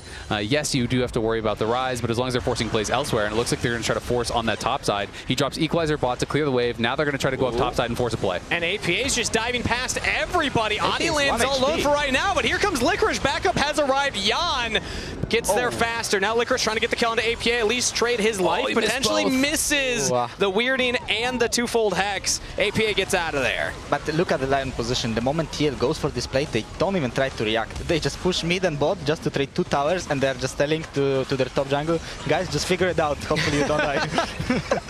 Yeah, we're just getting more gold onto Saint, taking that bottom turret. They're pushing in mid as well. I imagine Hedda and Lions are going to get this one. Yeah, they will be able to get the extra tower, but TL at least got first tower, so they do get feats of warfare there because they were able to just kind of fully commit to that. So I think it was a pretty good play from TL overall. You know, Impact obviously can't defend in the 1v2, so he just drops the Equalizer, TP's topside. They force on the other side of the map, playing away from that Ryze, which was kind of the strong point there for them, and should be able to grab the Herald off the back of this, so they can even look for another tier 1 to kind of equalize the play later on. Yeah, I mean, the Herald as well is a big pickup. I think the trade without Herald wouldn't be that excellent for them, but with Herald it's for sure very worth. And yeah, I think right now it's going to be a bit tough for Lions to give up the Drake. I think they will fight it because TL can just put Herald mid the moment it spawns. So. And theoretically, we still have 1:20. There's a chance that Saint's able to get full stack. Sarah's first. Now they're going in onto Impact. Another sidestep on the Temper Fate, but it puts him closer to Lyon, and they will pounce. Saint picks up his second kill. And that's a missing flash from that earlier play where he could have actually baited, which is pretty impactful now. So they are able to get that kill, going to be able to steal away some camps. Nice move with the Realm War, punishing Impact in that side lane. Umpty will be able to drop Herald and get a crash here. That's a bit of I don't think it's going to get them the turret. I think so too. I think they should have saved it for the Dragon spawn. Yeah, exactly. Interesting decision making from Team Liquid. They lose their bot laner. Potentially a Panic Herald play mid does not net them anything. So now if we go back, yes, that trade topside, they get the kill, they get the turret, they lose 2, but you were saying at least it got Herald, that can turn into something more. Suddenly that's looking fantastic for Lyon, who are close to having the Seraphs complete for Saint Yeah, here. they are in a great position. He just got it, yeah. The Ryze might even get Mercs before the next teamfight. He's pretty much unkillable. Ooh. And that Rod of Ages, 4 more minutes until that's up. So that will be the next Dragon, but for right now, it's looking like they can contest. Oh, righty, Lyon, 3-0 coming into this game. This was the question, can they maintain? And so far, Saint and the Lions have been doing just that. Saint having a fantastic kickoff to Split 2. Yeah, Saint has been getting a lot of hype around him. You know, we were looking at this as one of the most important matchups, how APA would be able to handle Saint. He was Player of the Week last week. Obviously, you talked about him inspired as one of the key players on their team. APA on Talia, though, I always look at that as potentially his best champion even. Like, I think he's very, very comfortable on it. And both of them are trying to make plays, but Saint definitely feels like he's in a much better spot right now. Yeah, I think Talia just fits APA's playstyle. I think he likes to push and roam, and Talia is just basically it. So I think that's why he really likes the champ, but just he didn't have many opportunities this game. Yeah, and they didn't have an opportunity to contest that Dragon either. Lyon pick up their 2nd of the game. I will say Yon's at quite a strong point now. He has Yuntal, he already finished his Collector as well. So you do have a ton of AD. You know, the Evolved Q is so much damage. If you can find an isolated Q with the Acathian Rain on someone, like Inspired's talking about, you know, is a tremendous amount of burst. But that being said, you're not going to be able to get that W Evolve and stuff. Ooh, Licorice going between worlds to jump away. Kodja is in a really funny position. He might actually surprise him here. Yeah, Licorice, does he check the brush? So it's definitely no, he's not going to check the brush. Start off with the trample. Pulverize, headbutt, Licorice knocked back into everybody. Oh, Tempered Fate onto 3, but Licorice still goes down. That was almost a successful operation from Lyon, but Team Liquid get their man. And that's a really smart play from Kodja. Like, when you don't have options in the game as a support, just go silent and come. TP flank. They're going to look for him. Yeah, just ult out, no? Yeah, it's not over. Saint now in a 1v2. Trying to realm warp out of there, and there's nothing that can cancel it. It was only APA. Yep. He was not on the screen. Exactly, just like we're talking about. You know, if Alistar's there, which you know he's not, if APA is there, which you know he's not, there's no risk actually just dropping that realm warp. So we do see the TP come out. We see the Neferi ult get used. You proc the Archangels, that's a little bit of something, but really not much. And it's just tough when you don't have a lot of CC in lockdown for some of these really strong split pushers because you struggle to deal with them. You can overload a side lane, but you send 2 players there and he just ults away, and then they're getting something on the other side of the map. If you send 1, you lose the 1v1. So it becomes this problem where you have to either be able to send multiple members, instantly collapse and punish him, or you have to hard engage on the other side of the map and force him to come to you. So TL's going to have to be really, really decisive, which is always, I think, kind of the interesting push and pull when you're playing against a strong split pusher. Yeah, I mean, it for sure puts a lot of pressure on the engage, and TL's engage is Kodja this game. But I do believe he played a lot of games in his career, so he's probably I hear he's been around a bit. Yeah, he probably feels pretty confident in the position to just engage the fight. He did find the play on the Licorice bot side as well. So Kodja is looking to make action happen. Seems to be the catalyst for action for Team Liquid. I mean, Licorice got surprised by a flank. Let's see if Saint will fall for the same play. True. Will it happen twice? As right now we're setting up for this bottom side Otacon. Oh, he might fall for it, but side steps away from the seismic shove. He would be able to face dunk both of them probably and just walk out, so it's not really a big deal. Roa fully stacked now, just ticked over there for Saint, so he is online. Henna taking some damage right here. His impact and Opti could look to do something crazy. Lions with the Tempered Fate, always going to be scary to fully engage onto, so Team Liquid back away, and looks like we're going to get some resets right now. APA and Kodja both heading back, so a moment to breathe, as there's really nothing to fight for. I'm a bit surprised that Ryze was not pushing top for the past 2 minutes. Like, he went bot just to defend this tier 1, while there's no objectives, as you said, to play for. I think if Team Liquid would start the Otacon, I think it would be a pretty good fight for them. But instead, he was just spending his time in the bot side catching the waves. But right now, we see he's already on his way top to start split pushing. Yeah, I wonder how much of that was that he didn't have the Realm Warp at that point because he had just used it. So he's like, I'm just going to play safe with the team. Yep, now heading back top, he's got the cooldown back up with teleport. So if Otacon recon happens, he can come down, and we already have seen APA could struggle in this side lane against the full stacked Rise. Oh, Rise is actually trying to get behind him. He's going to be spotted out on that Tribrush ward, but Saint wasn't showing on the wave. He was actually just sitting in that side brush and wanted to see if he could actually run behind APA and see if he could force a summoner or get a kill. But that Tribrush was warded up, so not going to be able to really find anything there. Top lane tier 1 is getting quite low, though, and Lyon are up here. Oh, he flashes back into the Tempered Fate. Umti's going to try and buy space for his mid laner, and now it's actually Lions that could be in trouble. Umti is free firing, but APA goes down. Umti cannot find the answer kill. Lion get a kill in the jungle. That's a tough flash. He tried to sidestep it to the right and then realized, oh crap, I can't do that, and then tried to panic and flash to the left. But if you're on the far right side, you're still flashing into that Tempered Fate. So you got to kind of commit to one side or the other. APA tries to split the difference, ends up getting caught and losing the flash, dies. They lose the tier 1. Impact will be able to trade one back on that bottom side, but definitely a costly death there for APA, and he's going to be a lot more vulnerable in these subsequent fights. And here it is. He tried to sidestep over to the right, but it was really well placed from Lions because there was no gap. It was like just right in that corridor. So APA just had to commit to going left and flashing, I think. Yeah. As much as I said I didn't like the Bard in the early game, like he's been doing the work right after the early game. And held flash there too. Waited for the Hound's Pursuit, then flashed over so he doesn't follow him over the wall. And he has his Deadman's done now, so Deadman's, Swifties, as well as the Blood Song. So it's pretty annoying when Bard is out on the map with this much move speed. You pick up the Meeps, like, look at him, he's like 500 move speed just zooming around the map. And it can be really frustrating playing through sides against it. Okay, Rice is grouping for a team fight, but he doesn't have his level 16 and dead cap yet, so he's not like a complete demon yet. But I think if you are Team Liquid, you have to fight now. Yeah, and we're teleporting Impact in. We throw out the Weaver's Wall. That is the line of scrimmage. Team Liquid now have 5 on the bottom side of the river, but it's all about the Dragon. Can Adi get it? Oh, it's Umti that secures the Dragon for the team. 2-2 in that count, and Lion will just back away. No fight. Yeah, they are at least able to get the teleport off of Impact, but good smite there from Umti, is able to grab the Dragon. That's pretty critical to keep Lion off of Soul Point. And Lion's still hanging around here, I guess worried about a potential Otacon startup, or maybe considering it themselves. We can see Saint moving over towards mid to try to get the push there. Yeah, Jan has to catch that, so there is a short window where Lion have a numbers advantage, but not if they get bursted down. Audilane taking a lot of damage as the Tempered Fate once again will land. Umti trying to dash away. Saint Realm Warps in, and a shutdown for Henna.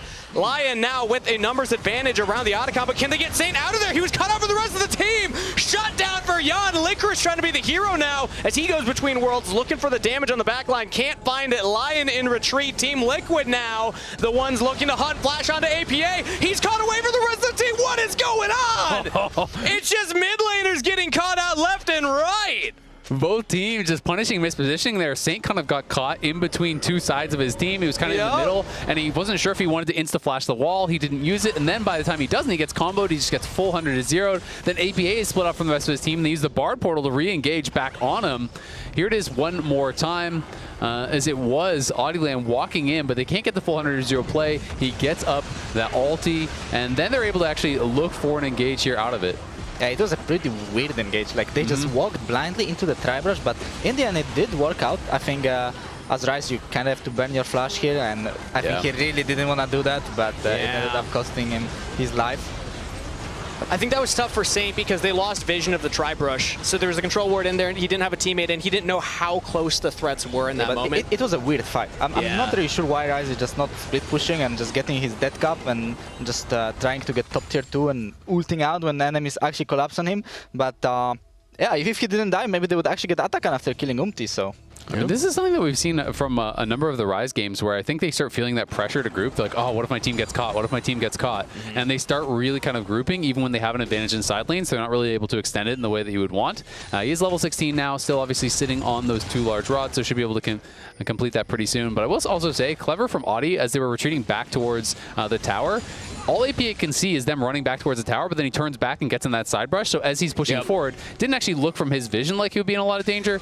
So good angle for a turn, and then of course Bard is able to portal the rest of the squad in to get that kill and make sure it doesn't get out of hand. And another reset from Saint still didn't pick up the death cap. So we actually have a couple more minutes here where Team Liquid won't have to worry about the He needs like 100 gold basically. So okay, close. So one wave pretty much, and he'll be able to go back and grab that. And there's no easy objective to be taken here from TL, so I think he should be able to have the death cap before there's a major fight. Yeah, again, he decides to group. I'm not really sure if that's the play.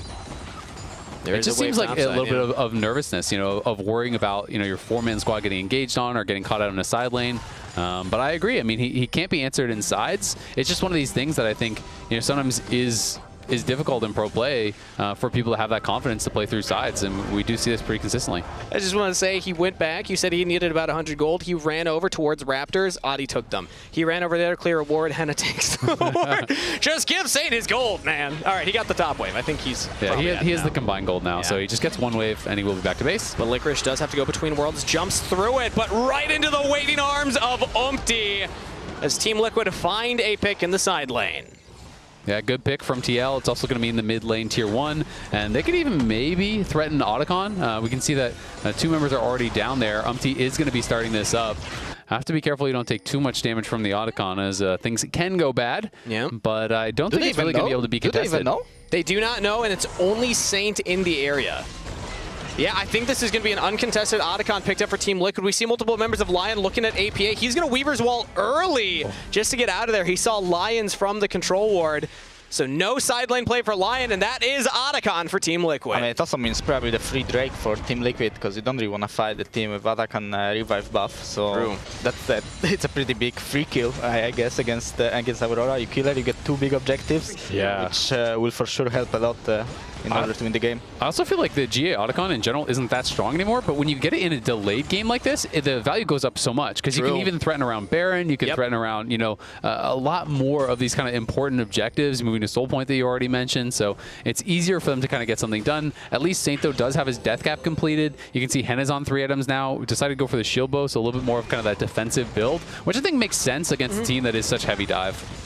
Yeah, I want to get your thoughts inspired on Team Liquid's option here, because yes, they could go for that dragon. Actually, they are right on it, as I say it. I actually like the idea of the Baron, because even if you get up the dragon, it's not soul for Lyon. It would only be soul point for them. Right now, instead, Adi looking at APA in that side lane, and this time he does not have the Weaver's Wall, so taken down into that revive from the Otacon. I mean, if I would be TL, I would just take the Drake. I think it's a safe option, and just wait for Kai'Sa to get her IE. And then once you have Kai'Sa with IE with 4 items, I do think you just engage on any target, and it's gonna be a decent fight for you. So I think Lions are kind of on a timer to just pull it while Kai'Sa doesn't have IE. Interesting to see how that script can flip throughout a game. Saint is scary, but so is Jan. And Jan was the benefactor of the early kills from Team Liquid. They had a fantastic bot lane start as Adilan jumping onto Umpty. They're taking a 1v1, but Saint is much closer than the rest of Team Liquid. And now he gets headbutted away from the Realm Warp. Knocked out, Tempered Fate misses onto all members of Team Liquid. So couple swings, couple misses from both sides. I'm a bit confused why Correge didn't just combo him. He wanted to double him to cancel the Rise, but if you combo him there, he might actually just die. Yeah.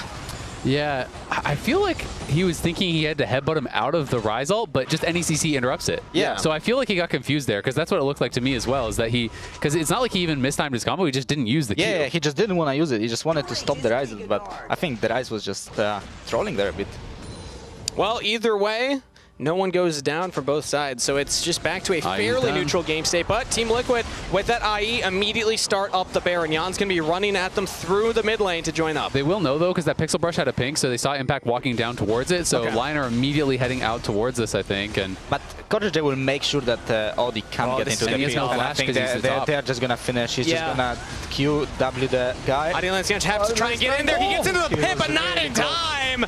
Baron secured by Team Liquid as Jan now goes on a killing spree. Umpty jumping even further forward and Impact over the top with the equalizer. Umpty claims another life. Up at the side though, Jan finds his own solo kill onto Saint. What a play for Team Liquid. Yeah, Jan able to solo kill the level 16 Rise with death cap.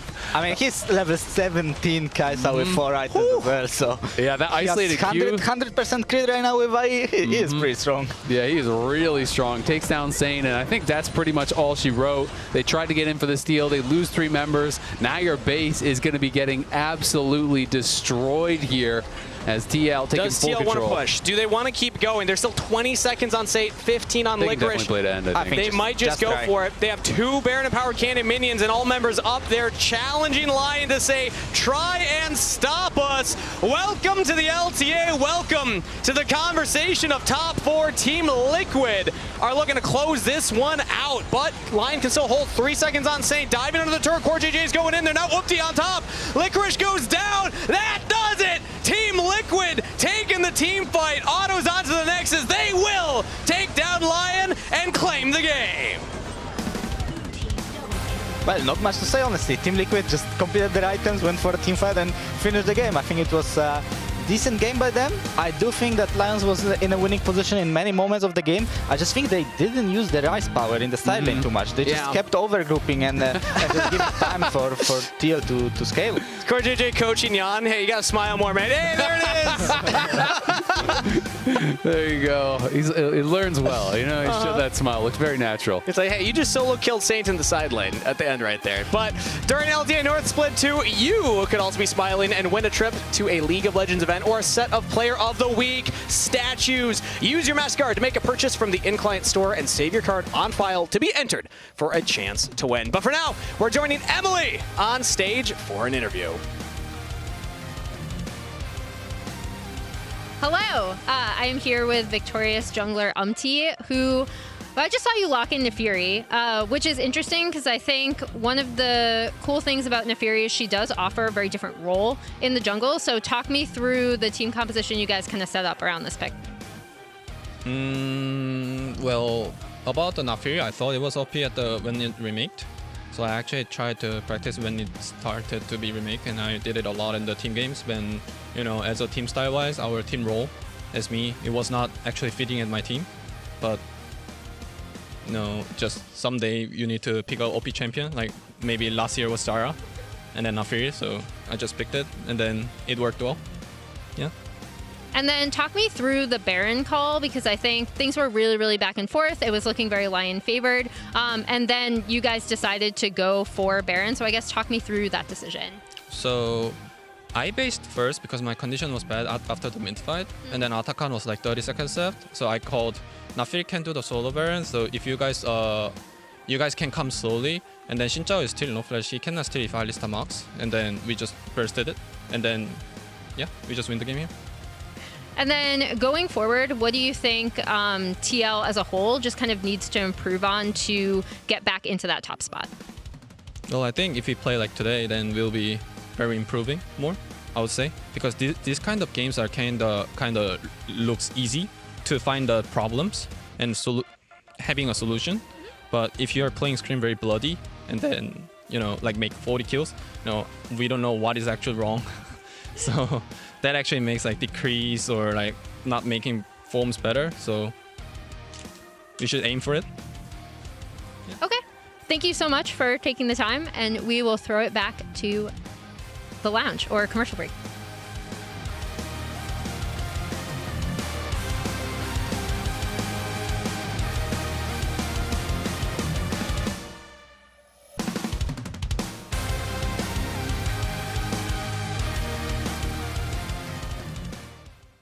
AT&T has a new guarantee because most things in life are not guaranteed. Like common courtesy. Really, Brenda? I know you can see. When they say... I'm on my way. No way. Pretty blue, though. Or a fun night at the movies. Yeah, that's not guaranteed. Yo, hold on. Let me put you on speakerphone. You know what AT&T guarantees? Connectivity you depend on, the deals you want, and the service you deserve. Or we'll make it right. That's the AT&T guarantee. Dad, I'm a genius.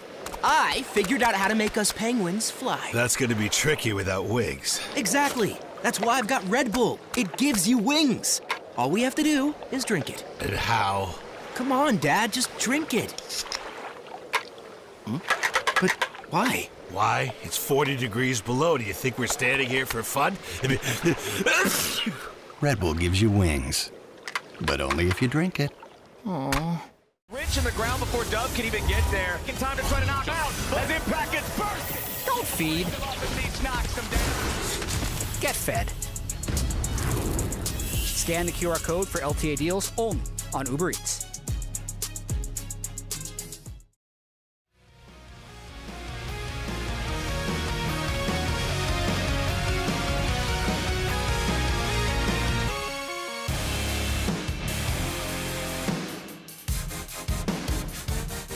I can ult the tower, I can ult tower. Okay, maybe full aggressive. Maybe Rumble can TP. Kai'Sa. Kai'Sa no flash, Kai'Sa no flash. You can kill Kai'Sa? Kai'Sa. Kai'Sa. You just kill. I can. Alisa. Can we go on this side? Yeah, we can. I kill this guy. Nothing. No flash, no I can W. I can W. No. Go jump. Yeah, I'm gonna hex splash here. Okay. Mark. 1 sec. Okay, I think we burst. Burst. Kill him. I'm going right side, okay, guys? Right side. Top. I'm fine. Yeah. 3 seconds. Aura should die. Alright, roll. Nice, something. Let's go rise, guys. Let's go rise. Let's go mid. Can we end at the top? We have a top wave. Let's push.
Hello, everyone. I got Coach Rigby right here from Dignitas. Quick question here is, you guys have had a tough split so far. What was your assessment coming into this?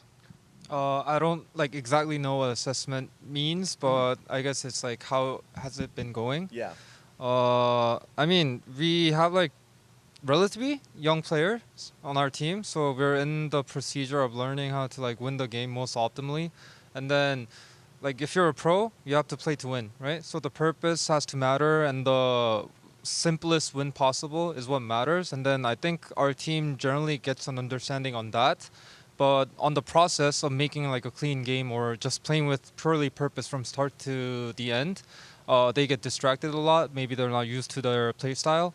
But the good thing is that we know the answer. We have a common ground on how we want to win the game and then what's most optimal way to win the game. So I hope all the coaches can help, and then the players all focus on how do we want to win together as a team. And then I don't know, a lot of individual focus, and losing feels sucks. So a lot of individual effort is needed at this time, and then we're just working on it. That makes a lot of sense to me. You've been on a lot of successful rosters. Of course, Evil Genius, people will remember the time that you had on Cloud9. What were some of the takeaways that you had from there that you're hoping to implant on the team? You said a lot already, but anything that you specifically wanted to hit? I mean, I'm the type of person that thinks I'm basically paid to win. Yeah. So you have to take the win, and then you just have to go for the easiest way, and then not ever get distracted. That's why I think I had my success on EG and C9. But at the same time, I've been on Clutch, and then I was here when EG was at rough times. So every team I was on had rough times, good times, but it always started with rough time, but it never ended on bad terms. So I'm just used to this, low key. And then at the same time, I never want to get used to this. So I'm pretty sure me, as usual, and the team can get out of this. And then hopefully better in Split 2, and then better in Split 3, and make Worlds. That's the goal. And the final question is just any positive stories you can talk about from either the players or just the process so far coming into Split 2. I mean, I don't know if it's just a positive thing, but for the rookie players, I think they didn't know what putting your 100% is, and then 100%, the standard of 100% could be very low if you don't know what it is.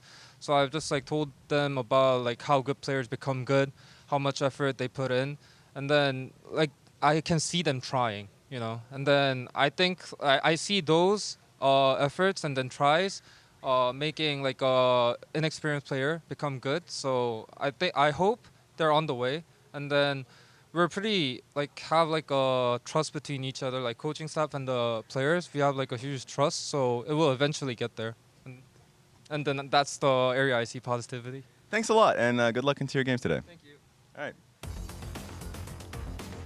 Welcome back to the LTA. Dignitas still high aspirations despite the very difficult start going up against Cloud9 today, Raz. Keeping focus. I think that was like the biggest point. If you were growing throughout the split, keeping focus, or at least you're on the same page as a team. That was probably the most resonating thing about just the young players that he has so far. That even if you like have a string of good plays, like it can go away very quickly, and you're going up against C9, and they won't let you like make a mistake and not pay for it. And it's good advice in game too, right? Because when we've seen teams like Dignitas falter, it has been like something good happens, and then they don't necessarily capitalize, or like they kind of lose their minds over, overextend somewhere else. As we see C9 arriving earlier today, and that man right there, Sven, he's going up against Dignitas for the first time since Dig season. Since Dig season, the aforementioned summer split of 2024 when Sven was on Dignitas. We'll want a little bit of revenge. He got his 80... Dignitas let him get back to 80 carry. Yeah. And then that allowed him to jump here to C9, where he is definitely expecting to win. Another matchup I want to touch on, though, is Thanatos versus one of the rookies that Wrigley was talking about, Surdy, who has had a rough go of it so far. Last amongst top laners in CSD at 14 and gold difference of 14, going up against Thanatos, who is probably the best laner in the league. Yeah, and so, I mean, focusing on Thanatos is a little bit, we've always just been talking about how strong his laning phase has been and how he's been able to transition that into strong team fighting and how the teams literally link together. We just need to see it step by step coming in from Surdy. When he first came in on Split 1, like, there were just a lot of growing pains. A, yes, lane swaps, we talk about that, but B, also just some of the matchups that he's went into. It's a whole different competition in the LTA. It is much steeper than solo queue or tier 2, so that's something that he has to, like, that he recognizes, and especially going up against Thanatos, it's going to be tough from minute 1. Yeah, and I think that's where the mindfulness and kind of discipline that Rigby mentioned in your interview with him really comes into play. Surdy is like someone who we know can grind, right? Like we know can put in the effort. That's how he got here, by continuously just like going for rank 1, really putting himself out there, proving that he deserves to be here. Now that he's here, it's about making those adjustments quickly enough to become a formidable carry threat. Another thing we've seen today has been the continuation of the top 4 from Split 1, which were TL, 100 Thieves, C9, FlyQuest, are now 7-0 against the bottom 4 from Split 1, which if that continues would be the bottom 4 in Split 2. So we were wondering, Lyon was definitely, we just saw a banger. Lyon versus TL. Looks like Lyon is the top of the bottom 4. Yeah. But we can see if Dignitas wants to change the script here so far, but it is looking like a massive uphill battle. Tell me they have a chance, Emily.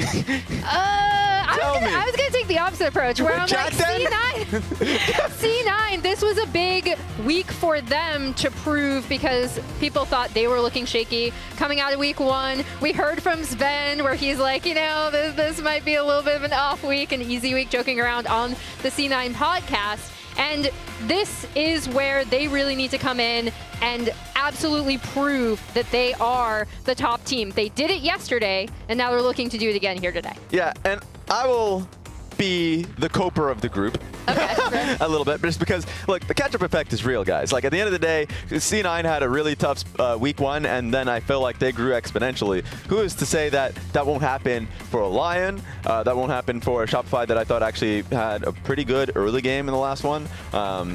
Still need to be able to string it together. But for Dignitas, like, we still have great players individually. From, you're looking at Shaden in solo queue and in tier 2, the success that he's had with Surdy, we talked about that a lot. My biggest issue, of course, is always going to be like, how do they keep advantages around dragon setups? Doesn't seem to happen a lot of the times. But at least from the coaching interview that we saw from Rigby, like, the direction is there. They're all on the same page, at least when it comes to reviews. It's just about getting it together when they're in the game. I mean, it's been grim for them so far because the laning phase, as we can see, Thanatos, we're just waiting on him to get back to his seat so we can start the game. But for Surdy in particular, I know that he does have the talent, and talking to him, he has the dedication, but I almost want to say he's putting too much pressure on himself to make a big play happen, whereas he's not yet almost letting the game come to him, because when he's getting solo killed, it's often because he's going for a solo kill rather than just taking the small advantages that he can accumulate throughout the game and treating it like he is just, you know, when I was asking Blabber, as a bit of a tangent, how does he climb in solo queue? He's like, well, I don't want to invade because I just know I'm the better player, so I want a low variance environment. Yeah. That is kind of the way that a lot of the best players approach at least the early game. They want low variance so they can get gold because they know they're going to be better, whereas I feel like Surdy has been going in a lot of these early games trying to make a big play, and then in the mid and late game, because he's behind, he's almost forced to be trying to make the big play, but he's constantly in this state of catch-up. And this is not exactly the game where he's going to be able to bounce out of that cycle. Yeah. But I think that's the mindset that he should have going forward. Yeah, and for me, it's even more than that. It's what he can do with incremental advantages that he finds and how he can coordinate those and translate them into positives for the entire team, right? Which, if you are taking the cope angle, Raz, like you wanted me to initially, where then I came in and I was just like, nah, C9, you're going to stomp this. Make the people believe. Is that Thanatos is someone who, while, yes, he was having much better laning stats in his debut than Surdy, there you see him right there coming back. Which means we're about to get into game imminently. Take it away, Kangas. Thank you very much, Analyst Jet. If I can put a pin in your point right there, it's sounding like one way to climb is to buy out of cash the Toyota. But what Surdy's doing, he's putting a down payment on that lease towards that Mustang. It's way cooler, man. It's way cooler when you try and have the high variance games. And I like that style. Hasn't been working out for Surdy so far. I will say that.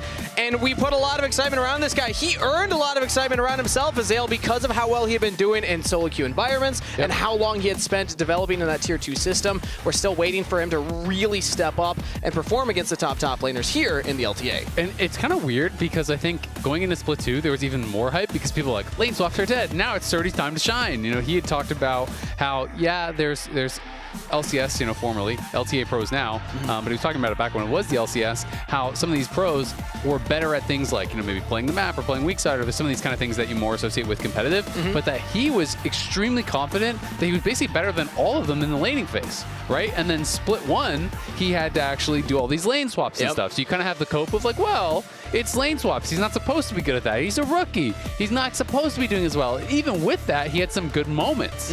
Coming to Split 2, I think the hype was really high because they're saying, all right, now it's all 1v1s. It's Surdy's time to shine. No more lane swaps. They're done. And he's kind of getting his butt beat. He is getting smacked down. Yeah. So eyes will be on Surdy going into this one. We want to highlight that matchup in the top lane especially, but I also want to catch up on what's going on here in draft so far. There have been a lot of top lane bans between both of these teams, more so towards Thanatos. So let's see what he grabs as C9 lock in Vi to kick things off. And then Yone Sejuani, classic combo for Dig.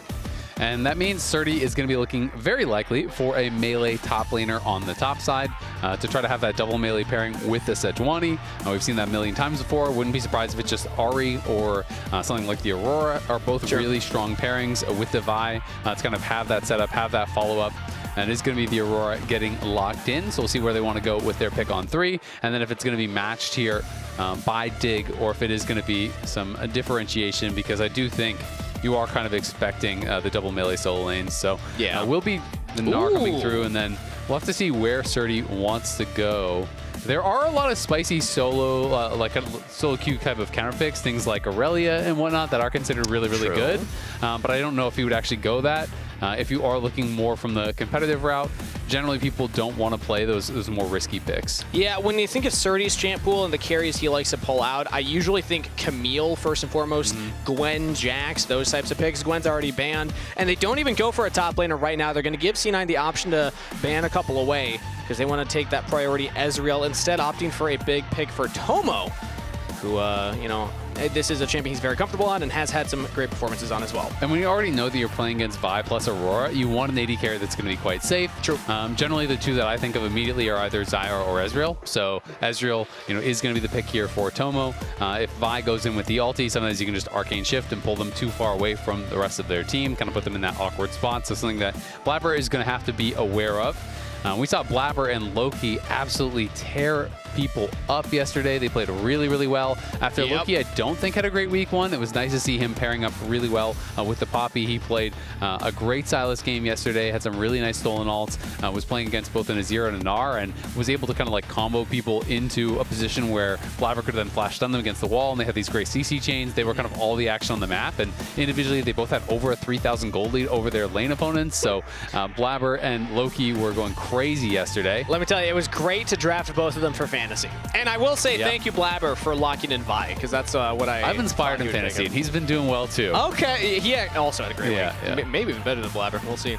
But catching up, it actually is not top lane bans on the side of C9. They're happy with the Gnar into whatever Surdy wants to play. Instead, it's Karma and Bard. They want to take away those other ranged supports to pair with the Ezreal. Exactly, and since they already banned out Nico, that's kind of the big three that people do look towards with the Ezreal as far as pro play right now. There are, of course, other options, but they're more that solo queue style, so it might just be some sort of melee to go for it. This could actually be Yone top.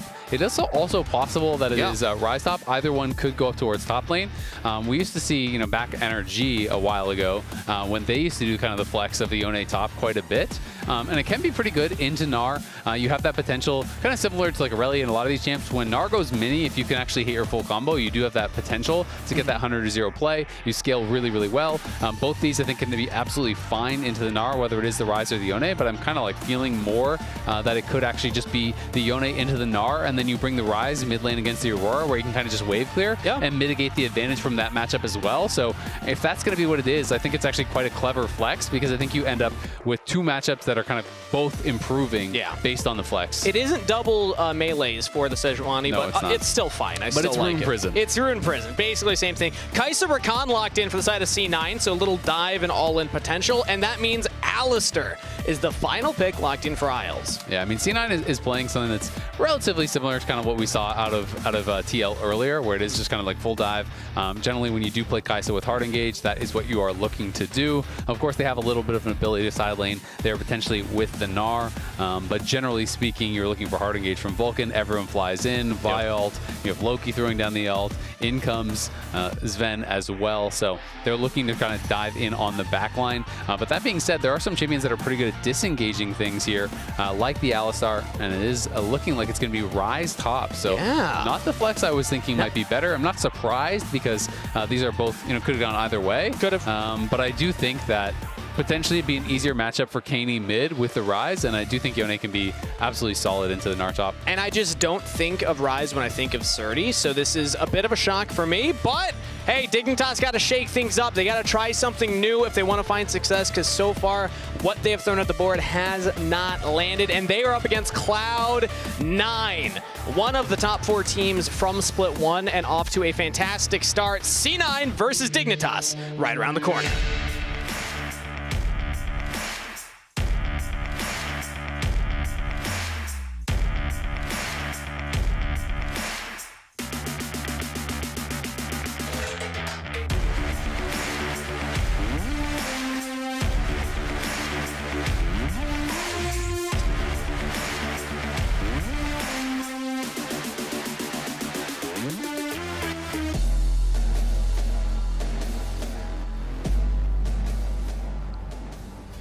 And here we are. And look at that, Azael. We're back in a game. Perfect moment. As we do have a pause, so we'll get a chance to chat a little bit more about this matchup of these teams while we figure out what's going on stage. But it's a historic matchup between these two, Cloud9 and Dignitas, two of the legacy orgs in the region. I think Dignitas is the oldest org that we have. The two oldest ones that we still have around, so have been here for quite a while. Loki's peripheral stopped working, so that is the issue that we have paused for. Not sure if he plays wireless mouse or what he's playing, what the issue is there, but we'll hopefully get that figured out here pretty quick. Yeah. And the teams I know are all required to have like backup peripherals and all that sort of stuff. That's all under lock and key here at the studio. So even if there is a bigger issue, hopefully that'll be able to be fixed up pretty quick. Do we actually have like lock and key? Yeah, literally. I did not even know this. Yeah, there's lockers like little back lockers? behind the stages that have all the teams have their lockers. They have to get new peripherals that are like shipped directly to LTA, so the teams can't touch them at all. It has to be sealed, new peripherals come here, they get put under lock and key. The whole idea being so you can't install any third-party programs. There's no sort of like hidden macros or anything that could be used as far as cheating. So they do take it pretty seriously. They also do metal detectors and stuff on them. Yeah, literally, as they're going on stage, they check them out, make sure people aren't bringing anything on. That's so crazy. There's no sort of like external communication or anything. So the competitive integrity definitely taken pretty seriously. Yeah. So you're saying I should stop going back and messing with the lockers back there? Yeah. Okay. Well, considering you didn't know they were there, well, I think you haven't been doing that, and I think you're a liar. Yeah, call me out on it. But it's looking like they were able to bring something over Lost the and hair on plug your head it every in. time you lied. Every time. Yeah. Yeah. I can't lie anymore though. No. That was the last one right there. That was the last one. That was. Now I'm You're done. gonna lose the beard. The Oh bald guys no! need Wait a that. minute. Yeah, I you gotta be didn't even careful. think about that. What if you It lose spills eyebrows over? or something? That'd be weird. Ooh, that would be arguably worse than the beard. Much worse. But I don't it know. looks Beards like are we pretty important. are hopping back into the game. True, you can paint on eyebrows. You look silly if you paint on a beard, don't you?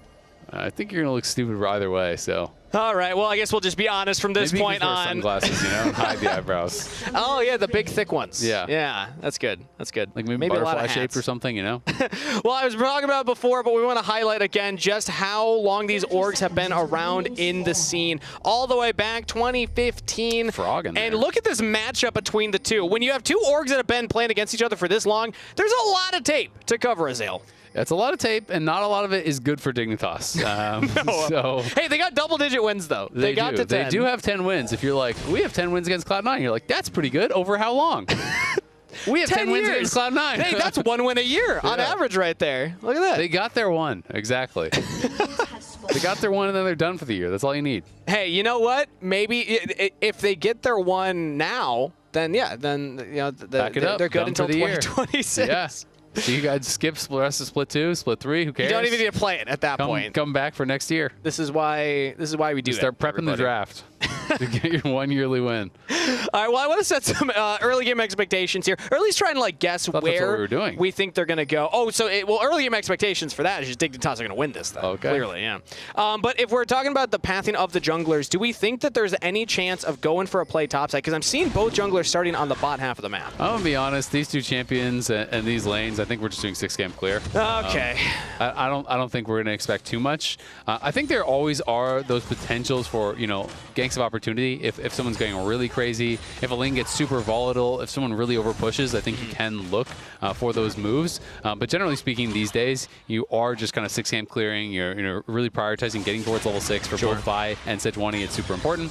And what is happening to Cani right now is why I thought it might have been Ryze mid, because these early matchups, especially against Aurora, can be pretty brutal. That being said, you kind of just have to withstand, get your CS, and then we'll get to a certain point where all of a sudden, you're the one that's getting on the aggressive. But oh my god, that electrocute was close. almost just took the kill. Yeah, and so it is definitely a punishing matchup early on. That being said, he's doing okay as far as farm is concerned, but he has no more potions, so one more spell hits from Loki, and when electrocute's back up, like he could actually potentially kill him. So Cani is now just playing for XP. The wave is still pushing towards him, but it's going to be hard to even farm under your tower.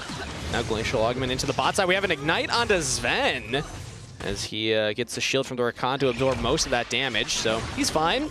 Oh, that was really close. He didn't quite hit him with the 2-fold hex there. Yeah. Or no, he did. He did. Just didn't get the electrocute, so the electrocute must have still been on cooldown. So he did hit both sides of it. But Cani's going to have to go back to base on only 9 CS. So he's still staying around. So he's trying to get a reasonable buy. He doesn't want to lose the cannon. It's so much gold here when you are this broke. So he's just struggling to try to get whatever farm he can. If he picks up most of this wave, and it's clear that Loki's a little bit nervous that, okay, he's staying this low. Maybe Sejuani's here. They haven't seen Sejuani for a while. So I do think he's kind of being pretty respectful to where the jungler is. And Cani, as a result, gets to be rewarded for that. Now, Shaden, speaking of, steals it. Yeah, we did see Shaden spot out Blabber. That's Blabber's crab right there, Shaden. That's a bold move to take that away from him, but he does get it. There was a presentation earlier where somebody claimed that Blabber had a 100% success rate on Scuttle, so we're going to have to update that now.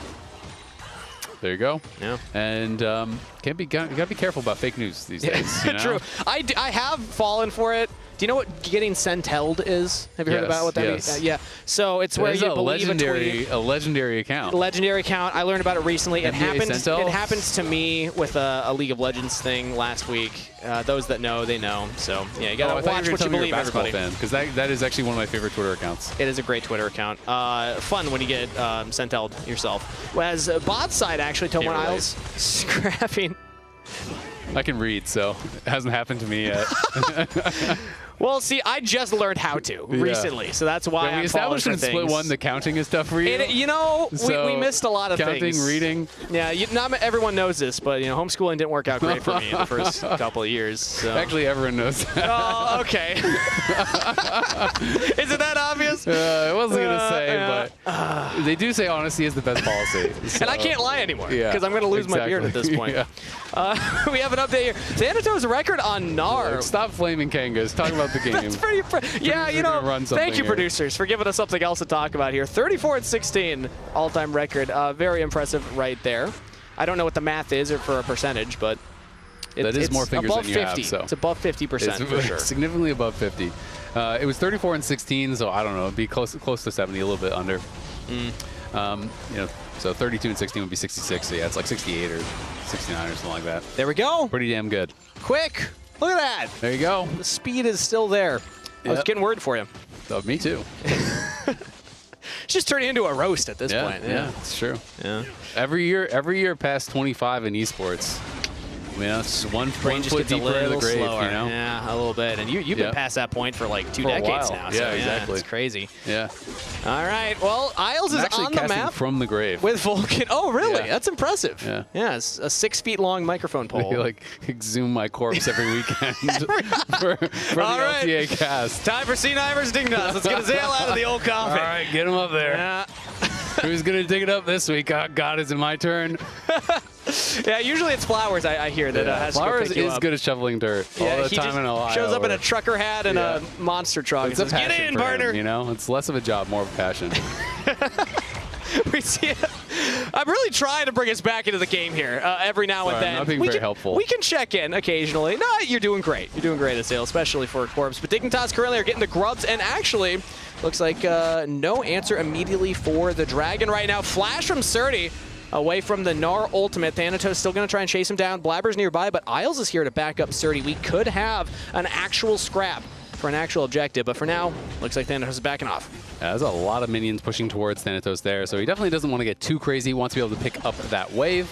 And he's chilling so far in this matchup. You know, he's going to be up CS, assuming he gets at least just a couple of these, but it is very even. And really, Ryze, when you're picking Ryze, you're not really picking to dominate. You're picking just kind of farm and scale. Yep. And he likely gets to get the plate on that last auto. Isles would have been spotted by that deep ward in that back brush, so Thanatos should know it. And if Thanatos wants to play around with this, he could kind of play a little bit dumb and try to potentially bait him because Blabber's down here on this side of the map. So Blabber could move over here and they could try to see if they could find a counter gank, especially now that Blabber is 6.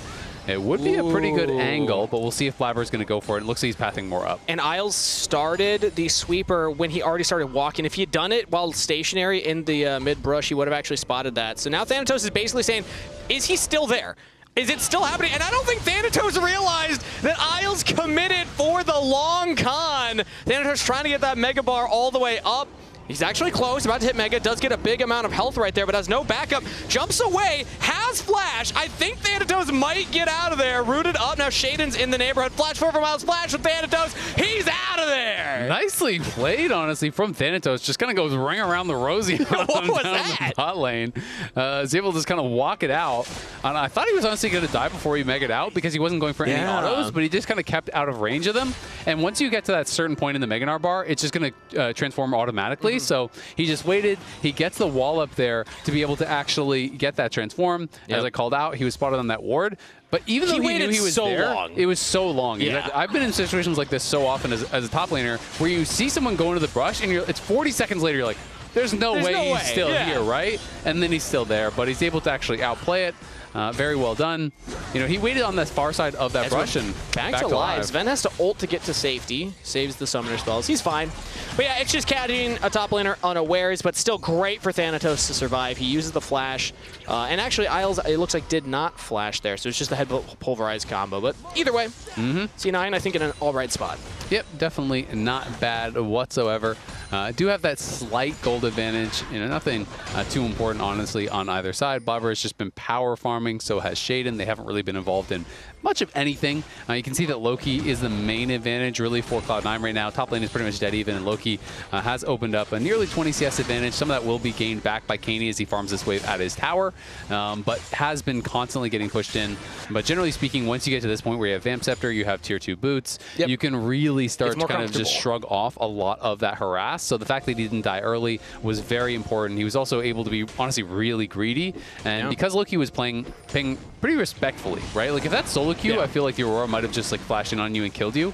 But he was able to stay around very low, you know, get to level up timers, get some HP back from that, and be able to get enough XP and enough gold to have a decent first base. But then that brings up the question, is C9 playing too respectfully? Because Dignitas get the grubs, and now the Dragon was never taken by C9 earlier. Maybe Blabber can smite, steal it. No, it's secured. As Shaden now jumps back in onto Blabber, locking him down. Chain CC, but over the top goes Vulcan, trying to suffer Sven over the wall to pump out damage. Tomo's doing the same. Loki trying to keep Dignitas stuck in the pit.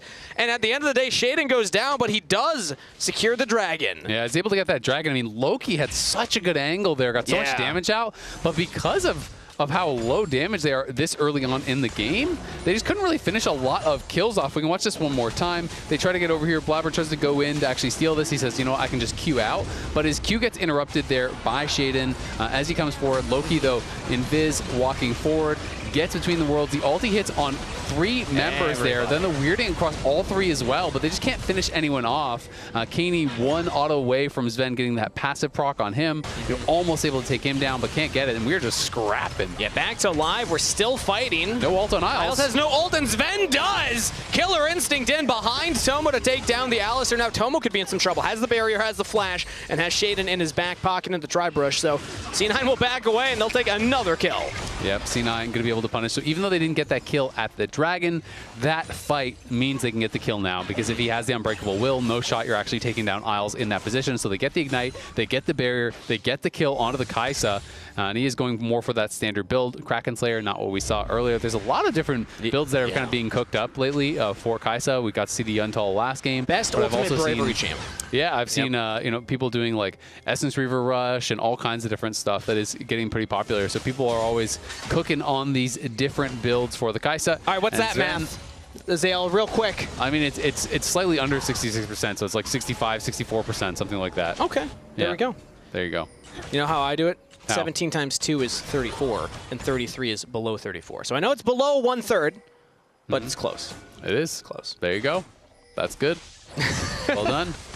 All right. You get a gold star on that homework. You're giving me good feedback here. All right. I was panicking. I maybe messed that one up already. But I did not say that with a lot of confidence. Really if anybody saw my face. And they're saying, like, if I was like, that's not what it is. No, would not you even close. Believe me? Yeah, I mean, again, you know. Usually the panic sets in. You're like, oh, God. See, it's tough when you just kind of assume that you're wrong going into a statement. Yeah. It's really hard to end with that confidence, you know. All right. That's a me problem, though. I'm not going to put that on you. Tomo in the mid lane right now with Sven matching. So new lane assignments for the new stage in the game. There's not much to fight over. 2 minutes, 20 seconds on the Dragon, 3:20 on the Herald. But we see Isles yet again hovering this bot side. This guy just really wants to catch these side laners by surprise. I think it's honestly, it's smart to be looking for these sorts of plays. When you're playing with an Ezreal, he's generally pretty safe, especially Ezreal with Flash is very difficult to take down unless there's an overwhelming amount of people over there. As Thanatos, again, just looking for a trade. We'll see if he can hit the wallop. Finding a window to actually get some big damage here onto Surdy. Wallop does land, and Surdy's in a lot of trouble. Has the flash available, but Thanatos, Boulder Toss, not able to get through the minions. So Surdy is fine. Yeah, that was well played there by Thanatos, you know, because really how well that trade is going to go is just dependent upon the wallop. So he holds the cooldown for quite a long time until Surdy is against that wall where there's no way he can actually sidestep it. So well played there by Thanatos. Gets a nice chunk, and he's going to do the boomerang trick where you throw it one way and then let it go back. Oh, that looked like it made contact. I don't know if that's like a high ground, low ground thing, or if it literally expired right before it touched him, but that was pretty well played. I thought he was going to be able to actually cancel the base, which would have been very annoying for Surdy, but instead Surdy is able to just TP back, and of course already had his Roa completed, now working towards that Archangels. Tira's been stacking up for quite some time. Ooh, over the wall. Nice knock up on Isles right there. But yeah, that was a window. I mean, there are still more windows to try and find these plays onto the Rise. It's so much harder once you get that Seraphs fully stacked because you just get this huge shield. You have all this HP from the Rod of Ages stacked up too. So I like that Thanatos is looking for moments like that at this point in the game because this is where the Gnar can potentially find that all in. Yeah, exactly. I mean, you always want to be looking for those opportunities. I still think Gnar can compete pretty well in the side lane if you're going to be building for it. You know, later on, at a certain point, Rise is going to outscale you, absolutely. But you do always have to be worried about, you know, Loki or Blabber, someone coming in. Dig going to send all these members down towards bot side. Should be able to grab the first tower. And that is going to be really nice for them as they are now one objective away from being able to grab feats. Yeah, exactly. And it was after all of the... actually, we'll get back to that because we have an engage from Blabber deep into enemy territory onto Surdy, but he's got Sven with the killer instinct. That last auto, barely not enough as Surdy limps away with a sliver of a health bar. He hit 1 HP. Actual 1 HP. 1 HP. That is very frustrating there for Cloud9 as he's able to just barely slink out. Wow. But is able to survive and does cost him his flash, but still good attempt there from Cloud9. Can't really blame them when it's literally 1 health. Yeah, at that point, you can't even say like, oh, they didn't calculate it correctly. The numbers, what do they mean? It was close enough. Dignitas, though, because their top laner survived, Surdy is now actually going to reset towards the bottom side. Cani is now top with TP. This gives them a really good setup for the Dragon because they can teleport their now mid laner down if C9 try and contest.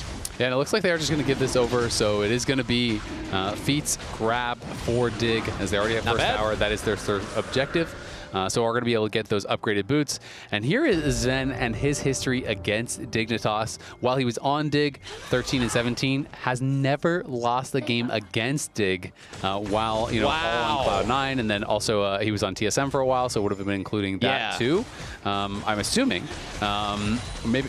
Yeah, it does include that. I just got that confirmed. That's incredible. 15 so has never lost a game Dig against Dignitas, and we'll see if he can actually keep that streak running. He's obviously in a great spot individually right now as he's up 750 gold, and the whole team is opening up those leads. So what's stronger, Sven's undefeated record against Dig or Dig's consistent 1 win a year average versus C9? Well, we don't know where those wins came from, so I'm going to say Sven. Okay. Because those wins could have been like, maybe they got 4 in 1 year. Ooh, Vulcan actually going for an engage, and the engage from Shaden goes wide. Glacier Burst not going to land teleport from Thanatos and from Loki. Wall up onto all members of Dig as Loki now repositioning front to back. Dignitas trying to hold the line. They already lost their tank, but they lost Thanatos. Dignitas answer back in kind. A 1 for 2 in favor of the team getting engaged on. I mean, Cloud9's consistent damage is just horrible, it seems like. They get these initial engages that look like they're going to be so good, but as Sven's not hitting, they seem to have no damage. Yeah. And there's so many different threats over on the Dignitas side. You know, Rise, as well as the Yone, as well as the Estral are all really pumping out the damage. I want to see that one more time. Yeah. But, you know, when you see that initial Mega Gnar come through, Loki arrives, throws down his ult on a bunch of people, you're thinking, wow, this is going to be a really good Cloud9 fight. But Blabber dies pretty early. It felt like Sven got pushed out of the fight pretty early. And then your first round of spells, if they don't kill someone on Aurora, you don't really have anything else. Yeah, I wonder how much of it was what happened with Tomo, because if Tomo was not locked down and was able to get away, you're only hitting an Alistair, a Sejuani, that's much tougher. But now we have the Herald play. C9 going for a very aggressive force right now. Dignitas can answer. They have Shaden coming up from the top. Vulcan engages in onto Isles. That is Herald secured. Isles might just trade his life for Vulcan, but Vulcan gets out of there. Isles does not. Tomo has no flash available. Locked down by all C9 members as Cani tries to jump in and tries to snap back. Shut down to Sven. C9 Giga punish Dignitas for approaching that Herald play, and Sven wants even more. Surdy can't even get away. That's a triple to Sven. That is terrible for Dignitas. They were actually in a pretty good spot after that, and they try to get to the Herald. The Herald's already taken, but then they kind of do this like bad Kung Fu movie where the villains walk in one at a time, and the hero just gets to beat them all up. And you're like, go at the same time, guys. Come on. Come on, you have him circled. Just all pounce together. And this was, you know, this is the kill onto Isles. Then Tomo kind of wanders in. He dies. Then Shaden's like, well, you know, Shaden's getting out of there. Cani's like, what about my turn? Can I get something happen? You know, this is going to get finished off very, very quickly here by Cloud9. They just focus it down. They're able to get the kill. And then over on the side, I think this is obviously reasonable. I guess they missed picking up the eye. But Vulcan gets out, and this is where it's kind of time to run. You know, Tomo goes down. There's no way you're going to be able to win this fight. We can see that Katie goes in, but he waits such a long time to snap back. Like, there was a gap between even the ulti and the Q, so he could have gone back at any time. Waits so long to do it, dies. Then Surdy is kind of staying around trying to kind of help him and maybe half committing to it himself. He dies too. And that's what I'm saying. I mean, they just know you probably just won the game.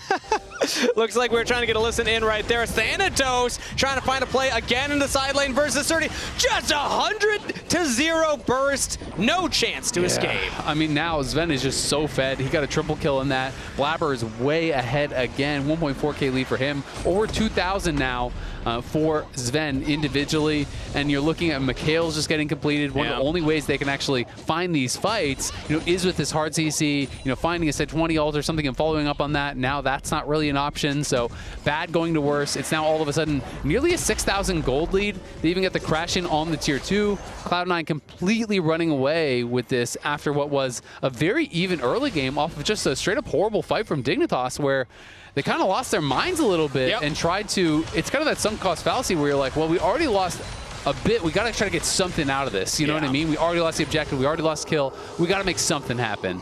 And it just ends up costing them pretty much the entire game. And Dignitas, because of the delayed first dragon, don't even have a soul point right now. This is their soul point spawning. And how are you going to fight down 6K? How are you supposed to get in here? Yeah. Like, just look at the completed items, right? It's very tough. Surdy is at a strong point in the game, but you know the Roa isn't fully stacked. I think their only real chance is kind of playing through sides, but showing up and fighting at these objectives will be very tough to do. There's a low-key, does not land the weirding right there. Kani able to get away. But it's Dignitas trying to control the vision, control the approaches. Surdy's in the mid lane catching that one as the Dragon's already started. So Dignitas are not ready to pounce right now, but they are getting in position. It could just be a Dragon secure, but Dignitas have a window where maybe they can find something, but it doesn't seem like they're going to go for the steal. Doesn't seem like they're going to go for the engage. They're not going for anything. C9 get the Dragon, and they get out. Yeah, and then if that's the case, and I think that is the correct decision, don't fight. Why are you not just splitting, right? Like, Ryze should be top lane, catching those waves. Instead, you're going to lose like a full wave top. No one's catching, you know, mid. No one's pushing out top. So now the wave is going to be slow stacking and pushing away from you top side. So it's like you're just losing gold on the map, where if you can't fight, that's fine. But then get out on the map and try to get something else. Try to take away jungle camps. Try to make something happen. And that's where, you know, I think you can really get pulled into these situations where you feel like, we have to make something happen. But if you can't do it, it's better to never even show up and try. And Surdy gets 2 mid waves there, and now we'll go topside. Still lost a wave up there, but this is basically all resources going into Surdy from that play. C9 are in control of the game. I think Dignitas' only chance at this point is Surdy, and we highlighted it coming into this one. He's had a rough start to the split and to his debut in LTA. This is his rookie year. There's a lot of excitement around this guy, but so far, he hasn't really had that big step-up moment yet. No, he absolutely hasn't. I mean, I think the laning phase was pretty even against Thanatos. Obviously, he got to play the Ryze into it. They farmed pretty even. But Thanatos has been the one kind of putting pressure on him as far as the kills are concerned, and Surdy hasn't been able to find any sort of good team fight, so has been a bit tough for him. And now that, you know, he isn't really ahead of the curve whatsoever, and the enemy AD carry is so fed, the enemy Vi is so fed, it's hard to even play in side lanes because unlike last game where we were talking about Saint and them having no CC to actually lock him down and interrupt, there's so many ways for them to actually stop it, right? You know, if Nara and Vi are collapsing on you, they have a ton of ways to actually interrupt the Realm Orb. You're basically never going to be able to use it. And we know now, you can just see in Fog, Cloud9 is just doing the Otacon, and Dig is nowhere to be seen. They're now approaching. Canids still in that top lane, could TP down. Realm Warp in. This thing is going to get deleted, though. Yeah, Surdy does not want to actually take that. I think it was just for the vision to see if anybody jumps away. Now they're teleporting Kani. True Shot Barrage, big engage from Vulcan, but it's only out of the front line. And again, Shaden's Glacial Prison going wide. Blabber goes deep. Sven picks up the kill. Surdy as well. Double to Sven. C9 run another team fight, and they get the Otacon. Dignitas are fully corralled under their turret, trying to get back away. Thanatos ult in into the wall, and a fantastic follow-up from Vulcan, but big re-engage. Cani goes in with Isles. They get one. Cani has to flash away. Thanatos still chasing. One more damage on to Isles. Another auto could have it. Tomo shuts him down. Can't shut down Loki too. One more Q will get it. He doesn't find it. Loki survives. That was a really close fight. Cloud9 hard forcing there. Looking like they weren't going to end up getting a lot of kills, but at the end of the day, they do get some kills. They only have a couple of their members actually withdrawing. They grab the Otacon. They take the tier 1. Cloud9 now 8,000 gold ahead. Completely running away with this one. And we can see it again, the Uber Eats delivery teleport.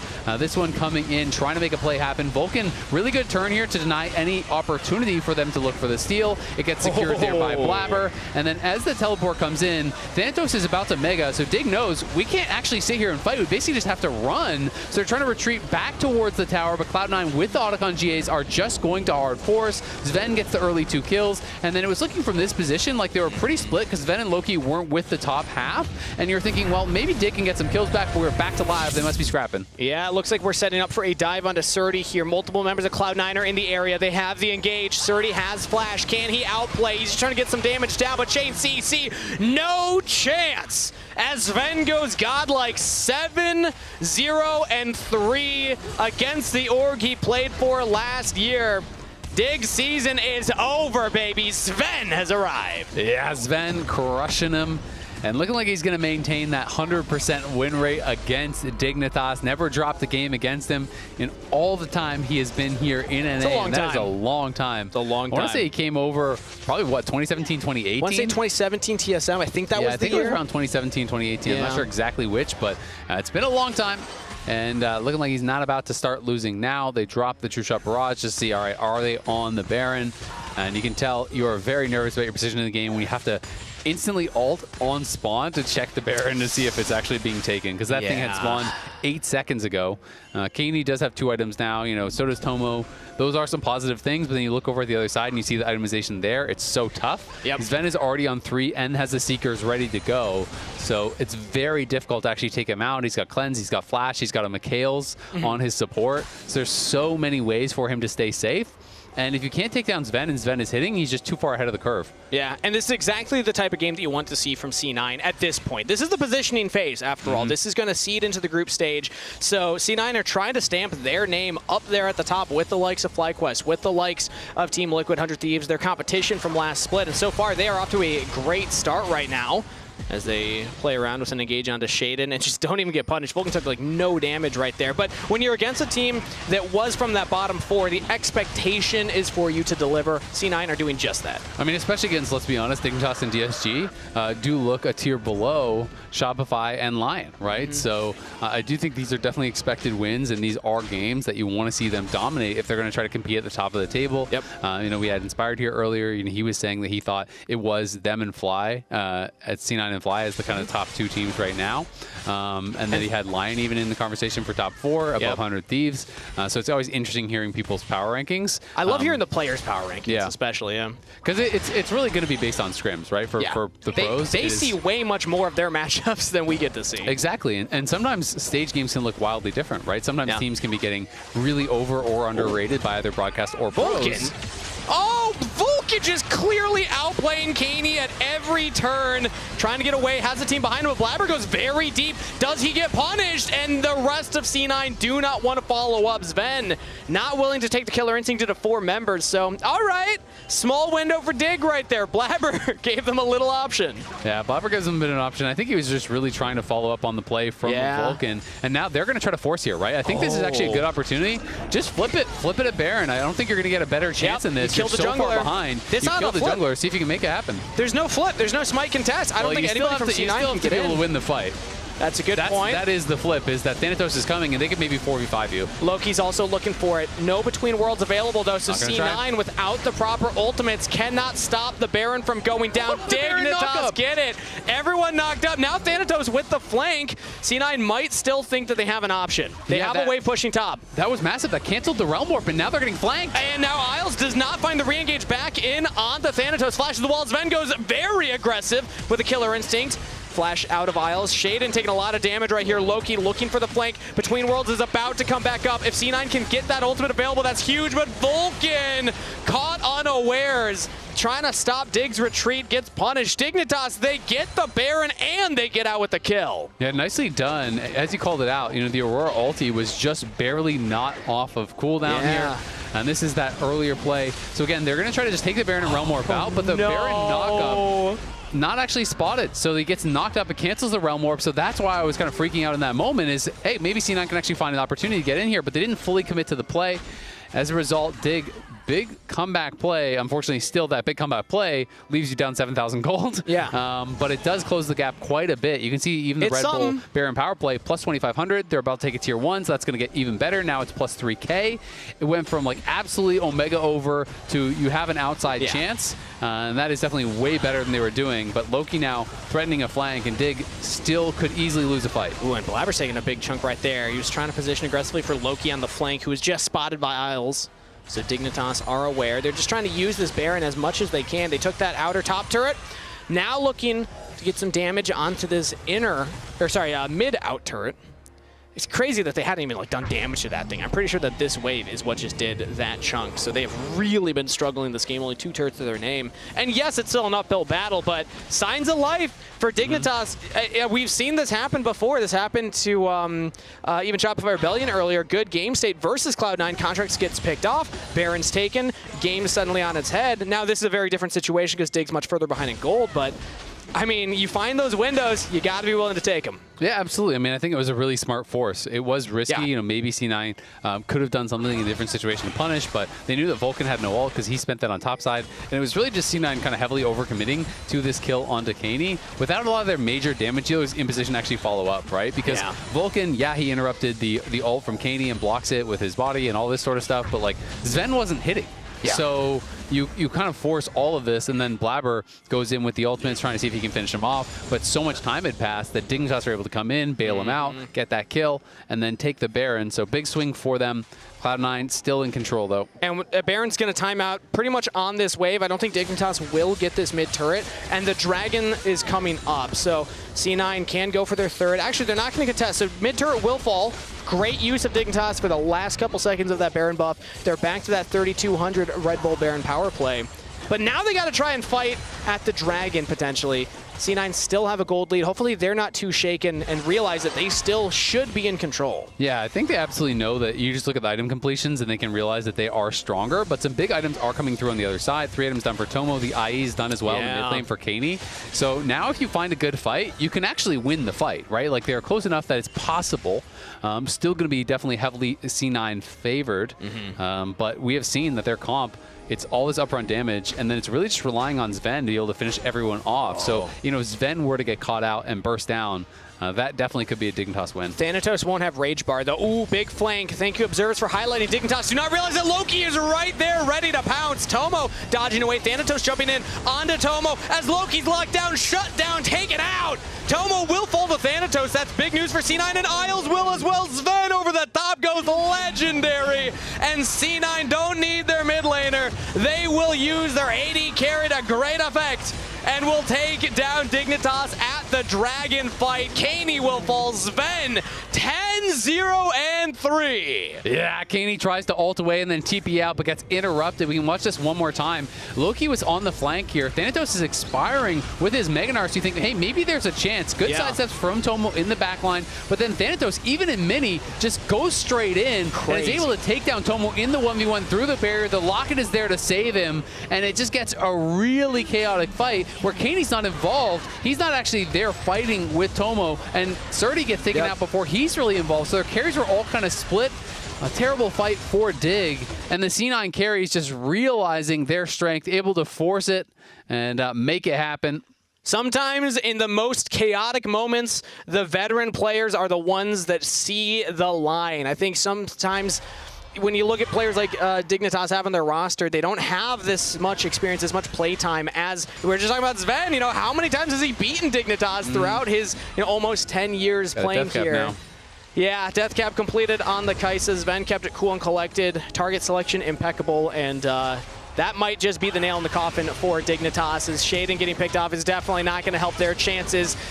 Nice follow-up from Blabber, and Shaden is out of there. Yep, Shaden's going to get taken down as well. The gold leads are massive. It's really just Caney with any sort of advantage himself. And like I said, he didn't even use the ult in the fight. He tried to use the ult to get away to teleport out. You know, if they had been a bit more organized, I think without, you know, Meganar and stuff, that would have been a potential one fight. You know, if he was back there with Tomo. Ooh, but Surdy now just in the brush. That was a blind vault breaker from Blabber. Control ward placed, and Surdy punished. Dignitas are going to try and limp back away. Isles has a flash out of the Between Worlds. And Dignitas will try and make their last stand at their base. 15 seconds on Shaden, now 40 seconds on Surdy. You have to imagine C9 can start cracking these structures. Flash and Thanatos to get away, but C9 still in a commanding position as they look at the Baron. Yeah, and the Baron is pretty uncontestable. Surdy's dead for a long time. Shaden hasn't even respawned. And Sven on the Kaisa is just going to delete this thing once he arrives. It is going down incredibly fast. So it will be an uncontestable Baron. There's not even an Ezreal ult up to try to look for some sort of a random Hail Mary steal. Yeah. Back to 11,000 in the gold lead now. So Cloud9 looking really strong after that bot lane fight where they just kind of ran away with it. It's going to be fun looking gold graph. You know, it'll be a little up and a little down, but mostly blue still. There but you go. End of the day, C9 were able to bring it back. Again, offer that fantastic fight around the Dragon. It wasn't their soul. They probably won't need the soul to close out this game. They shouldn't. You know, one Red Bull Baron power play with that 11,000 gold lead should be enough. With the 4 Cloud Dragon Cloud Soul. Is that enough dopamine to warrant it? I feel like it is if it's solo killing the enemy. Probably not if it's LTA. Also, that is maybe not as fun as a gold graph as I was expecting. That's still like it's almost pretty all much blue. up and to the right, but definitely, I mean, it just shows how massively ahead they were early on. You know, they were 9,000 gold ahead at like 20-25 minutes. So this definitely has been a pretty one-sided game. Early on, it looked like Dignitas definitely had their options, but their team fights have been really disjointed. They haven't been able to get on the same page for them and really coordinated in that. And Sven has punished them to the maximum. Yeah. Getting further and further and further ahead. 11-0-3 looks to continue his 100% win rate against the Org as Thanatos with the Gnar ult will punish Caney, punish Isles, and put Dig 6 feet under. C9. What a start to their week, or their split. Their week 2 looking fantastic in the positioning phase, and they will dive in onto Dignitas, taking the win. Yeah, gonna be able to take them all.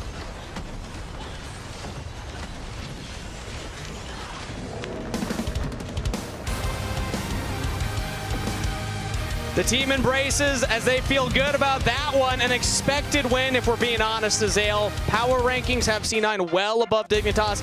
The tape from the first 3 games have them well above Dignitas right now. But still, it's nice to see them get that win regardless. Yep, going to be able to grab that win, and a pretty dominant one overall. You know, there were a couple oopsies, largely that in the top lane play where they were able to get the kill onto Blabber and then take the Baron back. But C9 going to be happy about how they performed here overall. 13-0-5 from Sven, monster game, stays undefeated all time against Dignitas.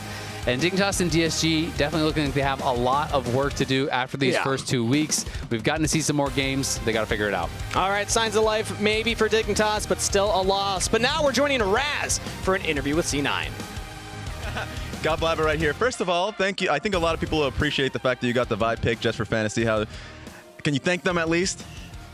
Actually, let them thank you. What are your thoughts on the Vi pick overall? I think Vi's really strong right now in the meta, and yeah, you're welcome if you pick Vi in fantasy.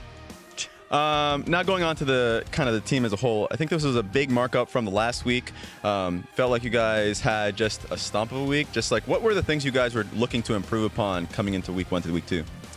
I mean, I think week 1, me personally, I didn't play very well, and then I think also our opponents this week were a bit easier than in week 1. So I think that's also why it looked cleaner. But I do think we've been playing really well in practice, and I'm glad we've been winning games. This game I kind of threw one time in the top lane, but glad we were able to close out anyways. Okay. What were some of the things you guys as a team have been working on? Because you guys have had, of course, New Face and Loki. You talked about him a few times already. Thanatos, you guys have had looked a lot more coordinated as a squad. So what have you guys been working on as a team? I mean, as a team, we're just trying to play the game more controlled, play towards our win con. Me and Loki specifically have been working more towards our mid 2v2. We were losing a lot of 2v2 fights in the previous weeks, so we've kind of just been talking to each other and seeing what we can do better. So yeah, I'm glad it showed this week. And So you already talked about the strength of schedule this week being a little easier. Next week, you guys are going to kind of be able to wrap up this stage of Split 2, going up against Lyon, TL, FlyQuest, markedly stronger opponents. So, like, what are your thoughts going into any of those games? I mean, I think we can beat all three of those teams. I think we're better than them. And yeah, I'm happy to show it next week. Sweet. Final little message for the fans out there? No, we'll win the split. There it is. That's all we need to hear. Send this one straight back to the desk. Thanks, Raz, and thank you, Blabber, for another Vi game. We'll win the split. I know, actually, I had him playing Vi too. So, there we go. Yeah. You can sign up for LTAFantasy.com if you want to play next week. But more importantly, this was a little bit of a, I don't want to say expected day, but based on the preseason power rankings of there being a top 4, bottom 4, it's looking a little bit more like that. Almost aside from Lyon, even though they lost to Team Liquid today. Yeah, I mean, I think we were kind of going into today specifically with the TL Lyon match thinking like maybe one of these teams proves us wrong, right? Yeah. Like, because best of ones can be a lot more volatile. That didn't happen. Our top designated top 4 are now 8-0, right? Yeah, I believe so. Player of the games may be ready at the moment for today from the 4 games. So we have River, Inspired, Jan, and Sven in that last one with the Kai'Sa. Jan with Kai'Sa as well. Different Kai'Sa builds. Jan did the new... It feels like there's a new Kai'Sa build every 48 hours. She's one of those champions. Her and like Azir, you just like check and you're like, oh, there's a new build coming up. Yeah, let's check out the POG leaderboard as well. I know Inspired picked up 2 today, or this week. So he is atop the board with 3 in 4 possible games. Yep, and we also see Saint on there as well, tied with who I'm assuming more than just APA. Yeah, I believe there's probably multiple players at 2, but at the same time, you got to win the game to get a POG vote. We've only had 4 games, so Inspired being a 3 out of 4 is pretty tough. Production said, so yeah. Inspired, once again in the lead. Yeah, I think we're going to get to Player of the Week in a bit. I know he had back-to-back Sejuani games, but was very impressive in those Sejuani games. Did you ever get your Sej stat? I have not checked the stat, but for now, we're going to pull up the Samsung SSD Fast 5 for this week. Week 2 of LTA North Split 2. Whippo tops the fastest 100 CS at 10:11. What do you see, Emily? I'm looking at, I mean, I think we have some interesting jungle fastest to level 6, specifically with Shaden and Contracts. But the person I actually want to talk about on here is Ayla. Okay. I thought he had a really good day today. I know you caught up with him after their match. So kind of after the rough start to the week, really ending strongly. And I still think overall, this year in particular, he's looked a lot better with 100 Thieves. Yeah, I mean, Karma does get easy assists, but he was 0 kills, 0 deaths, 25 assists. So if you filter 0 kills, 0 death, X number of assists, he tied a tier 1 in League of Legends history record in that game. With Alvaro. But hold on, upgrade your storage and load games fast so you can play more and watch and wait less with Samsung SSDs. You can scan the QR code or screen to head to Samsung.com to learn more. You were saying, Emily? I was going to say he has some of those like sneakily like in all players in the world because he also got the first support pentakill of any support ever. Ayla's got a couple of records. That's kind of neat. Just wants that LCS trophy. Your MasterCard Player of the Week, as we alluded to earlier, is Inspired. That's an incredible stat list when you also factor in that was 2 Sejuani games. Yeah, and the big thing was that he's just so good at controlling their early game. When his lanes are in trouble, he's really good at recognizing where he can be to help them out, when he has to back off, when he can go in. I thought his play today was particularly strong. I thought his play yesterday was phenomenal. Again, like just knowing exactly where he needs to be in relation to his lanes, whether it's to purposely get them ahead or help them reset after they have been attacked, I think was crucial, as we see him in a few of these team fights from earlier today. Yeah, I know Inspired has always been a very vocal player who works to bring the team together, at least in-game, very forcefully. And this is the first year that he's had the exact same 5-man roster ran back the next year. He was a little hesitant about how it was going to go at the start of the year when I talked to him, but it's definitely looking to me like they're playing with almost enhanced coordination, at least for Inspired. Everyone knows exactly what he wants at this point, and he can maybe be a little less vocal and focus a little bit more on his own play, which is interesting. Here's the standings. FlyQuest still now alone in first place, Emily. Yeah, and I mean, again, I do want to shout out Lyon. I think they still had a pretty good showing against TL up to a point, right? So they are still a team that I'm really going to be looking forward to watching their matches, because I think they're still a team that can continue to improve every week. And then C9, I called out. They themselves called out. This should be the week that they kind of try to prove that we are definitively a top team. How do you think they did in terms of like expectations of them kind of Lyon picking up C9 in terms of picking up some like really, really strong wins?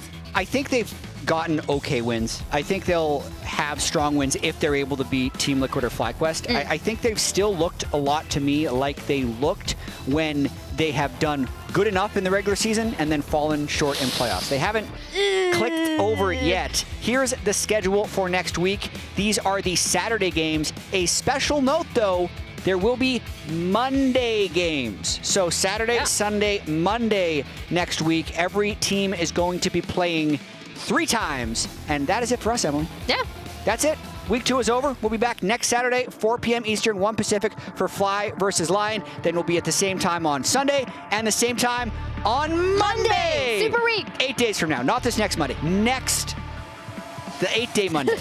Because technically this Monday is next Monday. We're done. Oh, yeah. We're done. Bye. Not this Monday, next Monday. 3 games. I was going to try to say what day it is, and I couldn't remember. I'm coming. Don't use everything. I'm on Rise. I'm on Rise. Rise out, guys. Rise out. He's half HP. I feel still. Look at Rise. Yeah, I'm coming as well. I can get him. I can get him. It looks good. We won. It looks good, guys. I'm coming grip. We're killing Sedge. Jin 1 HP. Rise. Yeah, he's dead. Jin 1 HP though. I'm better behind. Doesn't matter. Let's GA. Just go forward. We got him. Nice, guys. Nice. Look at MF. Look at MF. Yeah. Guys, we win this. We win this. Don't be scared. Don't be scared. MF, Don't be scared. I'm chasing. Thank you. No, one hour. Chase him. I'm fine, okay? Just fight with me, Azir. I will stun him, but... No flash, Azir. We kill Shinto. We need to help MF. He's smelting. Just help him. Okay. Narc has the ulti. Like, what the fuck is broken? Look here, guys. I'm watching you. See, he can't kill you. I lost focus, Senpai. Sorry. It's okay, don't worry. It's okay. One sec. Okay, I think we burst. Jump first. Kill him. I'm going right side, okay, guys? Right side. Someone top. I'm fine. Yeah. 3 seconds. Orange should die. Alright, roll. Nice, something. Let's go rise, guys. Let's go rise. Let's go mid. GG. Not bad. Good job, guys. Not bad. I'm talking Alista. Yeah, I'm Alista only. Look, Alista. Nice. Yo, you running in the pit, brother. Hey, pick up the eye ladder for someone. I think Slowly. Yeah, I'm okay. I'll get the eye. Hey, guys, you kill. Got that? Okay. Easy no flash. We're gonna kill Rise. Rise gonna die, guys. Maybe Rise no flash. Rise no flash. Sage North. It's good. Engineer that. I still vault. Yone's down there, okay? Yone's down here. I vault. Nice, boys. My bad. Good job. One top. Nice, Blabber. Go deep. Go deep. Nice. 13-0. Nice. Whoa. Smilers.